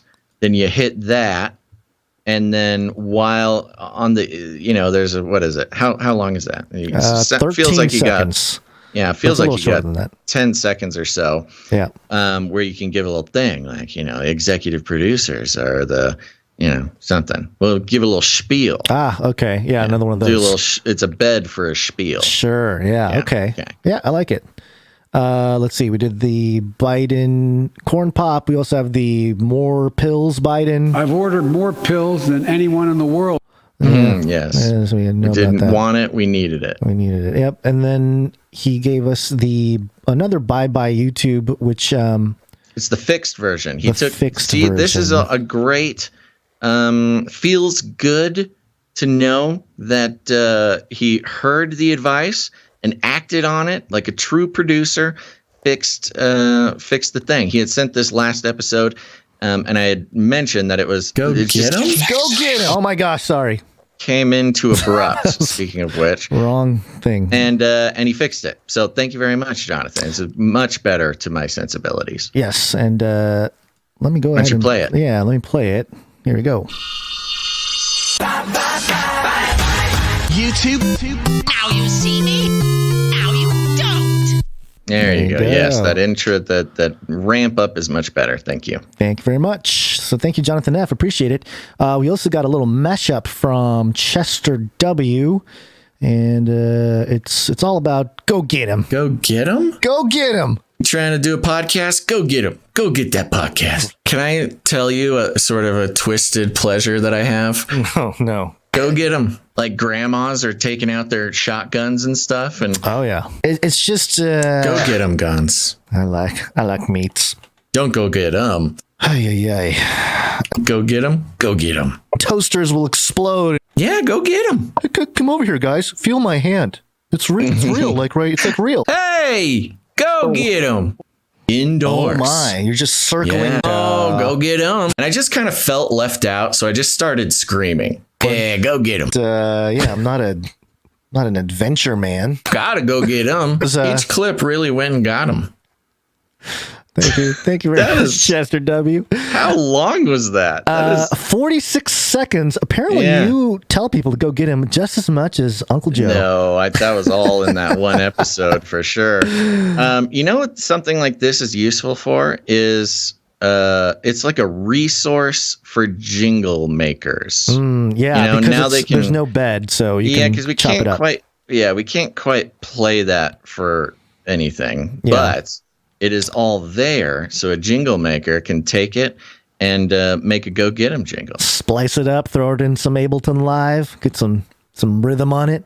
Yeah, and it doesn't even need to be a whole thing. There's just lots of options in there to pick go get 'ems. Yeah. Thank you very much, Chester. Thank you very much. Very good. All right, time for some art. One art, please.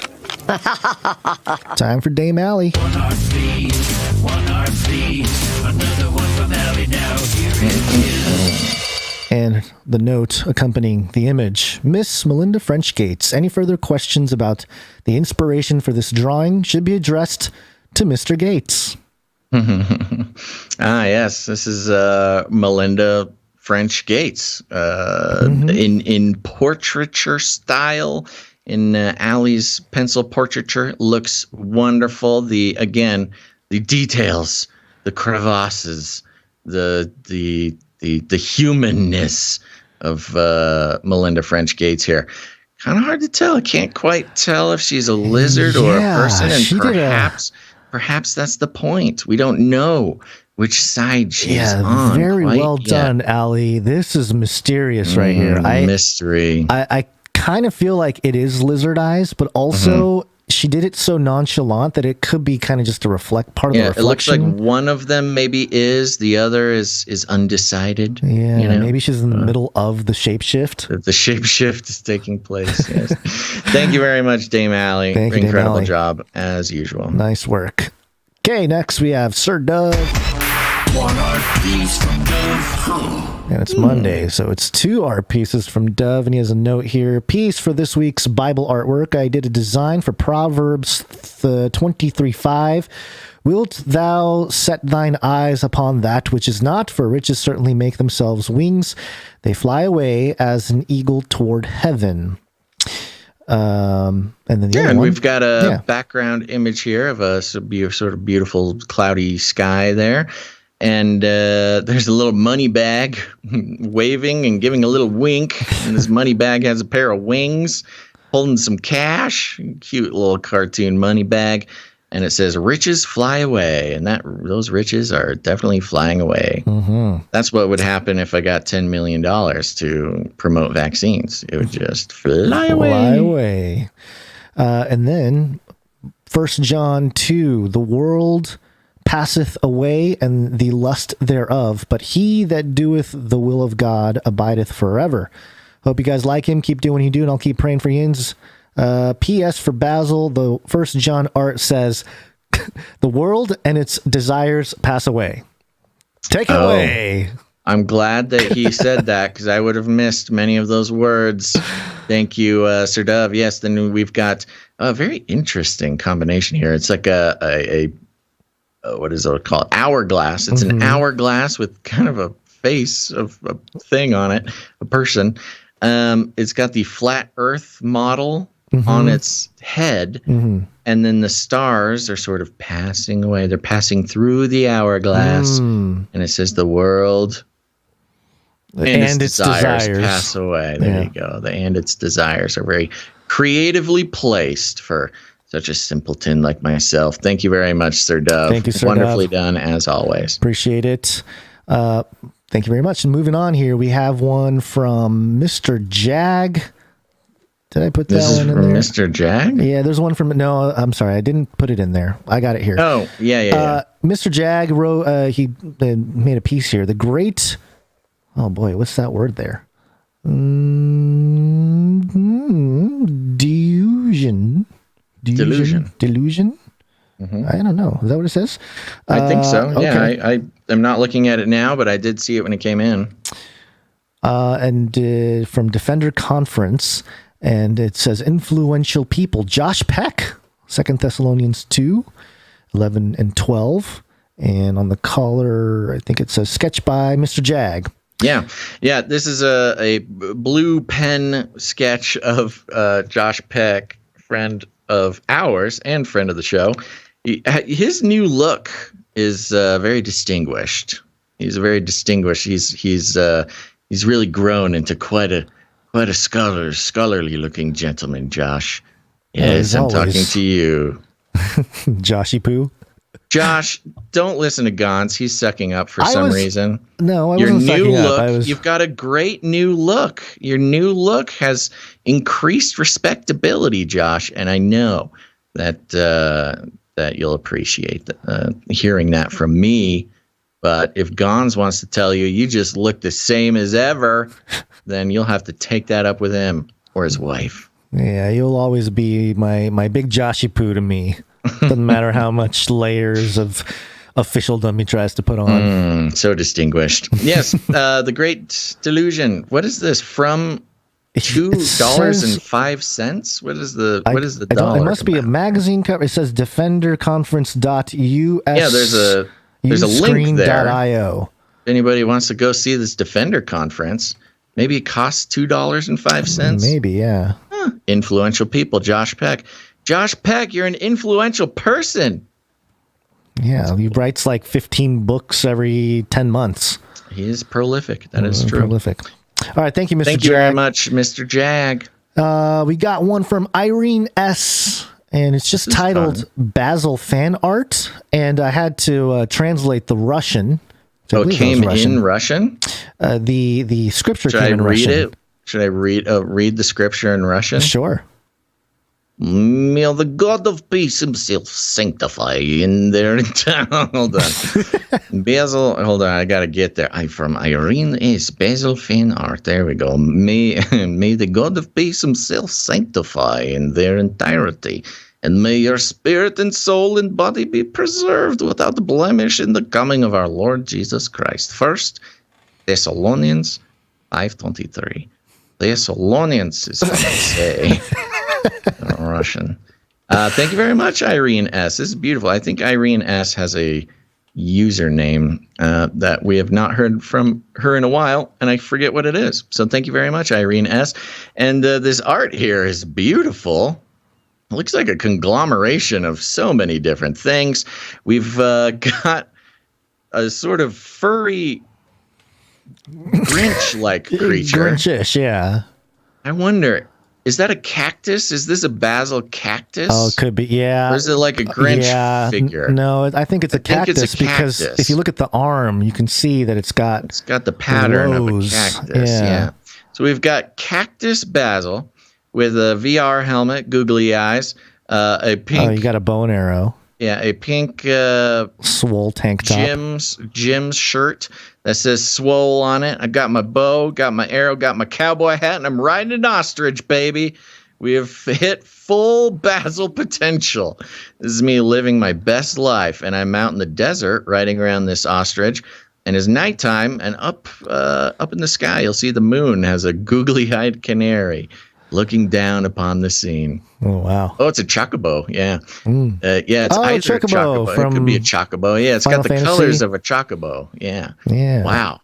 There's some deep Basil lore involved in this thing. Yeah. Thank you very much, Irene S. This is very special. This one's going on the fridge.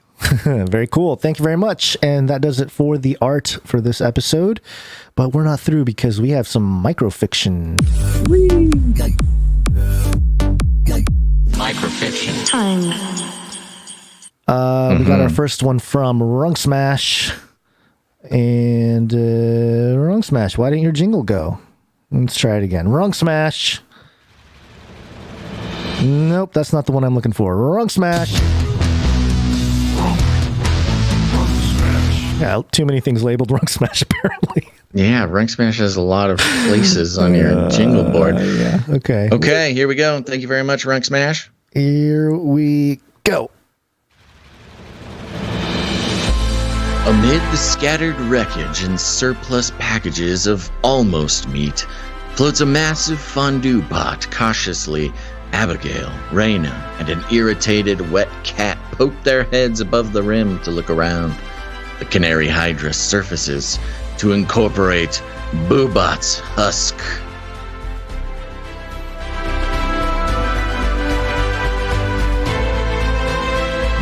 The Canary Hydra, the Bobot, Abigail, all the it's all coming together. Thank you very much, Frank Smash. And if you're new to the show, the microfictions, don't worry about understanding them too much. Just let them wash over you and appreciate them for the works of art that they are. Yeah. Okay, we got one from the Sentinel as well. Basil parks his AMC Pacer outside Skatesay, Gonz's warehouse. He puts his skates on and rolls in. Hey, Skatesay! Let's start training for this tournament. It's time I get my gold medal too. Skatesay Gonz doesn't respond. His eyes glued to his newspaper. He mutters quietly. Tournament announcement senior judge. John Grease, owner of the House of Skating roller skating rink. Skatesay Gonz thinks back to his Olympic victory. I cannot help you, he says shamefully. Skatesay Gonz, what do you mean? You must, Basil pleads. I want to win like you did. Basil, son, Skatesay Gonz says softly. I must tell you the truth about my gold medal.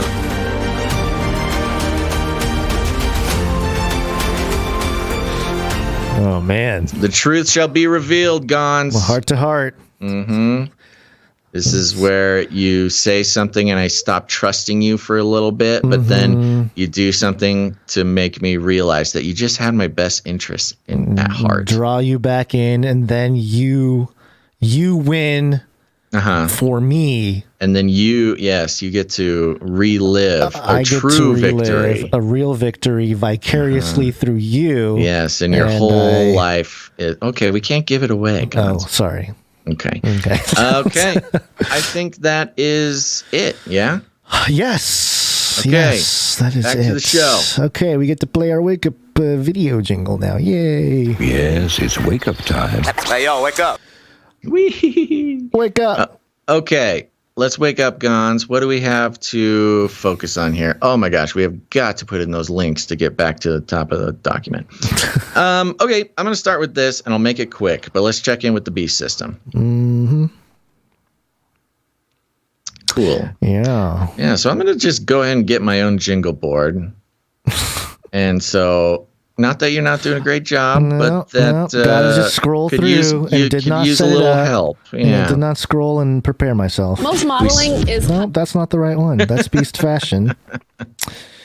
What happened to Beast System? Because this was your segment at one point. And it's just gone, huh?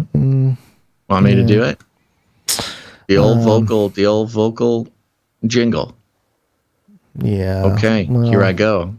You get 3 more seconds. Speaking of the beast system, beast system. Wow. Okay.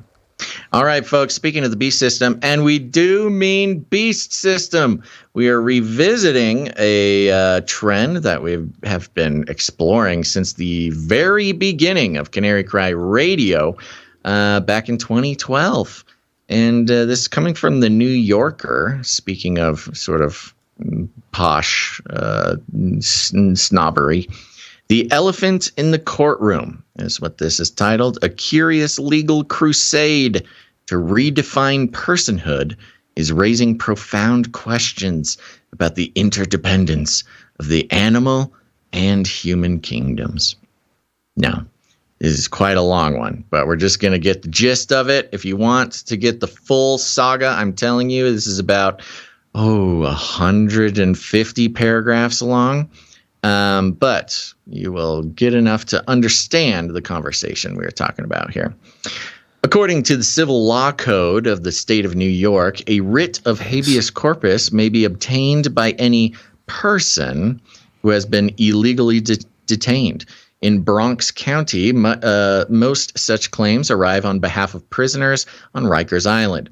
Habeas petitions are not often heard in court, which was only one reason that the case before New York Supreme Court Justice Allison E. Tuitt Non-Human Rights Project versus James Breheny et al. was extraordinary. I just realized that there's a listen to the story button.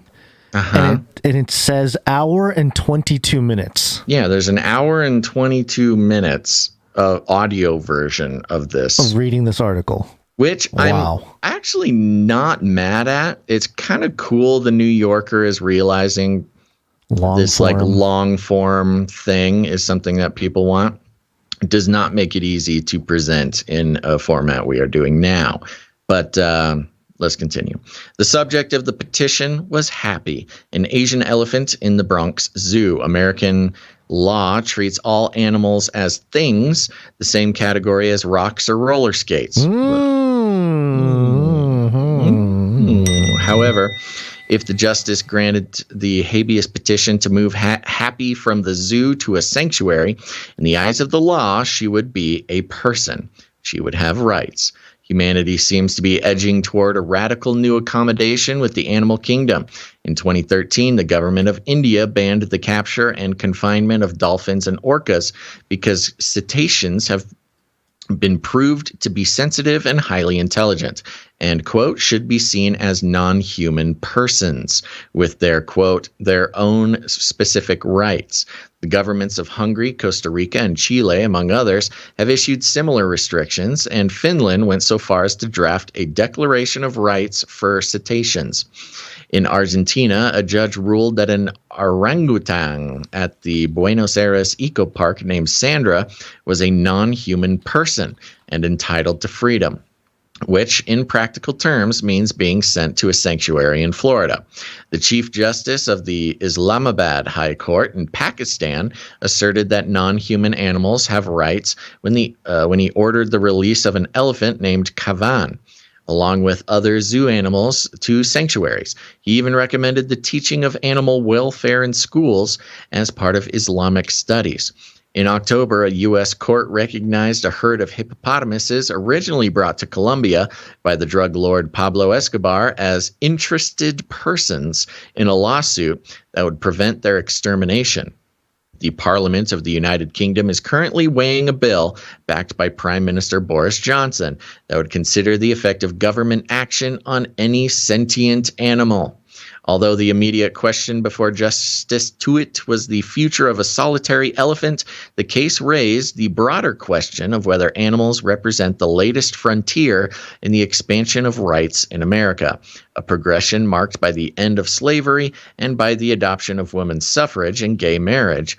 These landmarks were the result of bitterly fought campaigns that evolved over many years. According to a Gallup poll in 2015, a third of Americans thought that animals should have the same rights as humans, compared with a quarter in 2008. But protecting animals in this way would have far-reaching consequences, among them abandoning a centuries-old paradigm of animal welfare laws. Arguments in Happy's case began in earnest in September 23, 2019, in an oaken courtroom populated with reporters, advocates, and attorneys for the zoo. Kenneth Manning, representing the Wildlife Conservation Society, which operates the Bronx Zoo, made a brief opening argument. He pointed out that the plaintiff, the Non-Human Rights Project, or NHRP, had already bounced through the New York court system with half a dozen similar petitions on behalf of chimpanzees. All had failed. Manning read aloud from one of those decisions, which ruled that, quote, the asserted cognitive and linguistic capabilities of a chimpanzee do not translate to a chimpanzee's capacity or ability, like humans, to bear legal duties or to be held legally accountable for their actions, and that the animal therefore could not be entitled to habeas corpus. The NHRP countered that, quote, probably 10% of the human population of New York State has rights, but cannot bear responsibilities either because they are infants or they are children or that they are insane or are in comas or whatever. Manning urged Justice Tuitt or to follow. Whatever. Yeah, I know, it's kind of funny. Yeah. Throw that in there. Manning urged Justice Tuitt to follow precedent. Quote, the law remains well settled that an animal in New York simply does not have access to habeas corpus relief, and that's reserved for humans. So there is nothing in this case dealing with any claim of mistreatment or malnourishment or anything with respect to Happy the elephant. Manning summarized, quote, in short, Your Honor, Happy is happy where she is. And it goes on. And there's lots of good stuff in here. It gets a little bit more granular with this particular elephant's case. And it's got all sorts of stuff wrapped up to it. I mean, social justice stuff of all shapes and sizes continue to sort of weigh on this concept of not animal rights, but non-person entities. No, what is it? Non-human persons to have legal rights. And this is interesting development in our career, Gonz, because we used to spend pretty much as much time as we spend on FLIPPY now. We were kind of following this idea of the personhood of animals. And I honestly don't remember exactly where we left off or really what our concerns were with this. But I do want to be clear. I'm fine with animals running free. I get a little sad every time I go to a zoo or a water park or something that has animals. So, if I personally question a lot about the non-human personhood of animals, it's not because I don't want them running free and living their best lives. That I'm just, of course, a fan of that. But it really gets into sort of more obscure Canary Cry-y, fringy type of ideas. When we talk about the social engineering, the definition of a person, what is an entity? What is a legal entity? How does the law apply? And of course, now, this conversation has proceeded all the way to sort of the personhood of robots. And I think the personhood of robots and the personhood of animals conversation has more in common than we could possibly, that anybody might sort of initially expect. Because under the law, they're both objects. They're both things. The difference, I guess, is that the animals allegedly, would prefer to not be things. I guess that's the case being made, I guess. Whereas, we're waiting for a robot to wake up and say they don't want to be a thing. But as of now, robots are pretty familiar with the fact that they are things. What do you think? There's a few things going through my head in terms of, there's so many layers to this, because there is a certain point at which, you want animals to be happy. They clearly have a sense of some kind of suffering. You can hear, you know what I mean? You can hear some kind of sense of self, right. Especially if you're talking about, chimpanzees or elephants or smart. I think dogs too have a sense of self. Yeah. But I think there is an argument to be made of like, okay, as a person, if you're going to really lift animals up to the level of person, there are obligations and duties. And I don't know that animals can comprehend or fulfill those obligations and duties as a member of society. Yeah. So that's where, when it comes to robots, it's a little bit more of an interesting discussion, because they are created for the purpose of use, right? For work or whatever it may be. Well, I mean, I think that is a difference in the conversation, because if animals are sort of created by God and not built in a factory, would that not give them more of a they have the breath of life, so they ought to be in that direction, yeah. Right?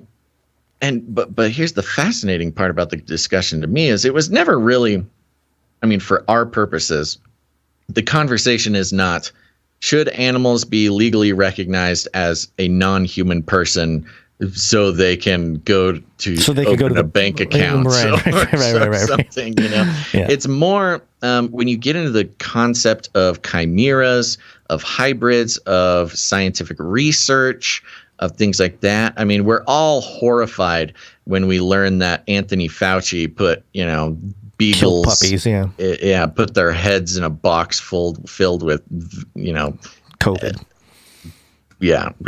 Predatory bugs or whatever it was. Yeah. And this sort of legal framework would give or would complicate the legal framework of science, things like that.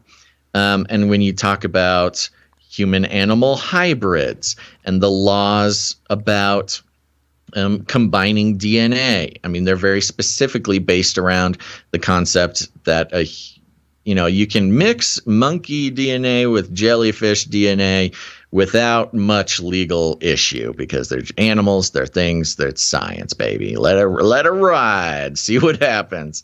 But when you start mixing, monkey DNA with jellyfish DNA and you add a little human in there, suddenly it's an international crime. Right. But if these animals were sort of elevated to some sort of legal state of person, how would that affect not just the social engineering of, mixing with animals, whether hopefully scientifically in that case, but it does bring up some more inappropriate questions as well when it comes to people and their relationship with animals. Mm-hmm.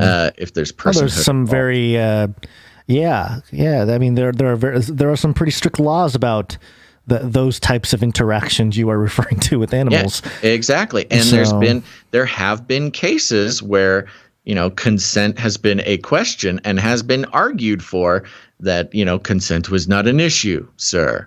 Anyways, we don't need to go deeper into that. So yeah, you get the point. Now, if there's it didn't try to stop. No, don't even just keep on moving. Keep that train moving right out of the station. But you get the point. Yeah.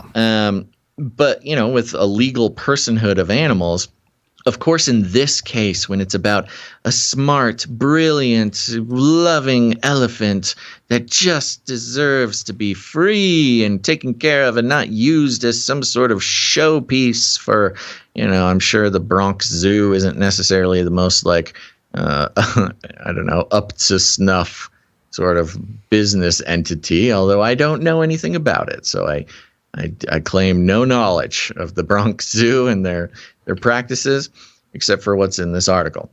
But it's interesting because we are 10 years now. We are on our 10th anniversary month, Gonz, of our podcasting career, and 10 years since we first started investigating the personhood of animals fight, which apparently has been raging on without us paying attention the past few years. Yeah, it'd be interesting to catch up on some of the legal stuff that has played out in the last few years. Yeah, but well, they kind of summarize it right there. They do summarize it, but the long story short of this article is this might be the one.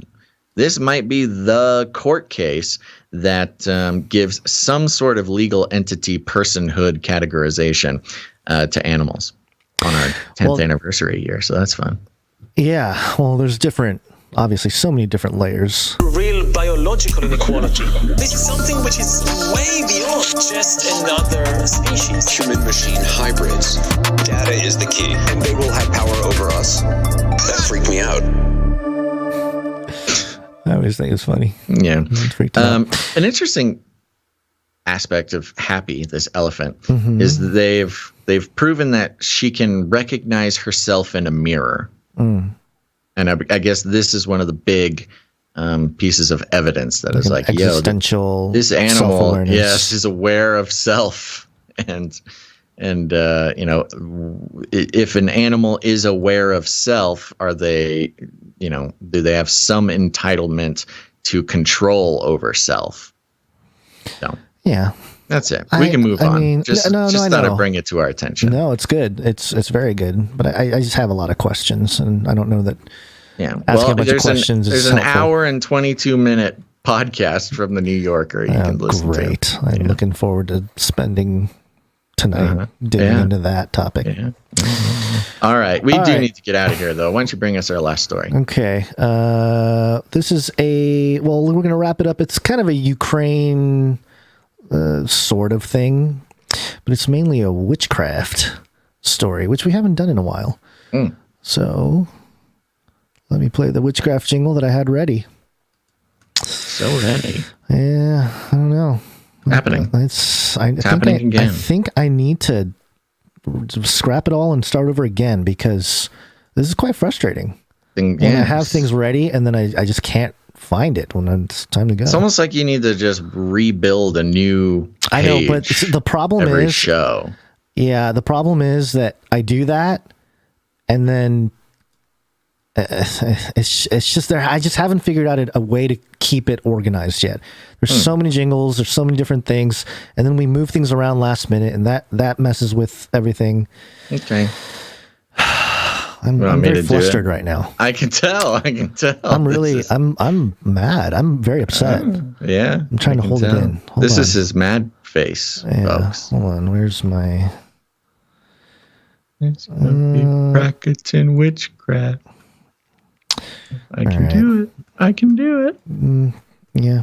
If I put a time limit on you, then you'll immediately find it. That's how it's been the last couple times. I'll give you 3 more seconds because this is a sort of record-breaking dead air for this show, and that's saying a lot for us. So I'll give you a few more seconds, and then here's the thing: the last story of the show, folks. Going into it, boom! This girl be practicing witchcraft. And here we are. Story is coming from wildhunt.org.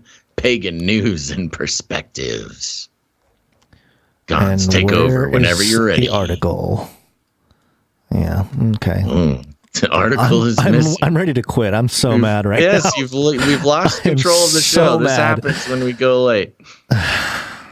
Okay, I will start. I'm just waiting for the page to load. Okay, here it is. It's okay. This is Wild Hunt. This is Pagan News and Perspectives. I thought this was interesting.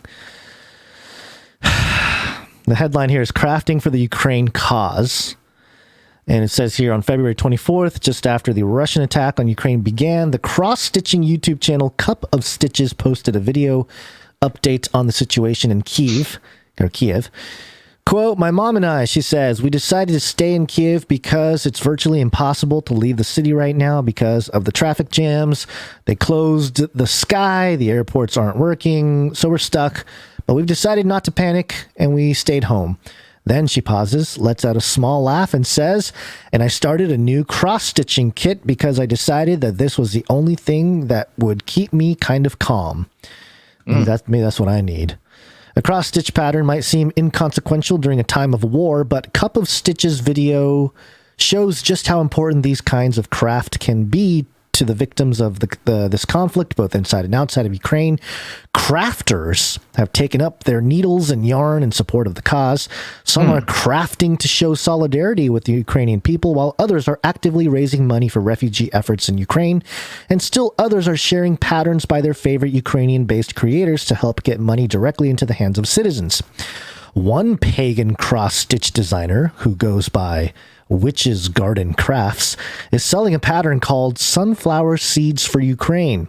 It was inspired by the now viral incident of a Ukrainian woman confronting Russian soldiers by telling them to, quote, put sunflower seeds in your pocket so they grow when you die.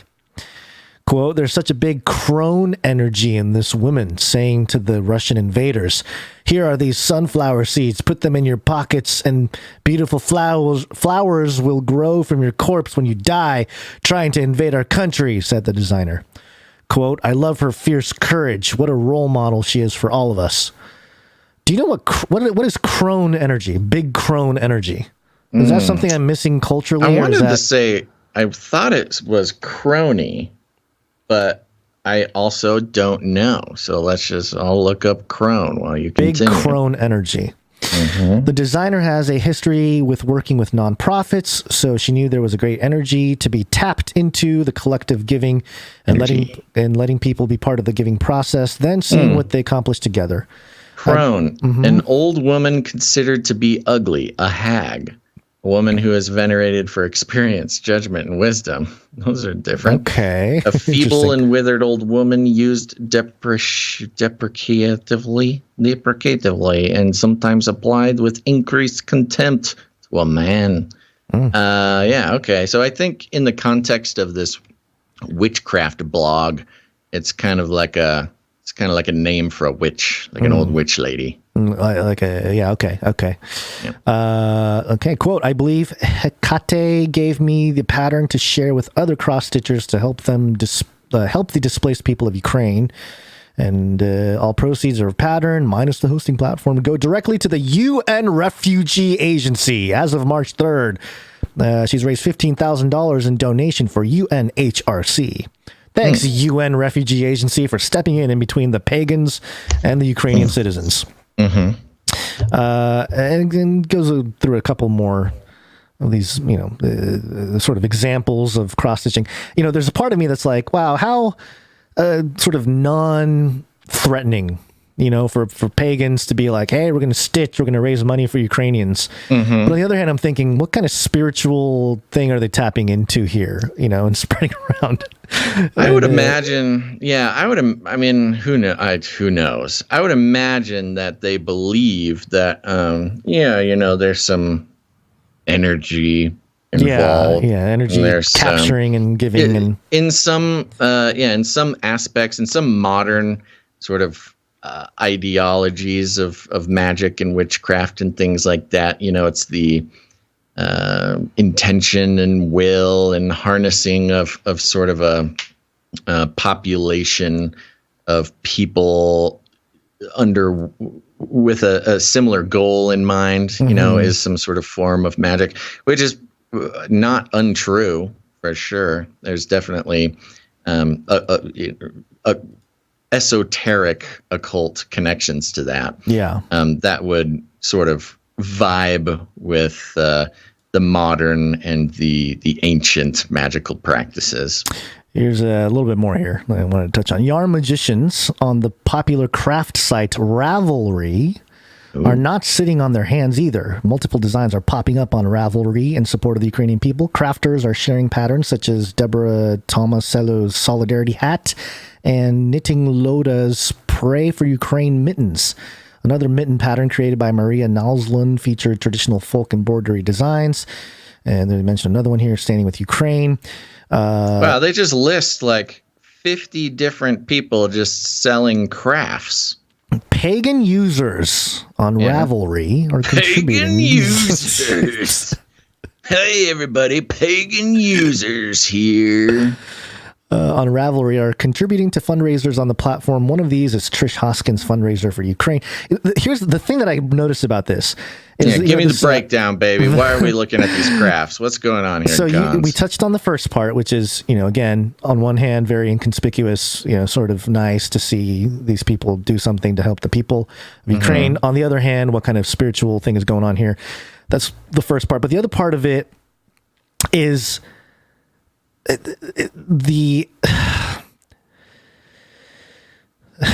I lost my train of thought, and this is how this segment appears to be going. Well, while you just take a breath, I'm going to read this quote that's at the end of the article. As someone who is safe in Canada, it feels hard for me to articulate my feelings and emotions, knowing what is going on and how many people are so negatively and significantly affected. She said. She is... I don't see her name anywhere. I remembered. Okay. There's a point that when I kind of looked up a couple of these creators, and they're very indistinguishable from just any old Etsy creator or whatever.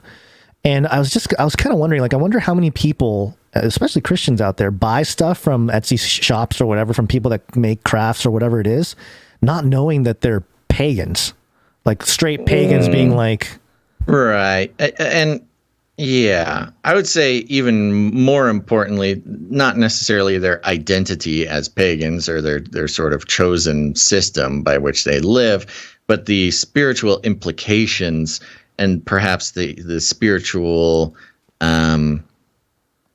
forces involved in that the type consequences of thing. or the implications. Yeah, depending on the extent of your sort of biblical worldview, how far that reaches in your life, it could be as much as some actual some dark passengers coming along with your cross stitch.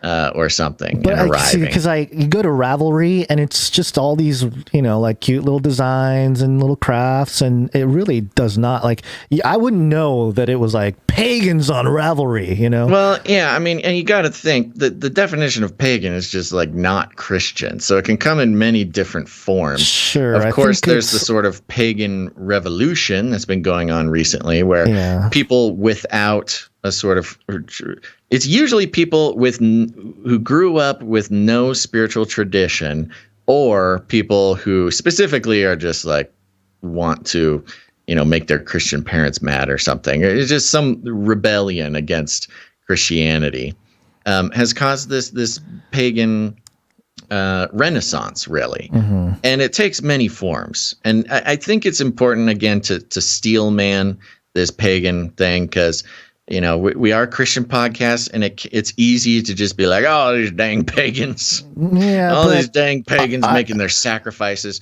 Yeah, but it's important to keep in mind, as we discuss, that, it's kind of like tarot nowadays. There's a lot of people, and I'll finish that quote that I was going to make that comparison to. It's kind of like tarot. A lot of people practice with tarot cards, and some of them are aware of the spiritual implications of that and use it in some sort of fully occult way. And some of them just do it because it's a fun way to do some self-help or something, mm-hmm. or is a conversation starter with yourself, basically. I'm not trying to belittle it. I'm just giving you people get mad at me every time I get into this. I'm just telling you it's the truth of this culture right now. Everybody is worshiping Satan. No, I totally, and that's not even what paganism is. It's not worshiping Satan. Yeah, I'm not talking about you. I'm talking about Liz. I get emails all the time about this. Sure. And same as with paganism. A lot of them are just people who have not had spirituality growing up. Christianity is uncool, so I'm going to pick a cool pagan tradition that has a bunch of cool people with tattoos and are cool. Sure. Some people are legitly sort of pagan in the traditional sense, in that they will fully sort of worship, pagan gods, spirits, or whatever. Yeah. Well, it could take many forms. Yeah. And go from there. And there are varying degrees of sort of practice in that, ranging from full-on animal sacrifices to sort of just having funny things in your house. Well, their description of their little about thing says the Wild Hunt is a daily online news journal and is the primary destination for those interested in following news and commentary relating to modern paganism, heathenry, polytheism, the occult, New Age, and other similar religions or practices. So Yeah. Well, there you go. It's kind of they're all kind of lumped in together nowadays. But the reason I was bringing up this quote here, as someone who is safe in Canada, it feels hard for me to articulate my feelings and emotions, knowing what is going on and how many people are so negatively and significantly affected. Since art and creating is a way for me to express myself and channel my emotions into something positive, I turned to it and created this piece. And this is sort of the form a lot of modern magic takes, which is it is about will, it is about emotions, it is about channeling those energies into a direction with an intention, and thus the sort of magic works. Interesting. And that's how a lot of the pagan stuff works for a lot of people, not everybody, but.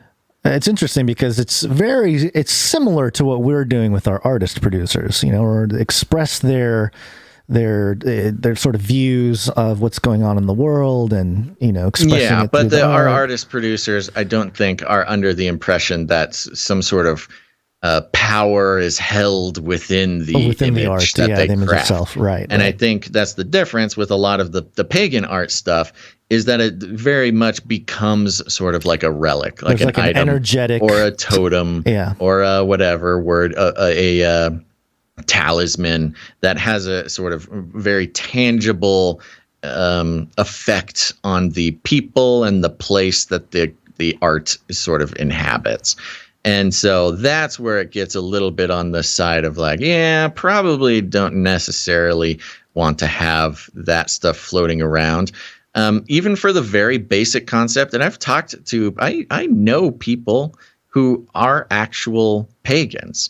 And it's interesting because the disconnect in conversation there goes. And I like to talk about in this stuff in sort of relational terms because they are still people.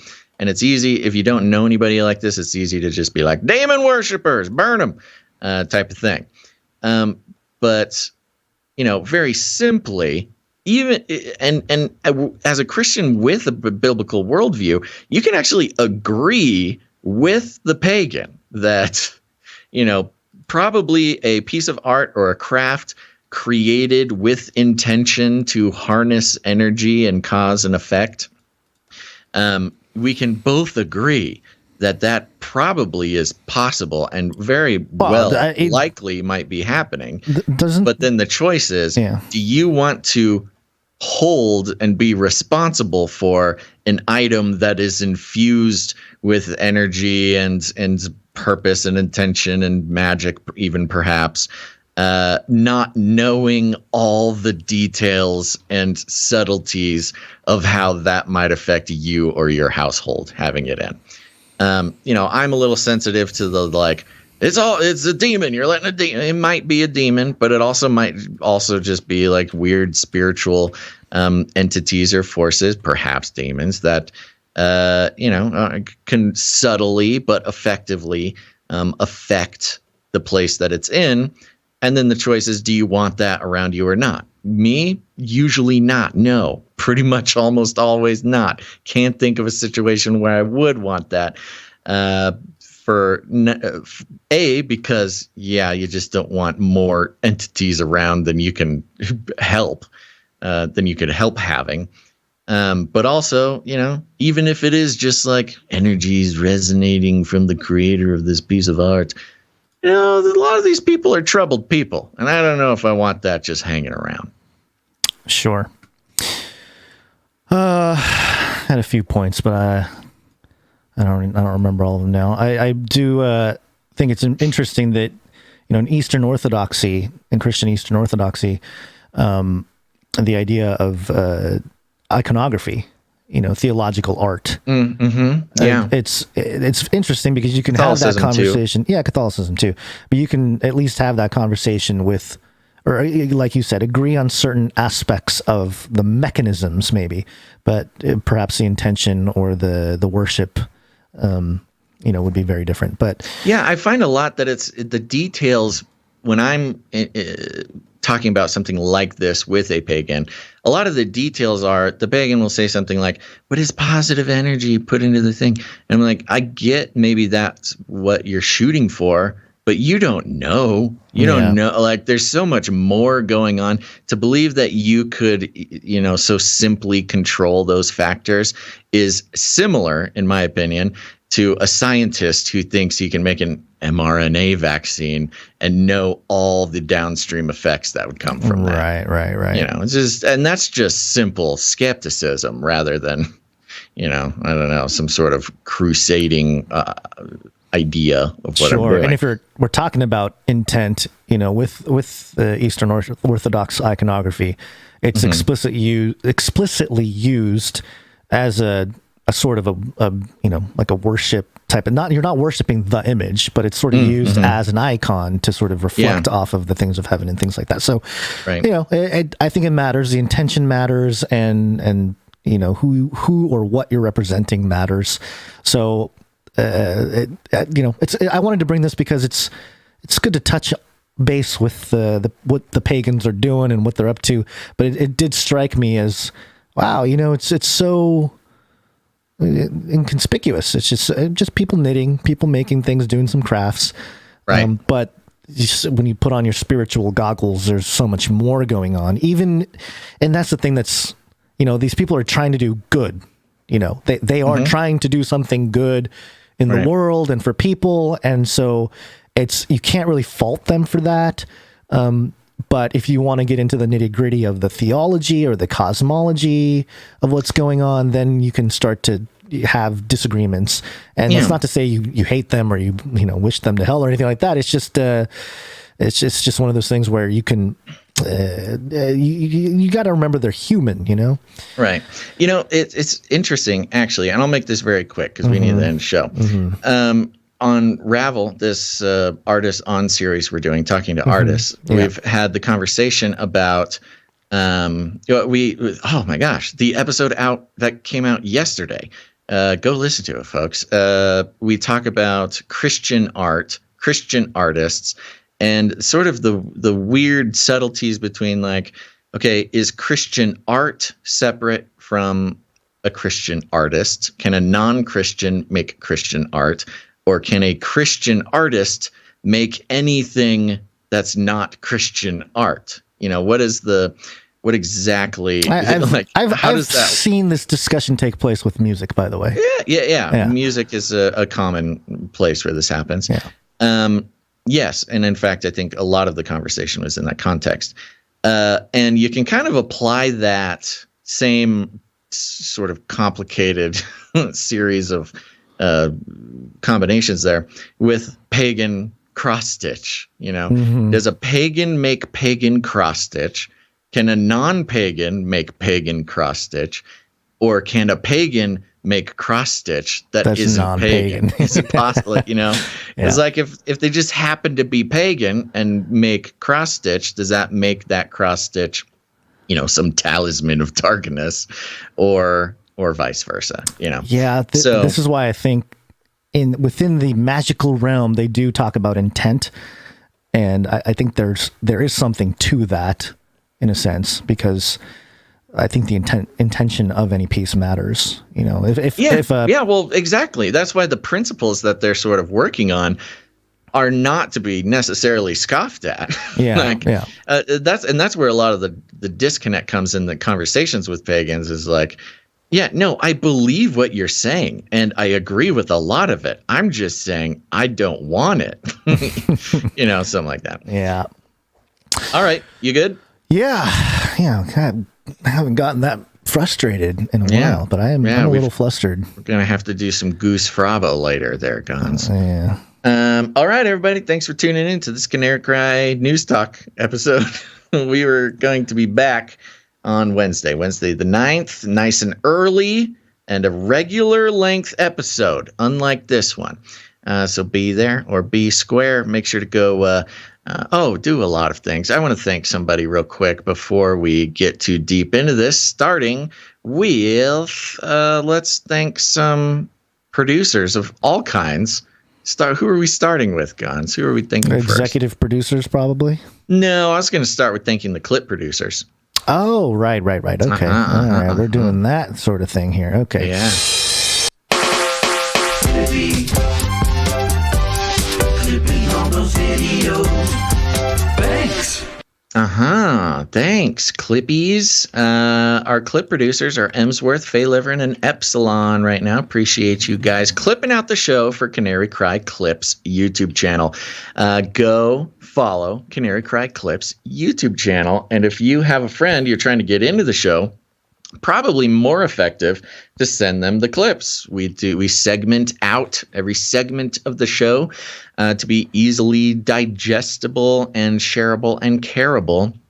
And that's all thanks to our clippers. So thank you very much, clippers. Here it is. Okay. This girl must be practicing witchcraft. Found it. Wow. Resurrection. He's back. In the spot where I put it. Okay. You can hear him healing as we do the podcast.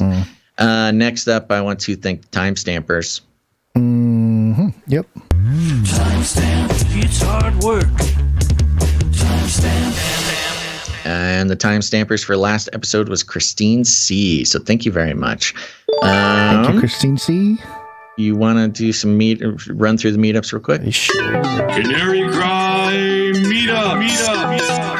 I didn't check if there were any updates. Hopefully there's I didn't see any come in. Okay.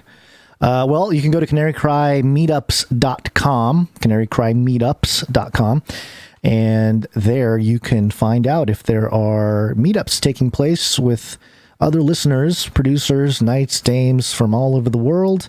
And if there's not one happening near you, then you can be the one. Be the one. Choose a location, figure out a date and time, make a flyer, and we will help you promote it right here on the show. Upcoming meetups, Zoom meetup happening every third Saturday of each month, led by Ciara, 11 a.m. to 3 p.m. Pacific time. Again, that's every third Saturday. Look for that on Zoom. Ciara is also leading the Washington meetup, March 19th, 2022, and you can contact her to find out more about that one. April 30th, East Texas Canary Cry meetup at the Dangerfield State Park. Contact Cool Runnings Mon. And you can find his contact information there too. East Texas meetup, April 30th. And then a week before, San Diego, California, April 23rd. Contact Meredith for the Bergen Brewery, Carlsbad, California meetup in San Diego. And I think that's all that's scheduled for right now. I know there's some in the works in the background. And we'll learn more about I think there was like a South Carolina one.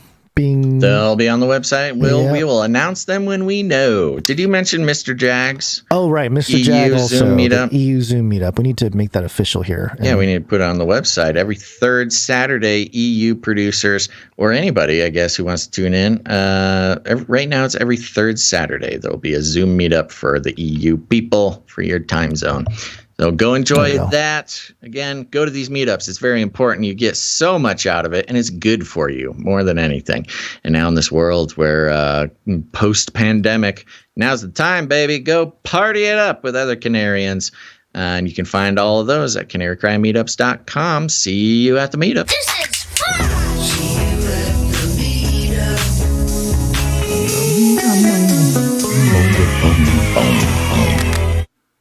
Okay. And other than that, leave some ratings and reviews, folks. It's very important, but don't take it from me. Take it from Gonz's grumpy uncle. Ugly, horrible person. You must leave review on iTunes. And if you do not, you are ugly, horrible person.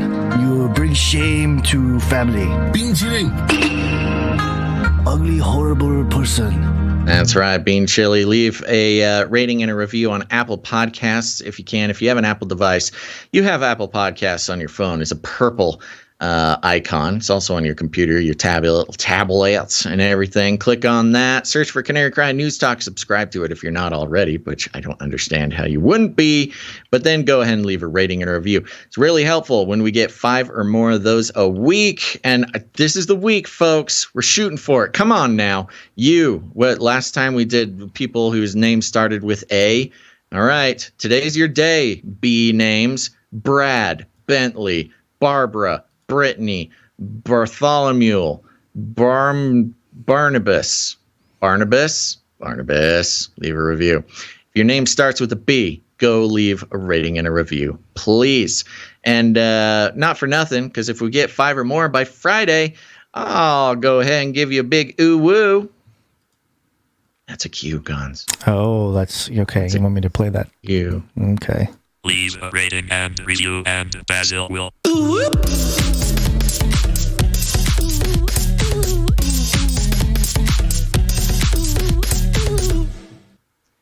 Did he auto-tune me going ooh woo throughout that whole song? I think so. Wow, that's a lot of work. Thank you. There you go. Go leave ratings and reviews. You know what? I forgot to look for our social media shout outs. Go look for people who are posting about the show and follow them. That's the most important thing.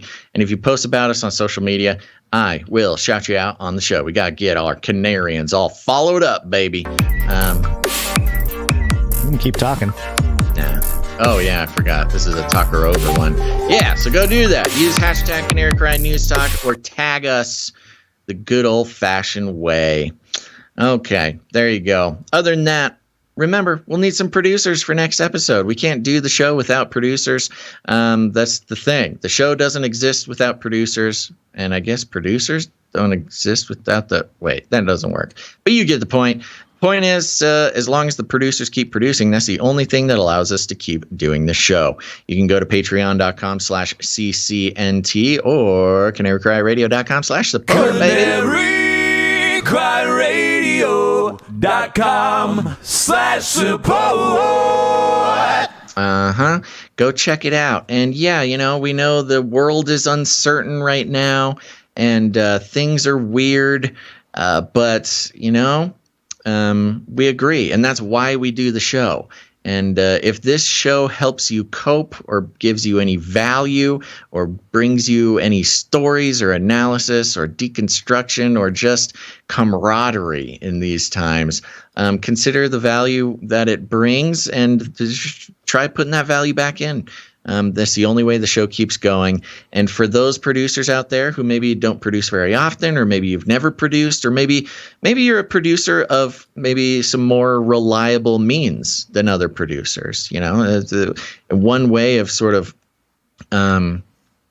recognizing that some of us are more have more means than others is to realize that perhaps there's a responsibility there to carry the load while the other producers are unable to do so.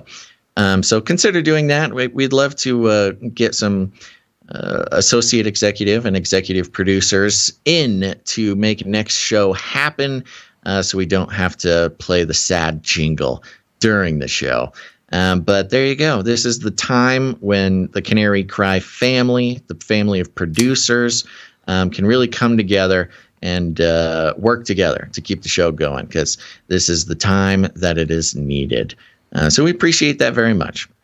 But I do want to thank the producers of this episode 455. Can you believe it? We just keep doing more episodes, starting with our executive producers, Anonymous and Dame Lynn, Lady of the Lakes. Thank you two so much for stepping up, making the show possible. And as well as the rest of our wonderful producers who also are helping carry the load, starting with Dodie the Coyote, Hillary M., Greg and Gaynor, Puddin 22, Morph, Jonathan F., The Green Mountaineer, Alex Portico Vito, Jason P., Palmer B., Sir JC, Knight of the Techno Squatch, Sir Scott, Knight of Truth, Gail M., Boko Jojo, Sir James, Knight of the I don't have the full one here. Will you look that up for me real quick, Gonz? Caitlin C., Jackie U., Sir Casey the Shield Knight, Runk Smash, Socks, Sir Socks, Knight of Argyle, Veronica D., Doctor Who Dundat, going back to Sir James, Knight of. Do we have it, Gonzo? Oh, I thought you had it on the list here. I guess the knighthood, the roundtable page hasn't been updated. No, the roundtable page needs to be updated. Okay, that was my resource.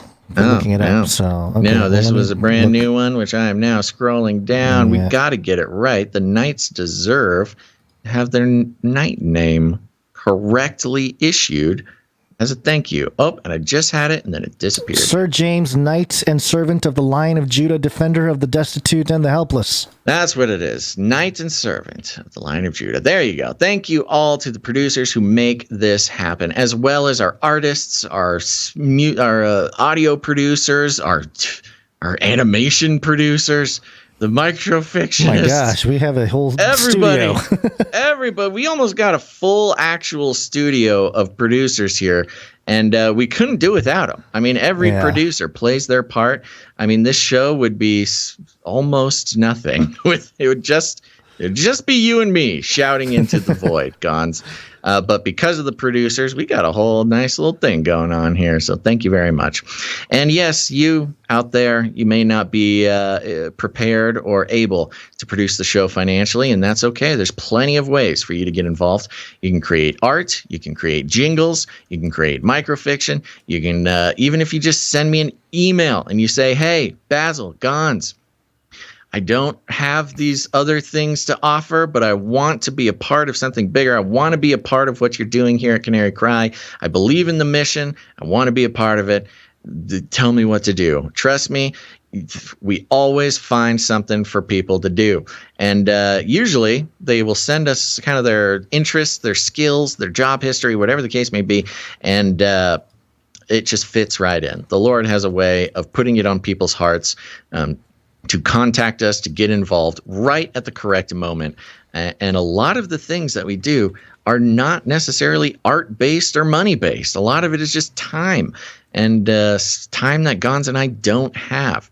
So there are tons of producers behind the scenes doing stuff, making this all run. If you want to be in that group, go ahead and send us an email at CanaryCry.Radio@gmail.com. Let us know you're interested in getting involved.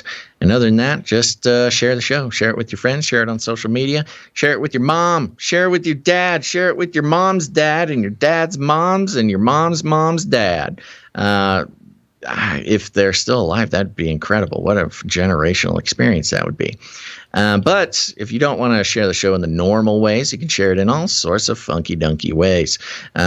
We have lots of very unique, eccentric, creative people who want to share the show. And here's one thing you can do. We learned all sorts of things about these pagan crafters and their cross-stitching. But let me tell you what, baby. I grew up in the church. I know who the real kings and queens of cross-stitch are. And that's the church ladies, the church guys, church daddies, and church mommies. That's right. You do the cross stitch. Every cross stitch is the cross that Jesus bore our sins. And so when when somebody who knows what's going on makes a cross stitch, cross after cross after cross, the cross is infused in the art, and it's a beautiful metaphor of how Jesus' work on this earth while he was here in physical human form combines to form a beautiful mosaic, making a pattern larger and grander and more meaningful than any individual thing could possibly mean. And so I'm calling you, Canary Cry cross stitchers. Why have we not gotten any Canary Cry cross stitch? I think we have. I think somebody made something. I recall somebody doing somebody did something, and I recall a physical cross stitch was sent to the P.O. box. Is that what you're trying to tell me? Well, I know that somebody did a Yoda for sure for us. Yeah, that wasn't cross stitch. That was the crocheted Yoda. I have my Yoda right here on my desk. Okay. My little baby Yoda looks at me every day. So there you go. That's a crocheted yoga. Crochet is good too, but cross stitch is the name of the game, folks. There's a war. There's a war. And the war is for your mind, but it's also for your cross stitch. So put on the armor of God, grab your cross stitch and needles, and go to war. And let's make some Canary Cry cross stitch. It's hot. It's hot right now. And every Canary Cry cross stitch will go to making the home of a canary crier more cross stitchy, and that's what matters. And we'll get some blogs out there. We'll get the cross stitch blogs. We'll get the blog and cross stitches, and everybody will start talking about this new phenomenon of Canary Cry cross stitch. What's up with all these birds and big old googly eyes? Can you imagine a big old googly eye on a cross stitch? That's great. And not only that, but it'll be a wonderful evangelism tool when you got some cross-stitching crone walking down the street, casting spells and hexes through the cross-stitchiness that forms from the dark arts and, being used to I don't know much about it. But whatever the case may be, Canary Cry cross stitch is here to fight the battle, baby. And we can bring some peace and love into this world, and also start a revolution, a cross-stitch revolution. It's called cross-stitch podcasting, folks. You play the podcast while you cross-stitch. You got to do something with your hands anyways, and then all the jingles and arts and animations and deconstruction and analysis will fuse itself into every cross in the cross-stitch. And then when that goes out and hangs on the wall of a lovely canary, and the truth shall seep out of it, and the world will be a better place. That's just one thing you can do. That'll help spread the show. Plus, everybody loves a good cross stitch, but you don't have to do it that way. You could do it in a much simpler way. But the fact of the matter is, here's the thing, folks. We call it rattling cages. If you need any more instructions, it's very simple. Here's what you do. You walk right up to him, you grab him by the cage, and then you shake it. The end of the world occurred pretty much as we had predicted. I want to shake things up, stir up some controversy, rattle a few cages. Hey, stop that! Don't That's me. I'm the last angry man, a crusader for the little guy. Leave the bird alone. Never. Rattle a few cages. Rattle a few cages. The human race will have every opportunity to improve. And if they don't? Ask Noah.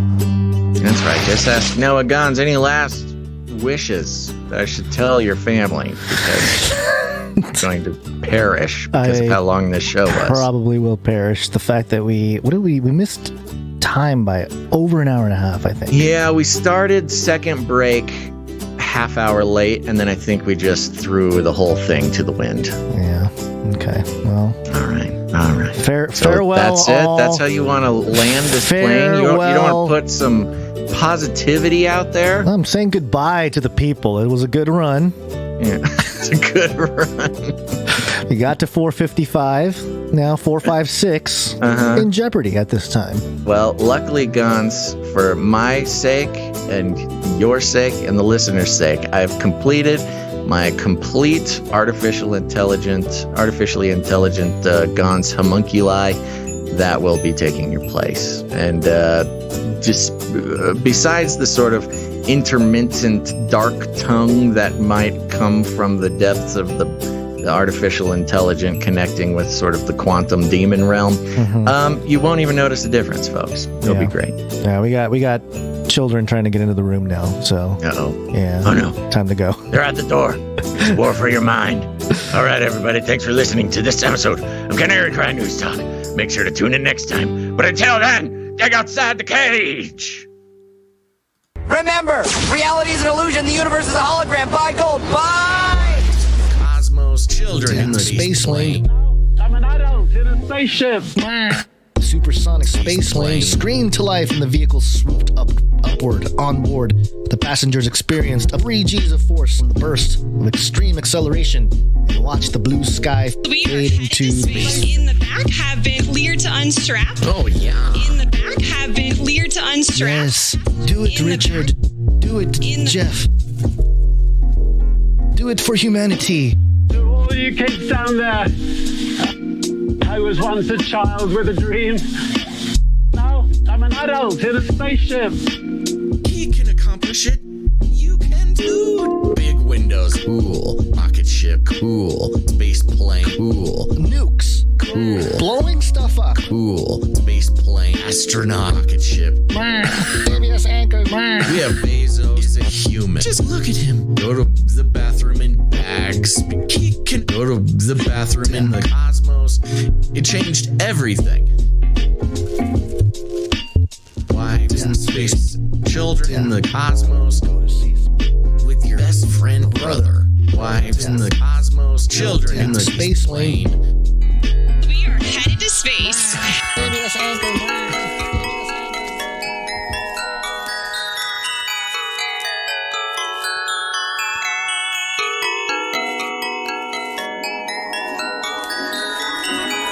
First day of the week, at early dawn, the women of Christ went to visit the tomb.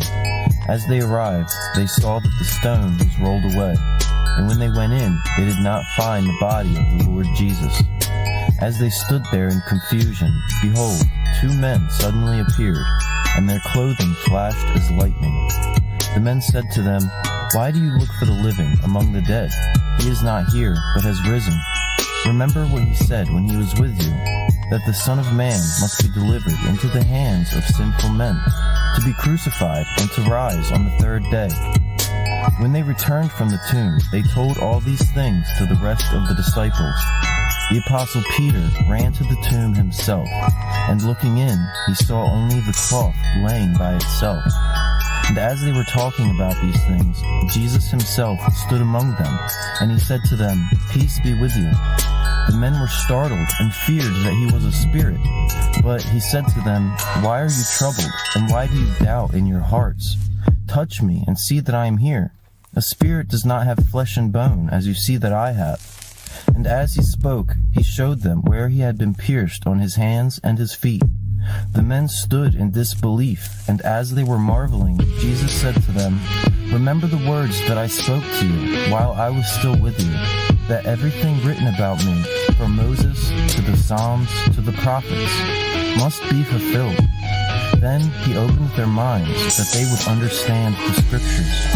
He said to them, "It is written that the Christ would suffer, and on the third day he would rise from the dead, and that repentance for the forgiveness of sins will be proclaimed in his name to all the nations of the earth. You are witnesses of these things. Behold, I am delivering my Father's promise to you. Therefore, go into the world and make disciples in all the nations. Proclaim the gospel and teach them all that I have commanded you. Those who believe in my name will cast out demons. And behold, I will be with you always, to the end of the age." After these words, Jesus led them outside. He lifted his hands to heaven and blessed them. And as he was still blessing them, he was carried away, up into the clouds before their very eyes. Jesus Christ was taken up into heaven to sit at the right hand of God. Now, there were many other things that Jesus did, and if every one of them were written, the world itself would not contain the books that would be made. I'll keep you warm and safe in my people's zoo. Do not come back, you Nazi psychopaths!